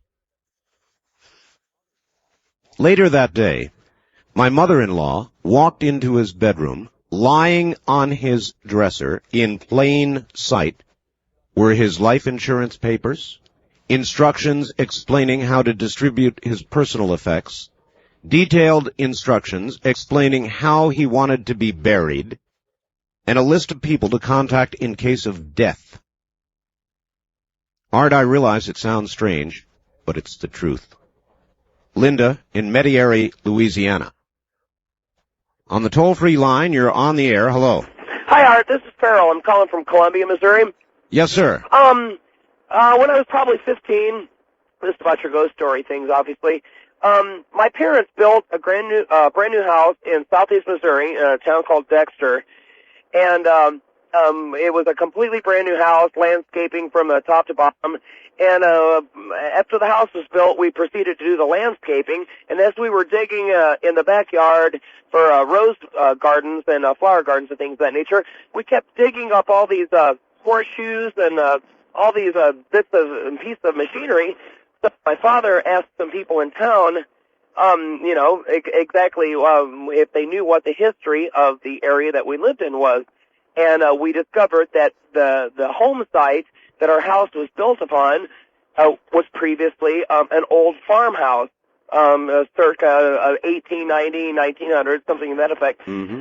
So one day we were back there helping my father dig some rose gardens, and I unearthed a piece of it actually was the handle of what appeared to be a teacup, and I didn't think much of it, so I threw it over to the side and I kept digging, and I kept digging up all these different pieces.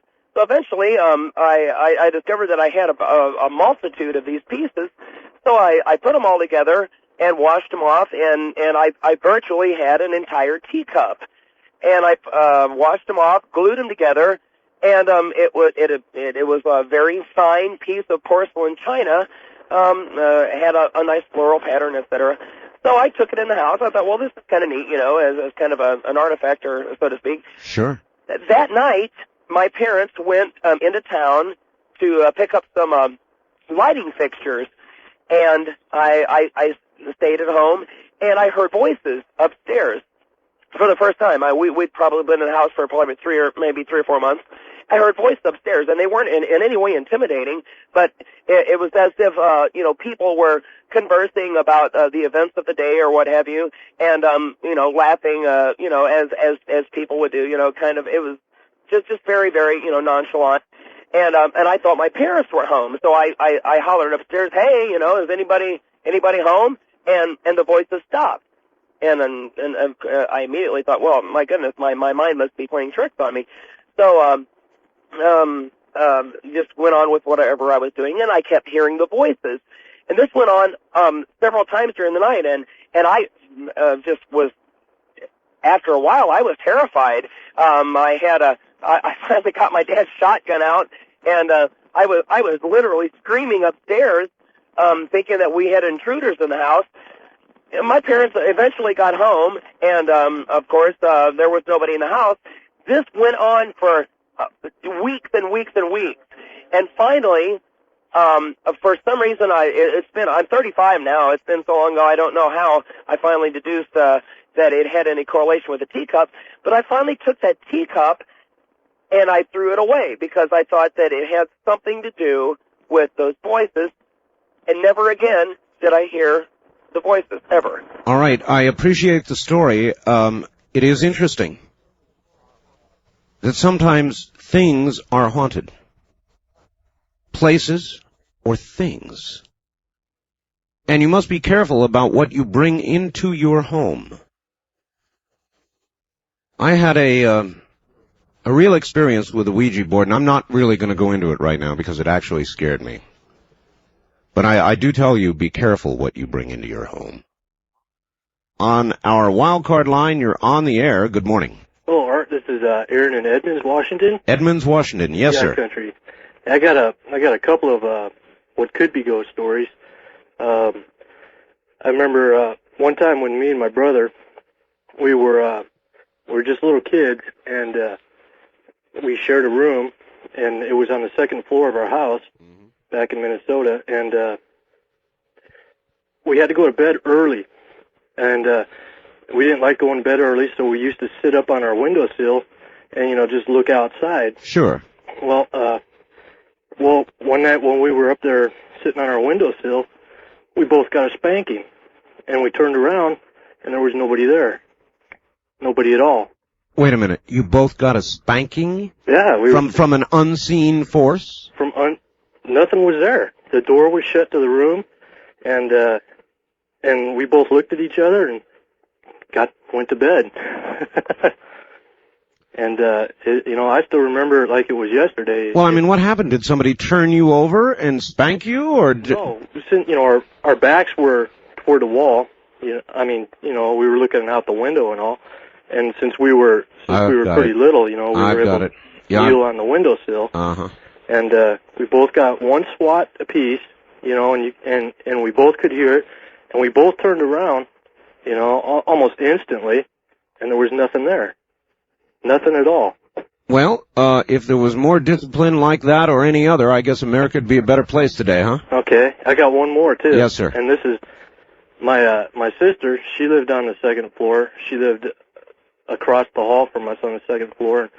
One night she woke up and she was crying, and my mom went in there, and my sister was telling my mom that there was somebody looking at her through the window. my mom went outside, and there was no ladders there or anything. There's no trees for anyone to climb up on or anything like that. But my sister swears there was somebody looking at her through her window on the second floor. I appreciate the stories, sir. Again, a presence. How many of you have ever felt a presence that you could not explain? Maybe not a full ghost story, maybe not some of the poltergeists and things that you've heard about so far this morning, things moving through the air, that sort of thing. But a presence? How many times in your life have you felt a presence, yet there was none? You dismiss it, don't you? As a bit of undigested baloney or something else, and you dismiss it. It's easier to dismiss because the alternative is a little frightening. Well, I believe that sometimes, even many times, those feelings of a presence are real. On the toll-free line, you're on the air. Good morning. Where are you calling from, please? Good morning, Art. This is Joni in Denver. Denver, yes. I'm on WOAI this evening. Okay, glad you made it. And I have two stories for you. One is ongoing, and one happened 6 years ago. All right. 6 years ago, my grandmother passed away, and we took her back to her hometown. And after her funeral, we went to the farm that my uncle takes care of now, and has been his for many years. And I kind of wanted to get away from everybody for a while. Sure. So I started walking down the country road that I walked on for years and years and years. And I had harnessed my guide dog and took him with me. And I realized I had gone further than I normally did.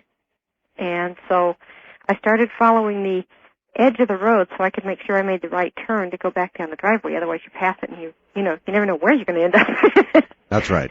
So I started following the road back, and I felt that I had gone off the road because I hit a dip. And I started to send my dog back to the left to go, back onto the other part of the road. Right, correct. And I could feel it felt like something warm and light next to my dog on the other side. He would not go back that way. Not good. And he kept easing me around the corner. I wasn't threatened by it, but it did shake me up. And as I turned the corner, I could hear kind of this thing of something like, and you always told me you weren't afraid of the dark. Oh, really? To this day, I am convinced it was my grandmother standing at the corner of her road, making sure I made the turn back. And a few months after that, I told my mom about it. She went, yeah, Grandma would do that. She always watched out for you. Mm-hmm. The other one... Well, they tell us, there's about to be another network story, incidentally, on angels, guardian angels. There's a lot of stories lately about that. And in those shows, you will see a lot of examples of relatives who are gone and yet act as guardian angels for those who remain. Oh, I wouldn't be surprised.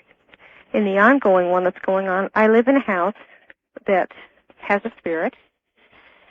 She is non-threatening. I first found out about her, about 6 months after we moved in. I kept hearing things and thinking it was our cat or, my dog going down the stairs or something. And I walked upstairs one day, and my daughter is talking in her room. And I went in, Katie, who are you talking to? Yes. And she said, there's a man in the corner. And she described my grandfather, which would have been her great-grandfather. We found that out when I put up a picture of him and my grandmother in the front room, and she said, that's the man I talk to every day. So that would fit into your guardian angel. But the lady who lives here in this house built it. And I used to think with all these people walking up and down the stairs that it was just me hearing things. And I asked my brother about it because he had had the house before me, and he said, you're lucky, that's all you find. I used to see the doors move. I wouldn't like that. She's never threatened me. Every evening at 10 o'clock, she comes in the front door, and every morning about... You mean the door opens? It makes a noise that I cannot get it to make, and the keys turn in the lock, but the door itself does not move. I couldn't handle that. I don't think I'd handle that well at all. Now maybe it is something you get used to, and you're about the second or third person I've talked to this morning who said, well, look, it's ongoing and I'm used to it and it doesn't bother me now, but I don't think I could be that way. But you see, she's given me the impression that as long as we don't harm her house, she means no harm to me.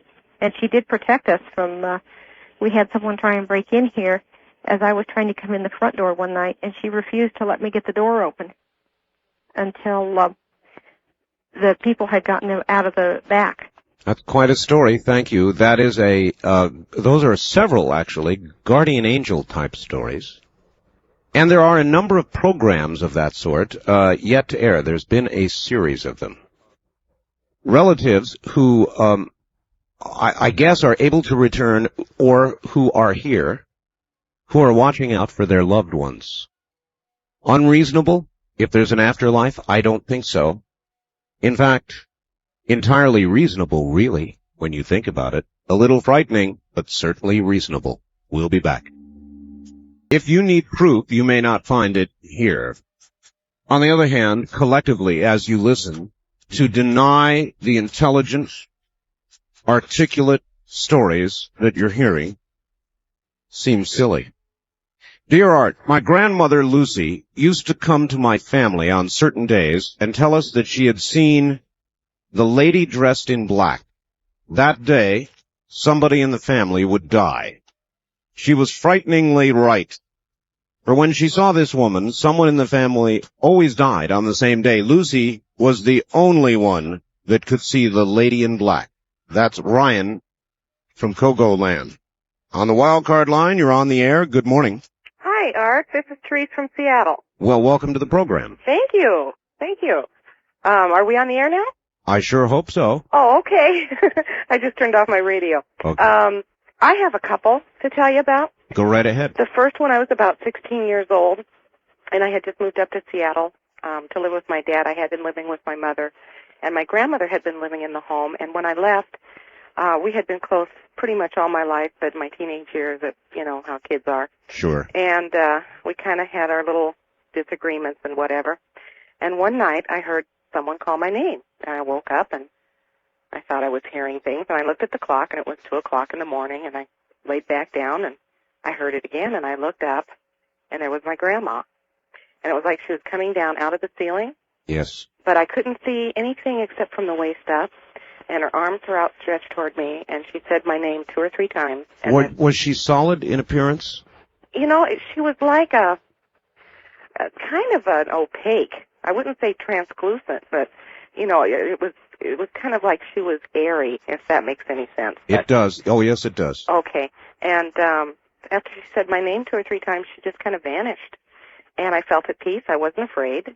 And I didn't really even think anything more about it than getting up to get a drink of water. It just seemed totally natural to me.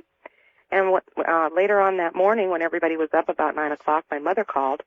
And when the phone rang, I said to my brother and to my dad, "That's Mom. Grandma died last night."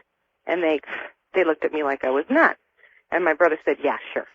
And he picked up the phone, and it was my mother saying my grandmother had died in New Mexico at 3 o'clock in the morning. Well, with the time change, it was the exact same time I heard my name being called. Wow. And I've always felt that that was her way of making peace. And I never felt any guilt. I just felt like she understood. And it was just kind of a neat experience. And the next one kind of has to do with an angel. Yes. Although I never saw the angels. We had a big inaugural day storm here a couple years ago, and trees were blown down. And I live in an area where there's a lot of really old-growth trees and stuff, really big firs, and they don't have much of a root system, and many went down.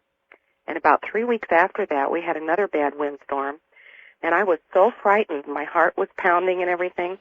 And I had just read a book called Where Angels Walk. Yes. And I thought, well, I'm going to try this. You know, I believed in guardian angels as a kid. What the heck? So I just said, "Oh, Lord, please send your angels to protect me and stop this wind." And it immediately stopped.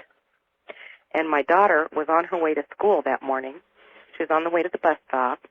And she said, "Mom, it was so weird." She said it was blowing and everything, and all of a sudden it was just like somebody turned off the switch. So I knew it wasn't my imagination. So that's just couple of incidents that Couple have... of very good stories, and I thank you. Well, thank you. I love the program. I'm listening with rapt attention. I got all my lights on, though. Good for you. Thank you. If you anybody with guts will turn off the lights. Turn them down. Better yet, light a candle. Of course, the only trouble with that is that when you do, you provide an inviting atmosphere. Don't you know that? I think many times people provide the atmosphere that allows... I really don't know what I'm talking about, but I hope you understand what I'm trying to say. They provide the atmosphere that allows the entrance of whatever these things are that we're talking about. So if you dare, provide the atmosphere. On the toll-free line, you're on the air. Good morning. Sure, I thought it said that your newsletter came out, and I'd like to suggest that the title be changed to Beyond the Pale. Yeah. Well, I take it that you are a skeptic. No. Even though it does have a little bit of criticism of the contents, it also means that it's beyond the mediocre pack. Well, I hope so. I think so. What we're doing is, I admit readily, a little different.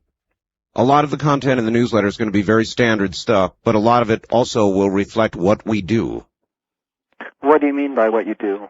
Well, from time to time on this program, as evidenced by this morning's show and others like it that we do, we just sort of leave the beaten path and begin to talk about things that, frankly, a lot of others don't. Or if they do, they don't talk about it seriously. Well, okay, I just thought that After Dark was used by two other people, and you'd lose the first impression. Well, After Dark, though, indeed describes the time that we do what we do, sir. Thank you very much for the call. After Dark describes the time that we function in, doesn't it? Hello, Mr. Bell. One of my favorite uncles was my Uncle Lester, one of my father's brothers. We enjoy each other's company, did to a great degree. He loved to tell his war stories, and I was the only one in the family who ever seemed to never tire of them. We would always greet each other by sneaking up, I know about that, behind the other, giving a firm tap on the shoulder while standing behind the opposite shoulder. Of course, the recipient of the tap would look to the side that the tap came from, and no one would be there. Then he'd look to the other side, and there would be the pranking party. We played this game on each other just about every evening, every meeting. Uncle Lester died in 1972 of a rare blood condition. I lost a friend. While talking to my father face-to-face about our recent loss, I felt a definite, firm tap on my right shoulder. I turned and expected to see my mom. She wasn't there. I turned to my left. She wasn't there. I smiled and cried. Thanks, Art. Don from St. Louis County. On the toll-free line, you're on the air. Good morning. Good morning. Is this Art? Yes, it is. Hi, am I on the air right now? I hope so, sir. Oh, okay. Yeah, we don't screen calls, ever. We just put people on the air. Oh, great. Well, I heard you earlier speak about how animals are more receptive. I believe they are. Okay. Well, let me run this one past you. Okay. I was, I had just come home from work. It was, probably around 10. So it was dark outside. 10 o'clock at night. Okay. Yeah. Well, my room is about, 16 feet from the garage door. And, that's from the inside. And, I was just getting ready to go to bed, and, I heard something, a loud crash in the garage, and, I went out there, and we had a workbench out there. I turned on the light, and there was my cat sitting on the workbench. It had knocked over a can of gasoline, and apparently it drank some. Okay. Oh boy. Well, what happened was, what really got my attention was it was howling. It was just shrieking. And, it took off. It was on a odd course. It was making circles, I'd say, around the floor. This is a joke. No. No? No. The cat was screaming at the top of its lungs, and the next thing I know, it heads straight for me, and I had no alternative. I shut the door. So the next thing I hear is like a scraping along the door, and then I hear a smack. Okay, a smack on the roof, and then I heard a loud crash on the floor, and that was about it. It really, I wasn't quite sure what happened until I went out later and found my cat. Apparently it ran out of gas. I told you it was a joke. I've heard it. Thanks for the call. On the first-time caller line, you're on the air. Hi. Hi, Art. This is Bill calling from the Seattle neighborhood of Capitol Hill. Hi, Bill. Hi. I've heard a lot of really crazy, fantastic tales tonight, but That's mine's right. kind of pretty much down-to-earth thing that maybe a first-timer might understand. When I lived in Lawrence, Kansas, I lived in a house that was said to have been haunted, and my roommate told me about, kind of strange poltergeist-type episodes and things.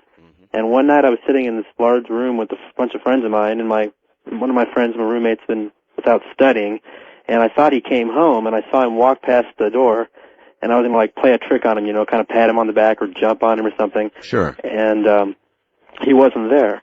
And then there's a bathroom at the end of the hall, and I thought he turned the corner in the bathroom, went in his room, and he wasn't there. And after I moved out of the house, people reported, I knew people that lived there, and they reported some really strange... Uh-oh. He just got cut off. Sorry about that, sir. We didn't do it on this end. It was on your end. Wildcard line, you're on the air. Good morning, Art. This is Ray in Sacramento. Hello, Ray. I have a short one for you. It's rather interesting. Sure. It happened to my wife. Before we got married, she was living in Massachusetts and I was in Florida. And she was living in the YWCA. Right. And she walked into, I believe it was either the library or the sitting room, a quiet sitting room in there. And she heard what sounded like a rocking chair going back and forth, the creaking rocking chair. And she's blind, and she had her guide dog with her. And she reached out. She finally got up enough nerve. She was listening to this for quite a little while, and she got up enough nerve to reach out to touch to see if the chair was really there. And the minute she reached out, it stopped, and it was gone.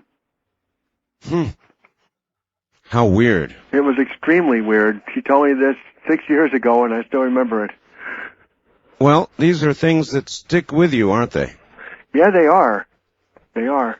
I appreciate your call, sir. Thank you. These things stick with you many times for life. You don't forget them. Why? Because they suggest the possibility or even the probability collectively of an afterlife. All right, listen, turning away for a moment from the ghosts. On the wildcard line, you're on the air. Hi. Well, good morning, Art. This is Rick, a rebellious cab driver calling from Portland, 1190 KEX. You betcha. I'll relate a quick tale. I mean, it's not a tale, Art. It happened. On June 11th, 1970, I was attending an international drama conference in Bloomington, Indiana, at Indiana University. It was about 10:30 that night. It was a Thursday. There was a full moon rising. I was walking back with another member, a delegate of the Oregon delegation to the convention. We had just attended the last play for that night. We were walking along some shrubbery. I remember there was a hedge and trees off to my right, and I'm talking with my friend. I look over to my right, and I stopped cold in my tracks. There was a woman in the woods staring at me. She was absolutely out of place, Art. She was wearing white clothing reminiscent of clothing that I would see in 1930s movie, right down to her hairstyle. Yes. I couldn't see her eyes. I glanced at her for a moment. Like I said, I stopped cold. I looked at my friend. I said, Jeff, and I turned my head back to the right, and she was gone. I couldn't figure out where she could have gone to. There was enough of a hedge there. I couldn't get over it. I felt compelled to follow this hedge around off the sidewalk, probably about 30 yards, 40 yards off away from the sidewalk. My friend was with me. We rounded another corner. At that moment, the bushes to the right began to shake violently. There was no wind that night, Art. My friend took off running. I would too. I found myself standing in front of a stone wall that was about 2 feet high. What I was looking into was an old cemetery that was hidden by the hedge and the shrubbery, which is actually on the campus at Indiana University. Oh, wow. Okay, I stepped over it. I walked, I don't know, Art, maybe 30 feet into the cemetery. I stopped and I looked down the moonlight or the street light or whatever was illuminating it. I stopped and looked down at a headstone. I remember the woman's name was Mary. The date of death was 1936. And I looked at it and I realized that the headstone was shattered.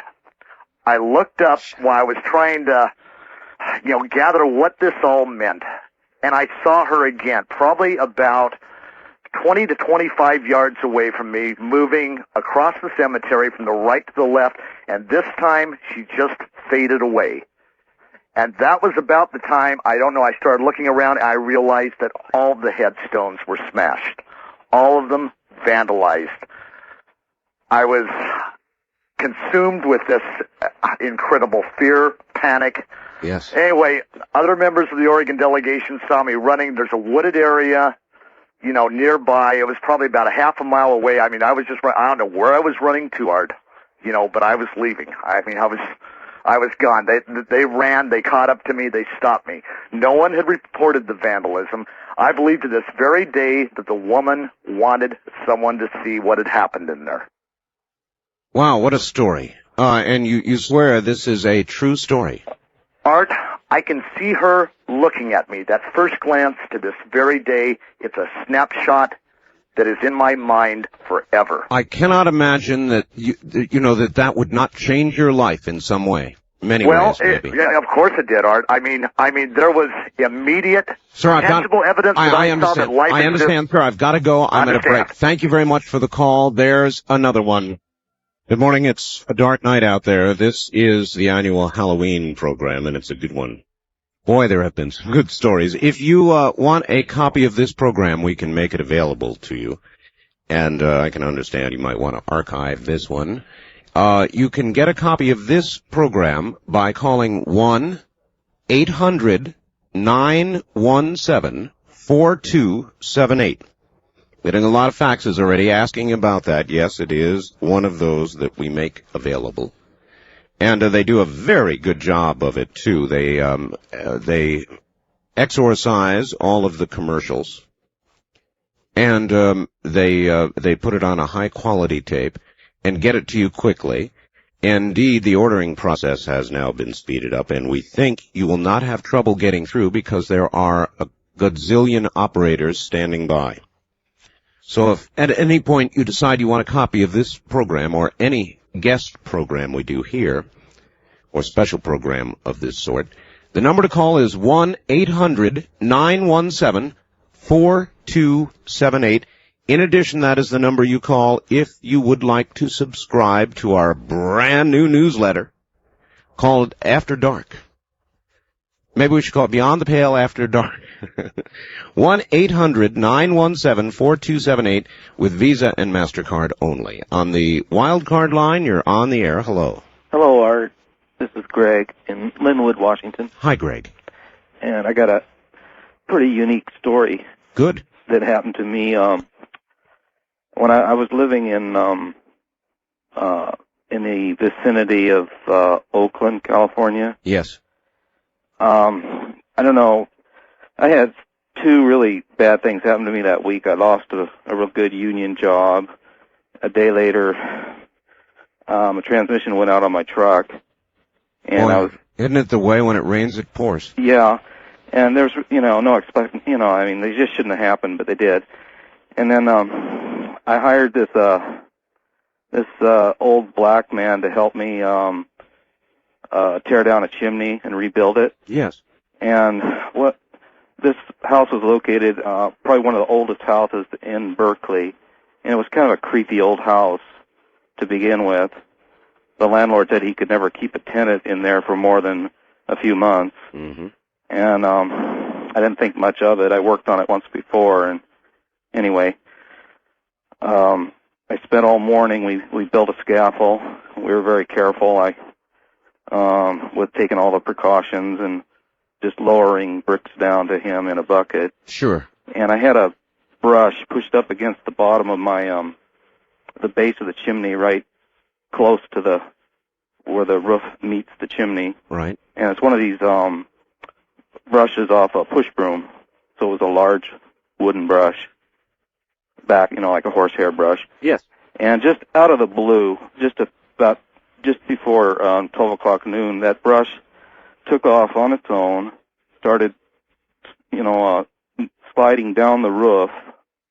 It went over the gutter, and it fell 18 or more feet, and it hit my my helper in the top of the head. He wasn't wearing any hat or anything. And I went down there, and I was really upset because that was the third and the worst thing to happen to me all week long. Sure. And later on, we worked a little bit longer, and I went home, and I was the only one that in my family down there, and I decided I hadn't talked to my dad for about a month or so, and I called him, out of just to hear a familiar voice. Yes. And he's up here in Seattle, and I says, well, I hope your week is going better than mine. And he says, my wife died today. And I go, what time? And he says, around noon. And I go, well, I'll be up there, in about a day or two. I'll see you when I get up there. And I found out when I got up there that she had actually died, just about that same time that my friend got hit in the head. And that a few, not long after she died, my stepbrother's wife gave birth to a baby girl just a few minutes after she died, about, 1 or 2 floors above her in the same hospital. Mm-hmm. And, and then I was the one that called my father, and I don't know. To me, it was just kind of a... Strange time? Very strange. Thank you for the call, sir. Well, I don't know if that's exactly a ghost story, but I have heard similar things from other people, and that is, there are certain times in our life when, without explanation, there is one dramatic event that follows another. A series of dramatic events, connected or not connected. Very dramatic, very sometimes life-threatening, life-changing events, and they seem to come together. Now, what does that mean? That there is something at that moment affecting our life that that is out of the norm, shall we say, or not? I don't know. On the wildcard line, you're on the air. Hello, Art. Hello. This is Mike in Phoenix. Yes, Mike. This is an event that just happened a week ago Monday. All right. One of my employees came into work, and he has some weird dreams sometimes, but he came in and he says, I got to tell you about this dream.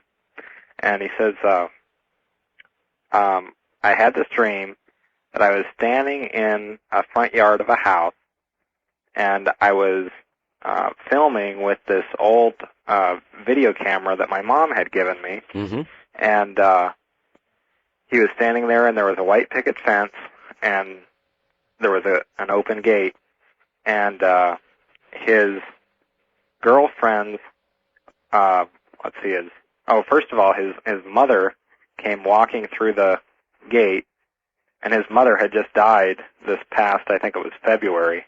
Oh. And then following her was his girlfriend's grandfather. This is all in the dream. Yes, in the dream. Yes, all right.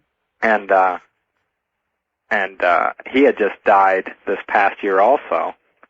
And then following behind him was his girlfriend's grandmother. Kind of a March of the Dead. Yes, and he described, actually he didn't know who the last lady was because he had never seen her. Yes. And he described her to his girlfriend, and she said that that was her grandmother, and she was wearing a pink dress with a bow on it, and she said that's what my grandmother, that's her favorite dress that she wants to be buried in. And so he told me about this dream. This was a week ago Monday. And 2 days later, on Wednesday, he came into work late, and he says, "Oh, I'm sorry that I'm late. My girlfriend's grandmother just died." Wow. Yeah, it was really weird. Really weird. Yes, thank you very much. I wasn't sure where the video was fitting in all. I guess I was just in the dream. On the toll-free line, you're on the air. Good morning, Art. Rusty in Kansas City. What's up? Hello, Rusty. Well, how's the stories going tonight so far? Well, if you've been listening, Rusty... I haven't. I just got in. I see. Do you have one for us? I most certainly do. Go ahead. I'm 23 now, but at the time I was about 12 years old, and my family and I moved into a house at a residential lake here in Missouri. The houses there at this lake are pretty old. In our basement, I don't know if it's totally relevant, but there was a lot of natural rock. I don't know if you go through the woods, you see like ridges and stuff. Yes. Of rock. Well, that was how our basement was full of that. And it was actually, if you were small enough, you could get back and like go into caves and stuff in our house, in the basement. Wow. That was just the creepy part. We had a lot of harmless incidences happen as far as leading to the basement. A door, they had cut the door out of the natural wood walls. I mean, the wooden wall, they cut the door out. It was made out of the wall with just hinges. I've got you. And a lot of times it just had a little latch, and a lot of times, out of nowhere, this little latch would just flip up, and the door would open, and then minutes later, it would close, and the latch would go back. Yeah. Now, this happened several times, and we lived there for about 2 years, and it got to the point where we were actually used to it. There were a lot of other smaller incidents. That's what a lot of people have said this morning, Rusty, that people live in haunted houses or houses where these things are occurring, and it finally gets to the point where it doesn't scare them. Yeah, it doesn't even really bother did. them. You just get used to it, and you live with it, and it's part of what you live with. Exactly. At the time, though, I was 12 years old, and 2 bedrooms were upstairs. 1 bedroom was downstairs. That was my room by itself.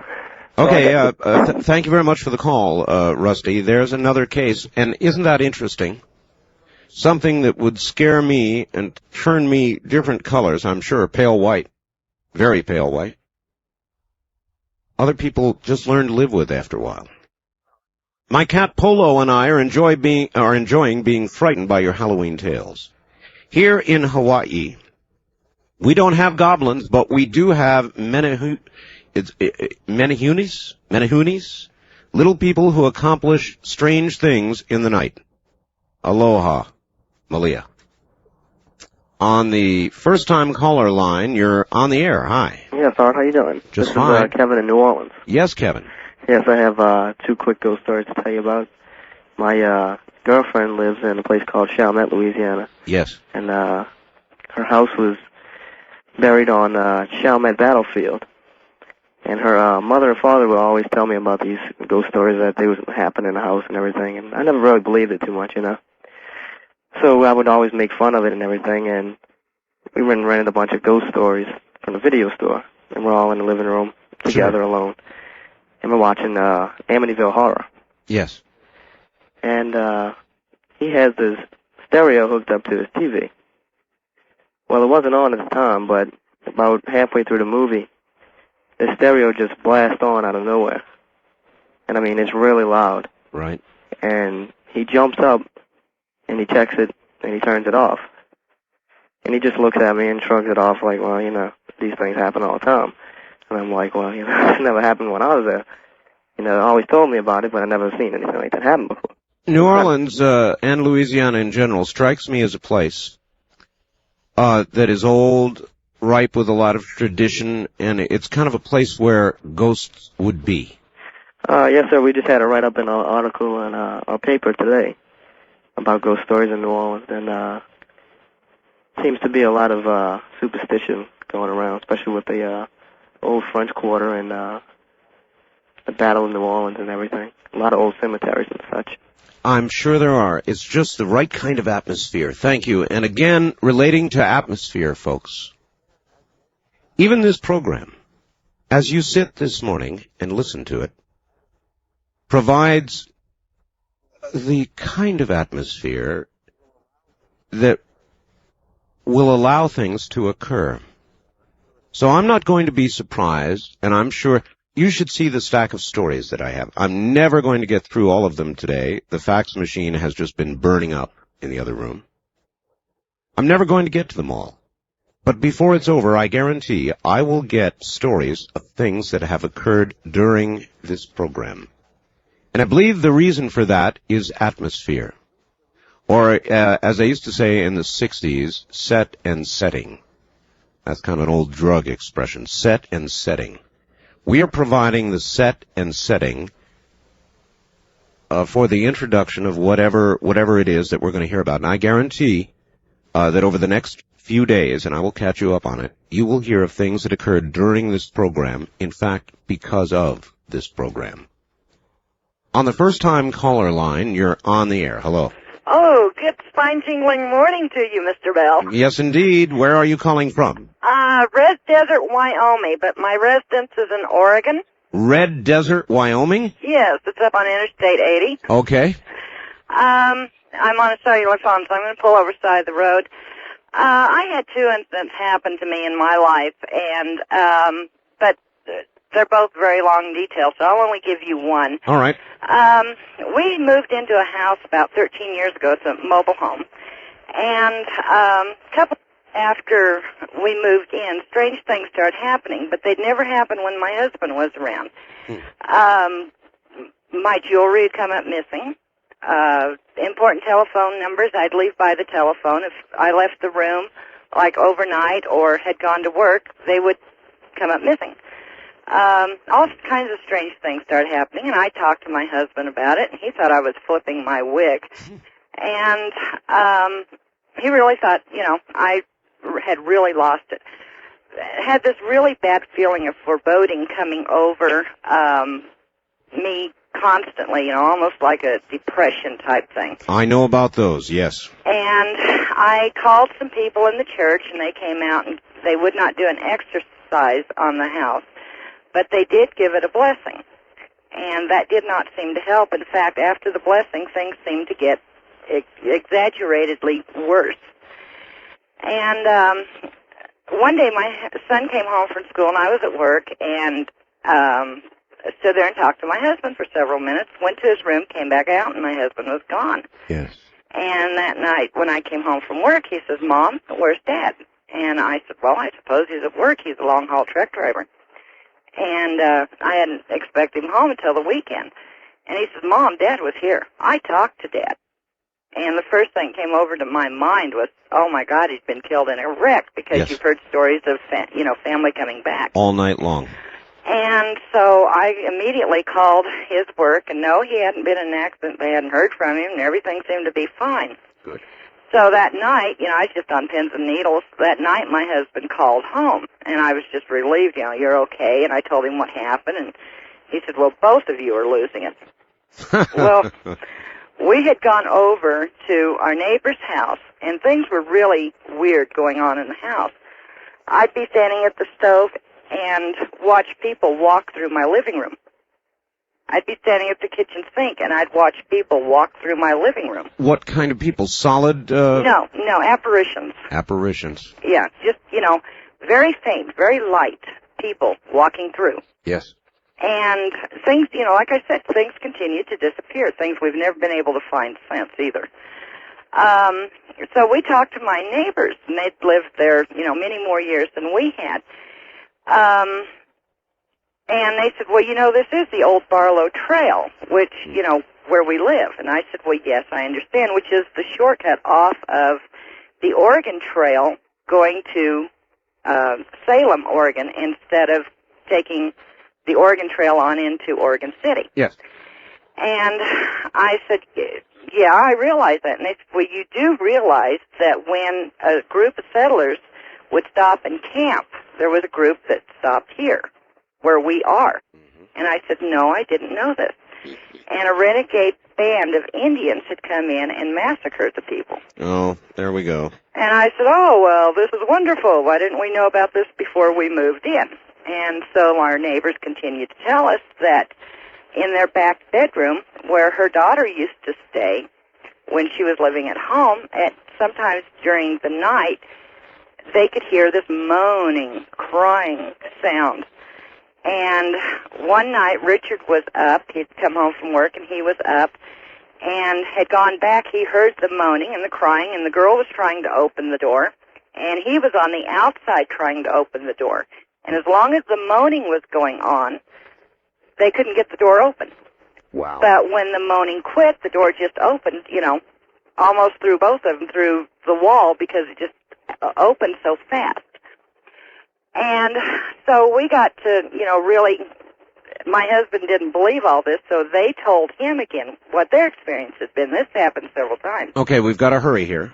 Okay. So one night, my husband was home on the weekend, and we'd gone to bed. And I used to pry the doors shut so they wouldn't open, because I'd come home and find doors open, kitchen cabinets open, refrigerator open, dishwasher running. And we went to bed, turned out the light, and just, bam, the back door flew open. And we got up, got our guns, got up, went to the back door. Nothing there. Never had any problems with them since. Weird story. Well, thank you. Thank you for relating that and calling us. Thank you very much for taking it. Take care. One of the photographs in the newsletter, not the one I told you about earlier, taken by the stonemason, but the second ghost photograph that's being published in the newsletter, I hope it comes out well. It is one that was taken in Louisiana. It was taken near a farm in Louisiana. And there are, it's hard to count, but perhaps as many as 10 apparitions that are in various stages of visibility. Some of them you can see right through them. Some of them are almost completely solid. And they are dressed in what appears to be period costume, perhaps from the 1800s, and this has impressed me for a long time as well, so this is also published in the newsletter. You tell me what you make of it. On the toll-free line, you're on the air. Hello, Art. How you doing? Just fine, sir. Yeah, there were two ghost stories I wanted to tell, and one concerns my mother, and the other concerns my Aunt Rita. All right. Now, Aunt Rita is my aunt that died 27 hours after birth. And what happened was, my mother had died, and I received a telegram in the mail. And I called home and finally found out that she had passed away. Mm-hmm. So what happened was that, this is kind of strange, though it's really a ghost story. What happened was, my sister Nancy, she is a practical nurse, and when I called and found out my mother had passed away, my sister told me that the priest and the doctor that examined the body pronounced her dead and signed a death certificate, a blessed death. So Nancy, shortly after that, I had a little baby girl, was about a 8-pound baby girl. Yes, sir. And it was on a heart monitor. And what happened was that Nancy heard the heart monitor go off, and she went into the other room to run in, and right there in the archway, she was standing there, and there was this really beautiful woman. And she looked at the baby and knelt down at the crib and kissed the baby and looked at my sister and said, "Boy, she's beautiful," and then she vanished in front of her. Oh. And what happens is my sister Nancy told my other sister that it was my mother, that she could tell it was her from the pictures that she had of her years ago, only she was younger. Wow. We're going to have to leave it there because I'm way out of time, but I'll tell you what I'll do. I'll split this in half. And that's easy because it is in two halves, and we'll do the other half right after the news at the top of the hour. This is Ghost to Ghost AM. Dear Art, I live in a haunted house. Would find it tough to live anywhere else. I don't bother them. They don't bother me. It's kind of like having roommates. The worst thing about them is they scare the bejesus out of anybody that encounters them for the first time. It's kind of laughable. You can tell any number of people about these entities or things, but until they run into them face to face, I find they have very little to talk about. It's much more interesting to ask someone in and let them work on their own versions of their story. Needless to say, the conversation livens. Cold spots are entities. As I understand it, they take the energy at hand, heat, light, EMF, and use it to create themselves or whatever, and that is the drawing that creates the coldness. Some of the other effects that people perceive, I've been told, that basically fear is a rush of energy and can move things to other levels, not always desirable. Some entities feed upon those fears like an addiction, taking more and more. Draw your own conclusions. Mike in Sioux Falls, South Dakota. Wildcard line, you're on the air. Hello. Oh, good morning, Mr. Art. Hello. Yeah, this is Ruthie from Renton. Ruthie from Renton. All right, Ruthie, welcome. Yeah, well, starting with the guardian angel, when I was 4 years old, my brother was 16, and he kept saying, like, in February of that year, that he was going to go somewhere and never return, and my father used to say, well, don't forget your bike, and he says, I won't need my bike. And he says, and a year later, my friend Walter will go. And so in June of that year, he drowned, and a year later, his friend Walter died too. But right now, I'm a widow, and my husband's with me. And he'll come, he'll massage my feet. I'll hear glass being cut in the corner, and nothing will be there. Wow. But one night, I got home from work at 12:30, and I had to be at work again at 7 a.m., and I couldn't sleep. And all of a sudden, I heard a loud noise coming down the hall, and it came about halfway down, and then it was quiet. And then I felt like a size of a $50 pressure on my forehead, and I was out like a light. He put me to sleep. Wow. Yeah. What a story. And now, I sleep with a flashlight on my pillow in case I hear anything like that again. Because I don't want to be put to sleep. I understand, but I wonder if you also would want to see what the flashlight would reveal. Yeah, if anything. That's it. Thank you for the call. Take care. You know, how do you digest this? How do you digest the fact that so many intelligent, otherwise very normal people would tell these stories? Mass hallucination? Doubtful. What is it? Why would so many people tell these stories if there was not something to it? Well, Art, they just want it to be true. Hallucination? I don't think so. On the first-time caller line, you're on the air. Hello? Good evening. Good evening. It's Mike in Chico, California, KPAY. Hi, Mike. Yeah, I have a really interesting story. Back in 1973, I was enlisted in the Air Force. I was working for a SAC detachment out of Mississippi, and I happened to be on a gate shack that evening. It was, I looked at my watch, it was right around 3:05, and I happened to look out the window of the shack, and I saw a man standing there in an Air Force uniform. He had a captain's insignia bars on his shoulders, and he was standing there with his helmet underneath his arm and his head inside the helmet, and he looked at me and he said, "Where's my airplane and where's my crew chief?" Yes. And I kind of closed my eyes and I opened them up again and he was gone.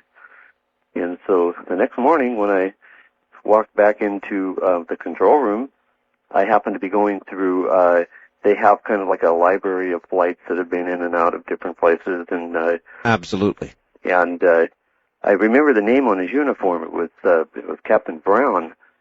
And I was looking through some documents of different flights, and I noticed a B-52 that had left this particular base at 3:05 in the morning, and it crashed 7 minutes later. Oh, my. And the name of the Captain captain Brown. that flew the aircraft was Captain Brown. Of course. Oh, boy. That was kind of an interesting That's story. quite a story, yes. Oh, yeah. All right, sir. Thank you very much for the call. Even in the military, these stories come from across the board. Dear Art, I have a ghost story I'd like to share with your listeners. My grandmother had lived with my family for over 10 years. At age 84, was very much in control of her mental faculties. In January of 72, she passed away several months following a massive stroke. In her last days, she lost lucidity and would frequently cry out that she was dead breaking down into mournful sobbing. 2 nights after Grandma's funeral, my brother and I sat awake in our beds, rehashing the day's events, as was customary for us before falling off to sleep. From my grandmother's now vacant room there came a knocking noise, the familiar creak of her closet door. Spellbound, we strained for the slightest sound. A minute later, the unmistakable sound of my grandmother's slippered feet, shuffling on the tiled floor, grew louder as they approached the threshold of our opened door from the adjoining hallway. We were completely speechless. I'm sure my facial expression matched my brother's pop-eyed look. The next night, a short time after I'd fallen to sleep, my brother called out my name. He excitedly asked me, "Did you hear that? Listen." Again, the familiar foot shuffle of Grandma came from the living room and hallway outside our room. That was the last occasion of our supernatural experience, but the recollection is still clear to both my brother and I. I believe our experience made us both far less skeptical of other ghostly tales.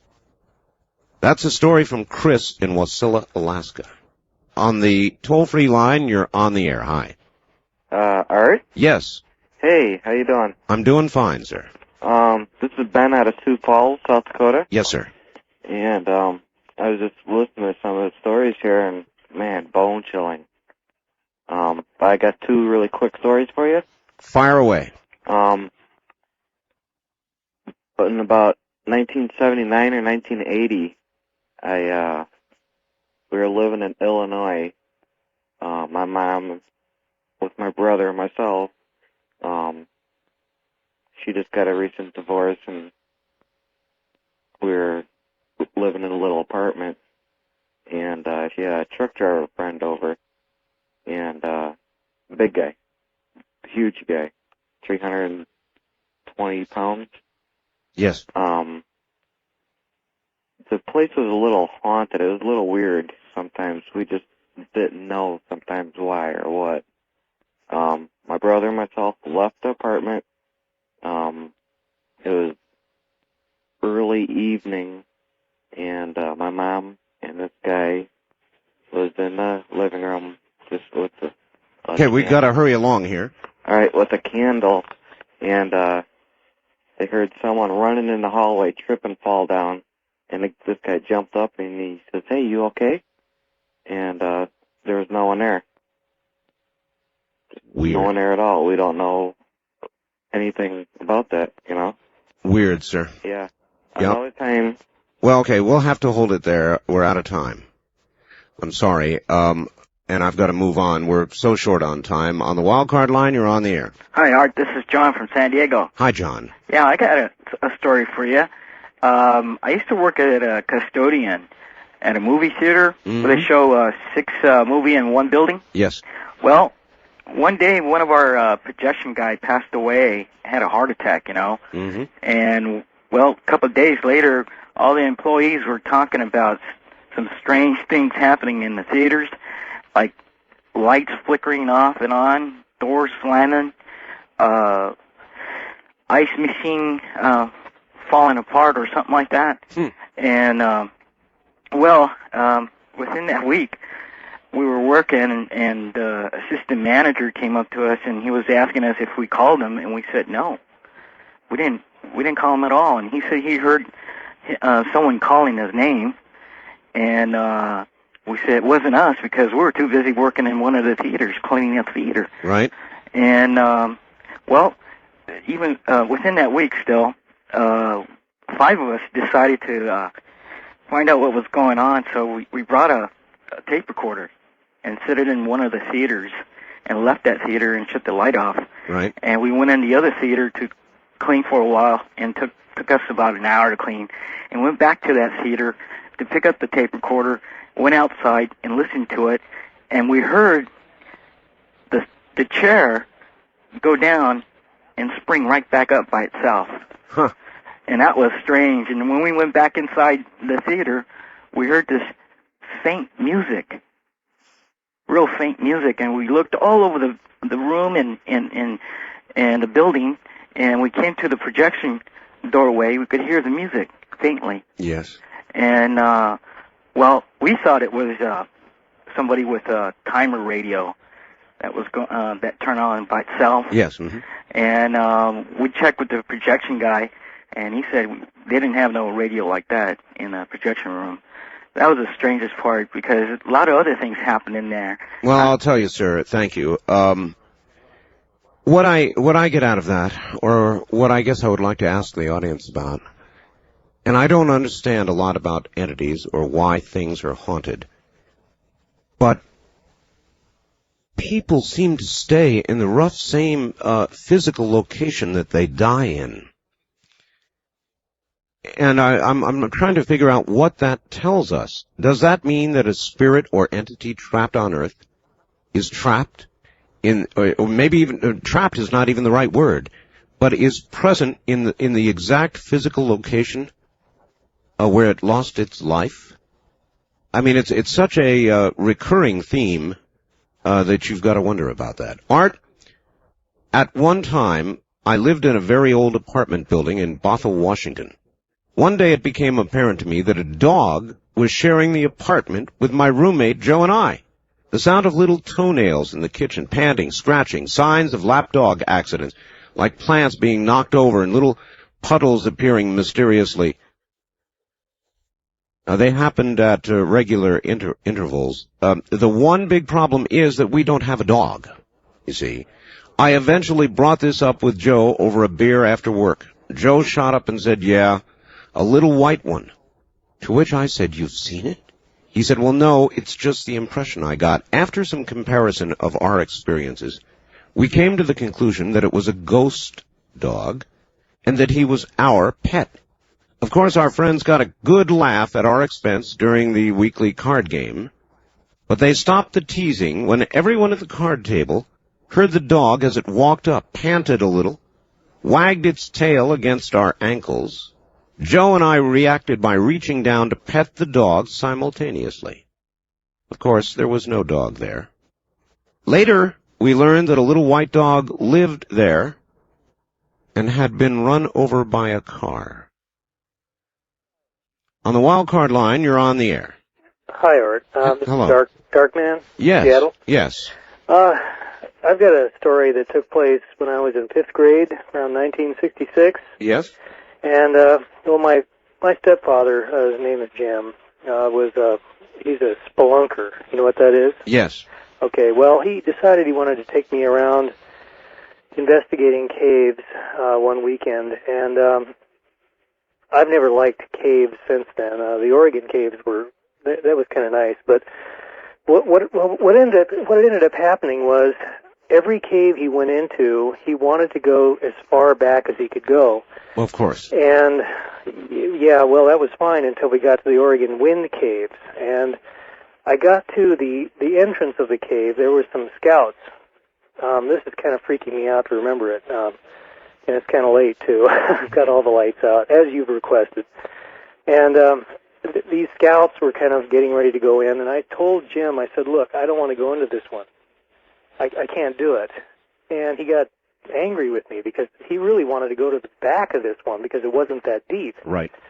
Take about an hour and a half or something like that to get to the back of it. It was about 3 o'clock in the afternoon, and he figured that we could get in and get out before it got too dark. Well, I said, no, I'm not going to do it. I can't do it. This is too scary for me. He says, well, fine. Then let's go up here. There's this hole. I want you to take a picture of me down looking up at you from, the top of this hole. This Sure. is where the wind blows up, and this is how the caves get their name. Sure.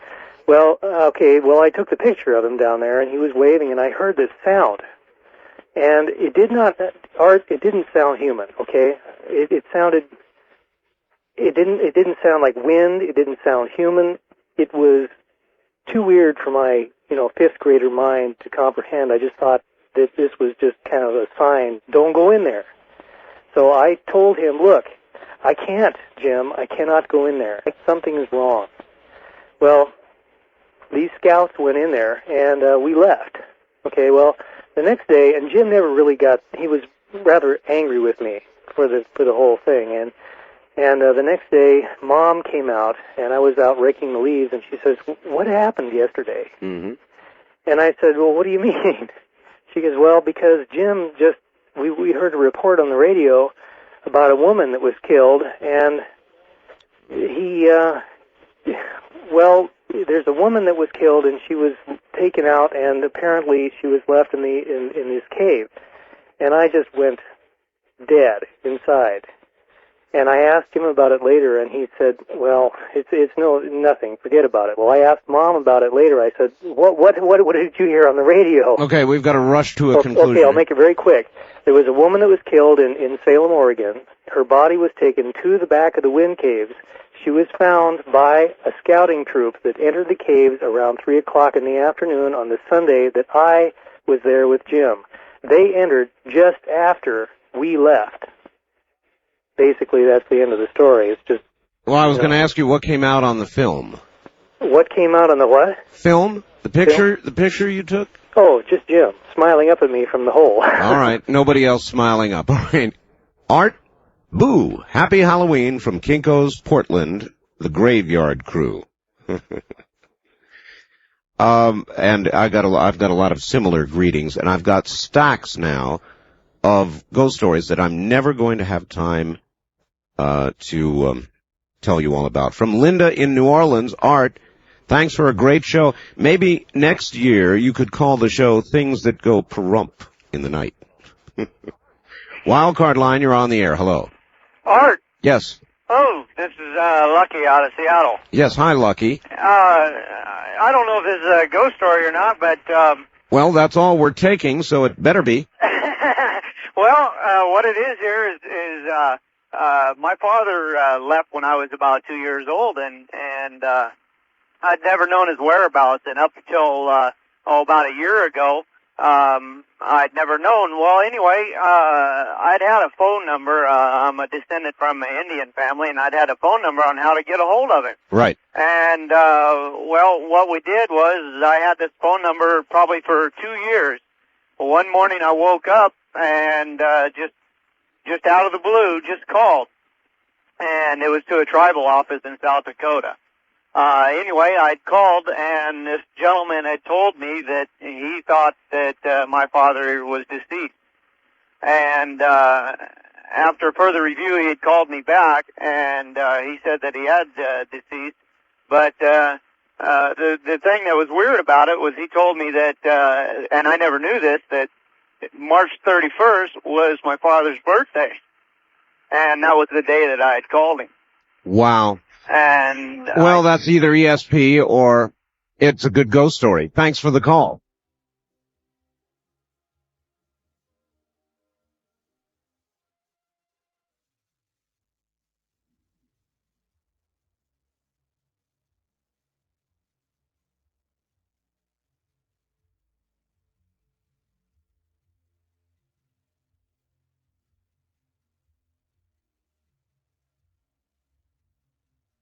From the Kingdom of Nye, this is Coast to Coast AM with Art Bell on the CBC Radio Network.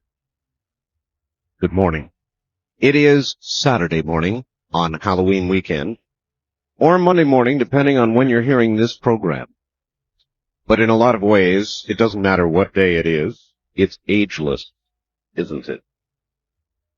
These are ghost stories, real ones, from real people, all of you. Scarier than any sort of guest I could put on, because it's coming from all of you and it's real. That's what it's all about. That's what this program is all about. And we now continue on the toll-free line. You're on the air. Good morning. Hi, Art. It's Kim from Olympia. Hi, Kim. My ghost story kind of pales in comparison to some of them I heard tonight. But my bedroom, I have a bed. My TV's at the foot of my bed, and I have a big bird on an open perch. It's a blue and gold macaw. Right. And my roof always leaked just in this one little place.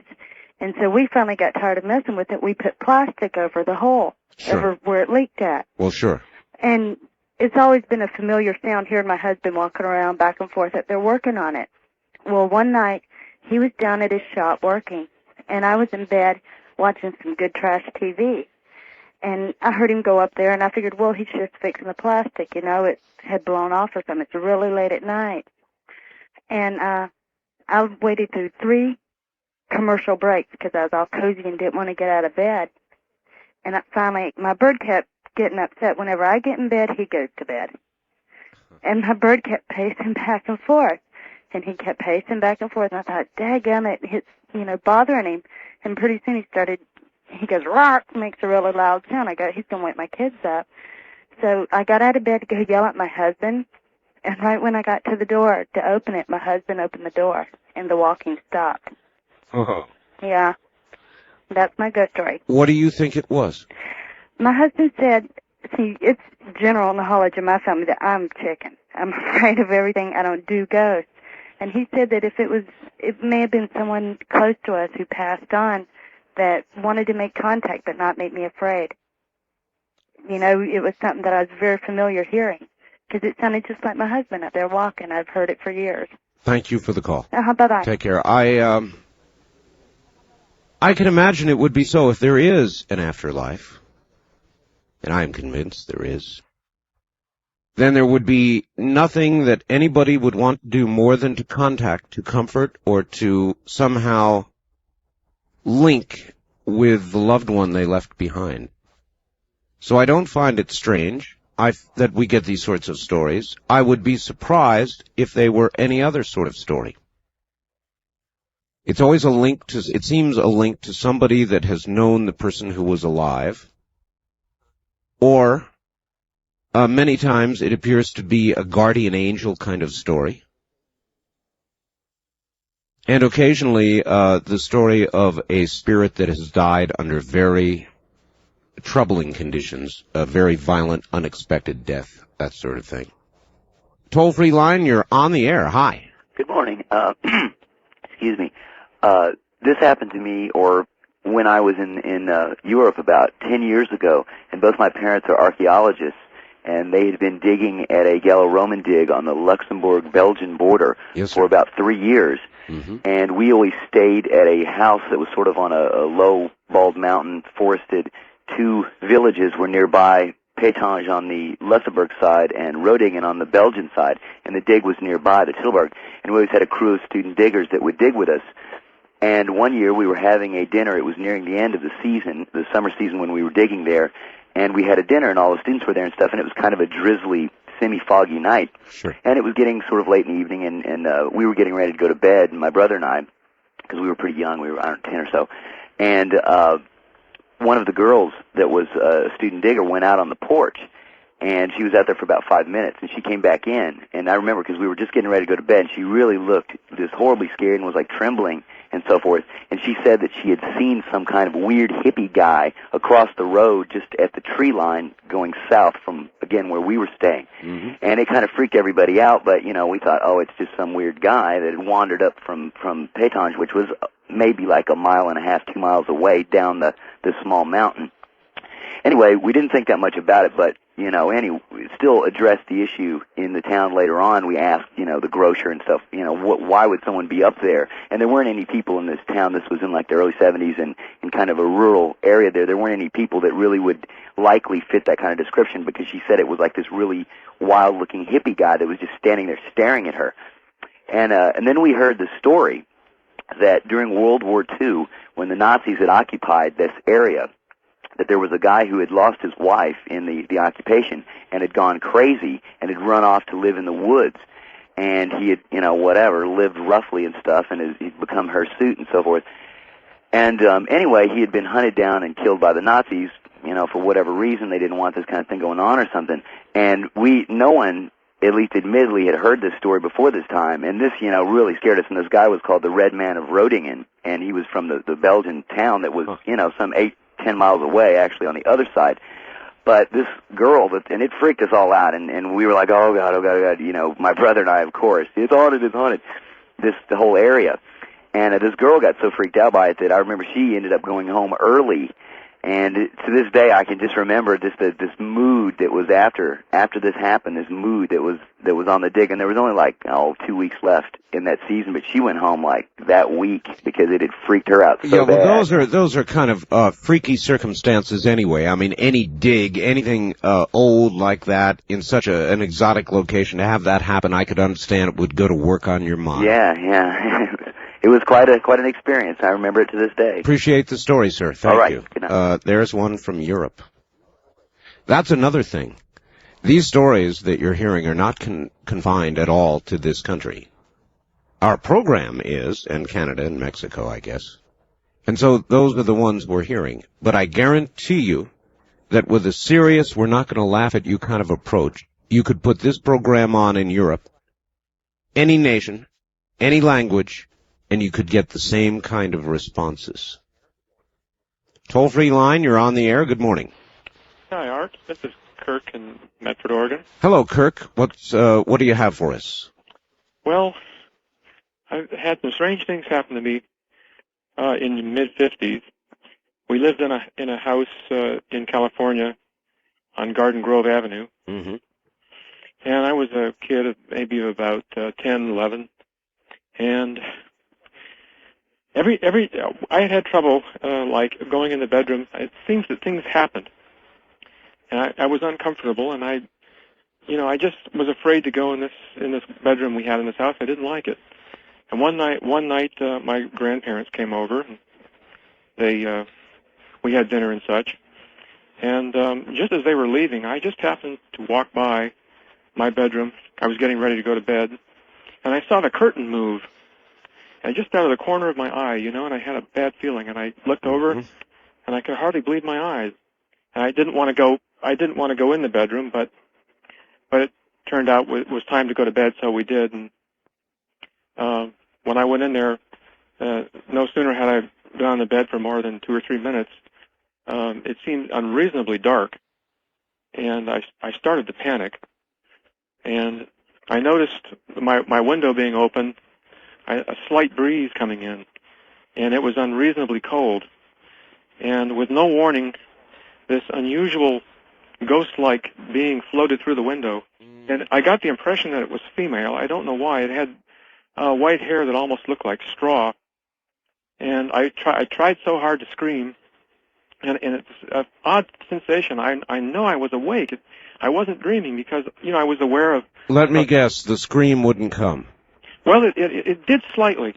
It did slightly, but I just couldn't get it out, and this being floated toward me, and it grabbed my hand, and as I was starting to scream, and actually, I was making sounds, it tied something around my finger, and then I was completely immobile. It then kind of floated me up out of bed and by the window, and I actually floated out the window, and I got the sensation when I was floating that I was like on a magic carpet. And I remember being floated toward a light, and I remember being poked and prodded, and I got the weirdest sensation, like almost like a tickling sensation. I noticed a buzzing sound. And then I don't remember much after that. I remember being back in bed. You know what I would say to you, sir? What's that? And I don't know if it'd be right or not, but I would say if you ever have the opportunity, get a hypnotist to regress you. What you may have experienced may not have been so much a ghost story as it is an abduction story. And that's what kind of scares me because I'll tell you something. Several months after that, I was back in my bedroom, and talk about closets. I was laying in bed. My little brother used to hop in bed with me. I was used to that. He'd hop in bed. He got scared a few times. Sure. But one night, my little brother was not in the bedroom, and it turns out that I felt something next to me, touching me all over, and it felt like claws. And it was the weirdest, most awful thing. And it pushed me in the closet, inside the closet, and the door went shut. And that time I did manage to scream. My mother came in and turned the light on and found me in there, and I was shaking hysterical. All right. I appreciate the call, sir. There it is, another closet story. I suggest to you all, and you need not do it, it's your business, but if you have an open closet now, close it.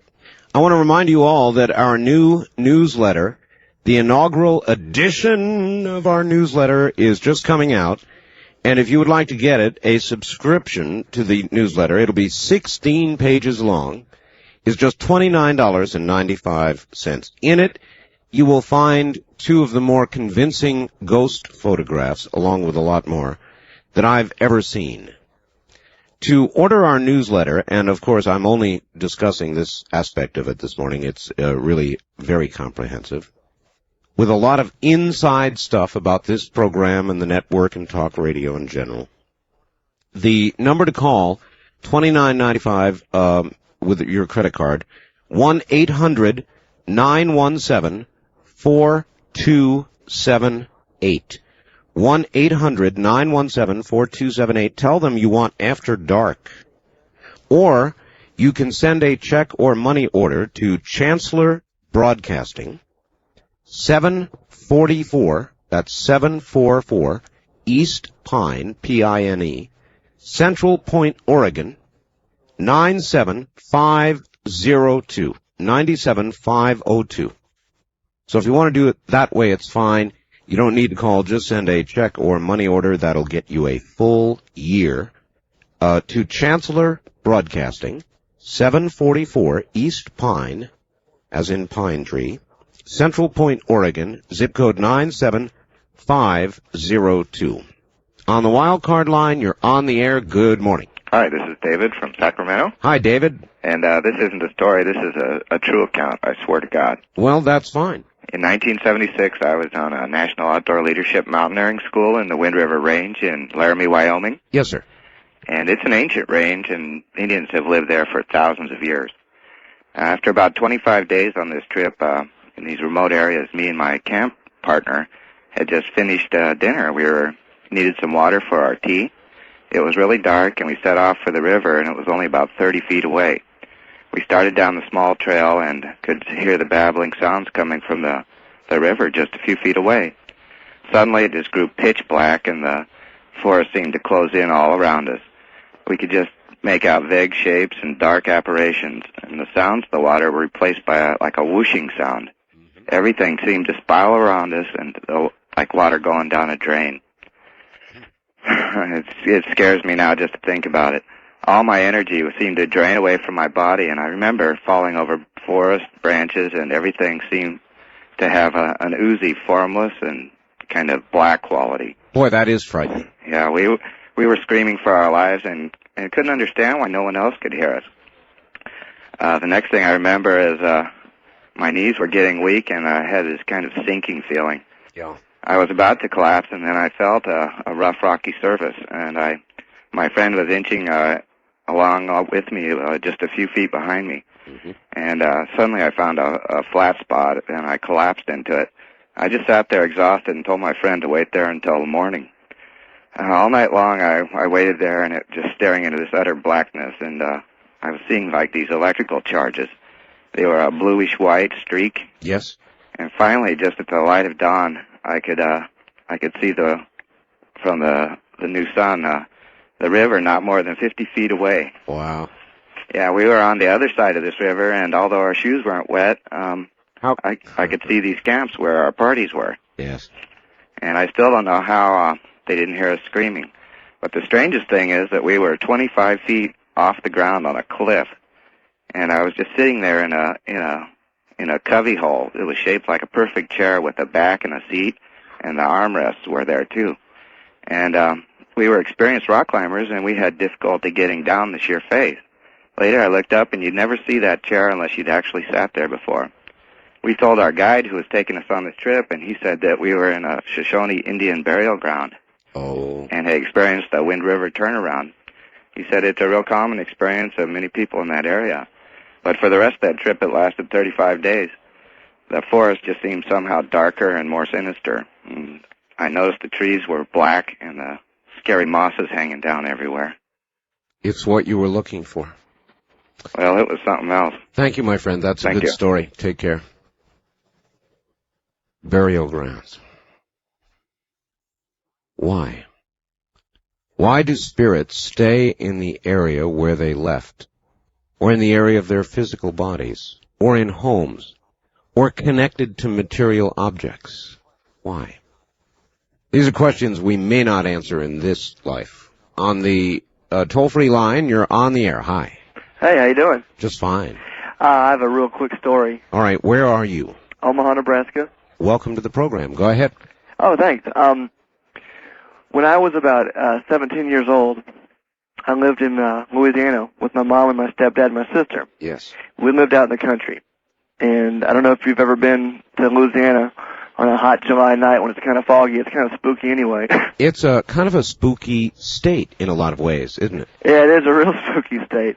And this story, no one believes it. It doesn't matter if you believe it or not. It's just the truth. That's all right. I drove out to the country one night and drove out to our house. We had a long gravel road, and our house was about 200 yards back from the main road. We actually lived at the end of a cul-de-sac, and we were the only house out there. And I got home, and I pulled into the driveway, and we were all sitting around the living room, my sister, my mom, and I. And the dog started barking. We had 2 Labrador retrievers, and they were barking at the front door. And I opened the front door, thinking it might be a deer they were barking at, or another wild dog or something. Of course. And they ran straight like a rabbit across our yard, and then across the cul-de-sac into the lot across from us. It was an all wooded area. And they were back in the woods for maybe 10, 20 seconds, and they started hightailing it back to the house. And, I'm not that brave, but I'm brave enough to get a flashlight and walk around and see what's, in the woods across the street from my house. Mm-hmm. As I walked across the yard, my sister and my mom, they weren't going to go with me. The dogs followed me to the end of our yard and wouldn't go across the street with me. I walked across the street. I guess I'd been maybe 5 or 10 feet into the woods across from our house when my sister just screamed, just bloody murder. And I turned to look at her, and when I did that, she said, just run back to the house. And I did. I ran as fast as I could. And when I got back to the house, I said, what was the deal? And she said, just turn around real slow and look out in those woods. And right where I had been, maybe 5 or 10 feet from where I had been standing, there were these 2 red glowing eyes. Oh, my God. And I have never in my life, it gives me the willies thinking about it now. I've never in my life felt more terror. We went in the house. We called the sheriff. The sheriff came out, rummaged around. There was nothing out there. Absolutely nothing. But for the rest of the time, the rest of my life in the country, in that Louisiana town, at any given night, unearthly screams and weird stuff in those woods, and as soon as I could, I moved out. The creepiest thing, I can't explain those eyes were just the weirdest. I would, too. I'd be gone. Red eyes in the woods? Oh, no. Yeah, so I don't know if that's a ghost or not, but it was one of the creepiest things I've ever seen. Well, it definitely qualifies, sir, and I take it nothing like it has ever happened to you since. Well, I've had other odd things happen in my life. If I can tell you one more, this is very quick. Very quick. Again, in Louisiana, when I lived in New Orleans, I have a story I like to call the skeleton story. When I was a small child, I must have been 4 or 5, I have the remembrance of waking up in my bed on 2 occasions and a blue pale light coming from outside my window. I open up, I just pull the curtain aside, and there's like 2 skeleton faces outside my window, and it scared the crap out of me. Then, on another occasion, I saw another blue light in my hallway, and this skeleton figure walked right down the hallway into my sister's room, and that's all I remember. That'll do. I appreciate your call, sir. Thanks a lot. Thank you. I appreciate all of your calls. This has been a pleasure. You have just heard the 1994 edition of our annual Halloween show. I thank you. It's been a good week of talk radio. This program will repeat Sunday night, Monday morning on Halloween. We will be here with a Dreamland on Sunday evening. And we will resume the syndicated program next week. Don't forget to get a copy of this program, and I can imagine you might want one. Or to get our new newsletter. With Visa or MasterCard, call 1-800-917-4278. 1-800-917-4278. Thank you all, those who sent faxes. I didn't get to all of them. I'm sorry. I've got a whole stack here. It's been a wonderful night of talk radio. We could use hours more, but don't have them. Take care. Good night.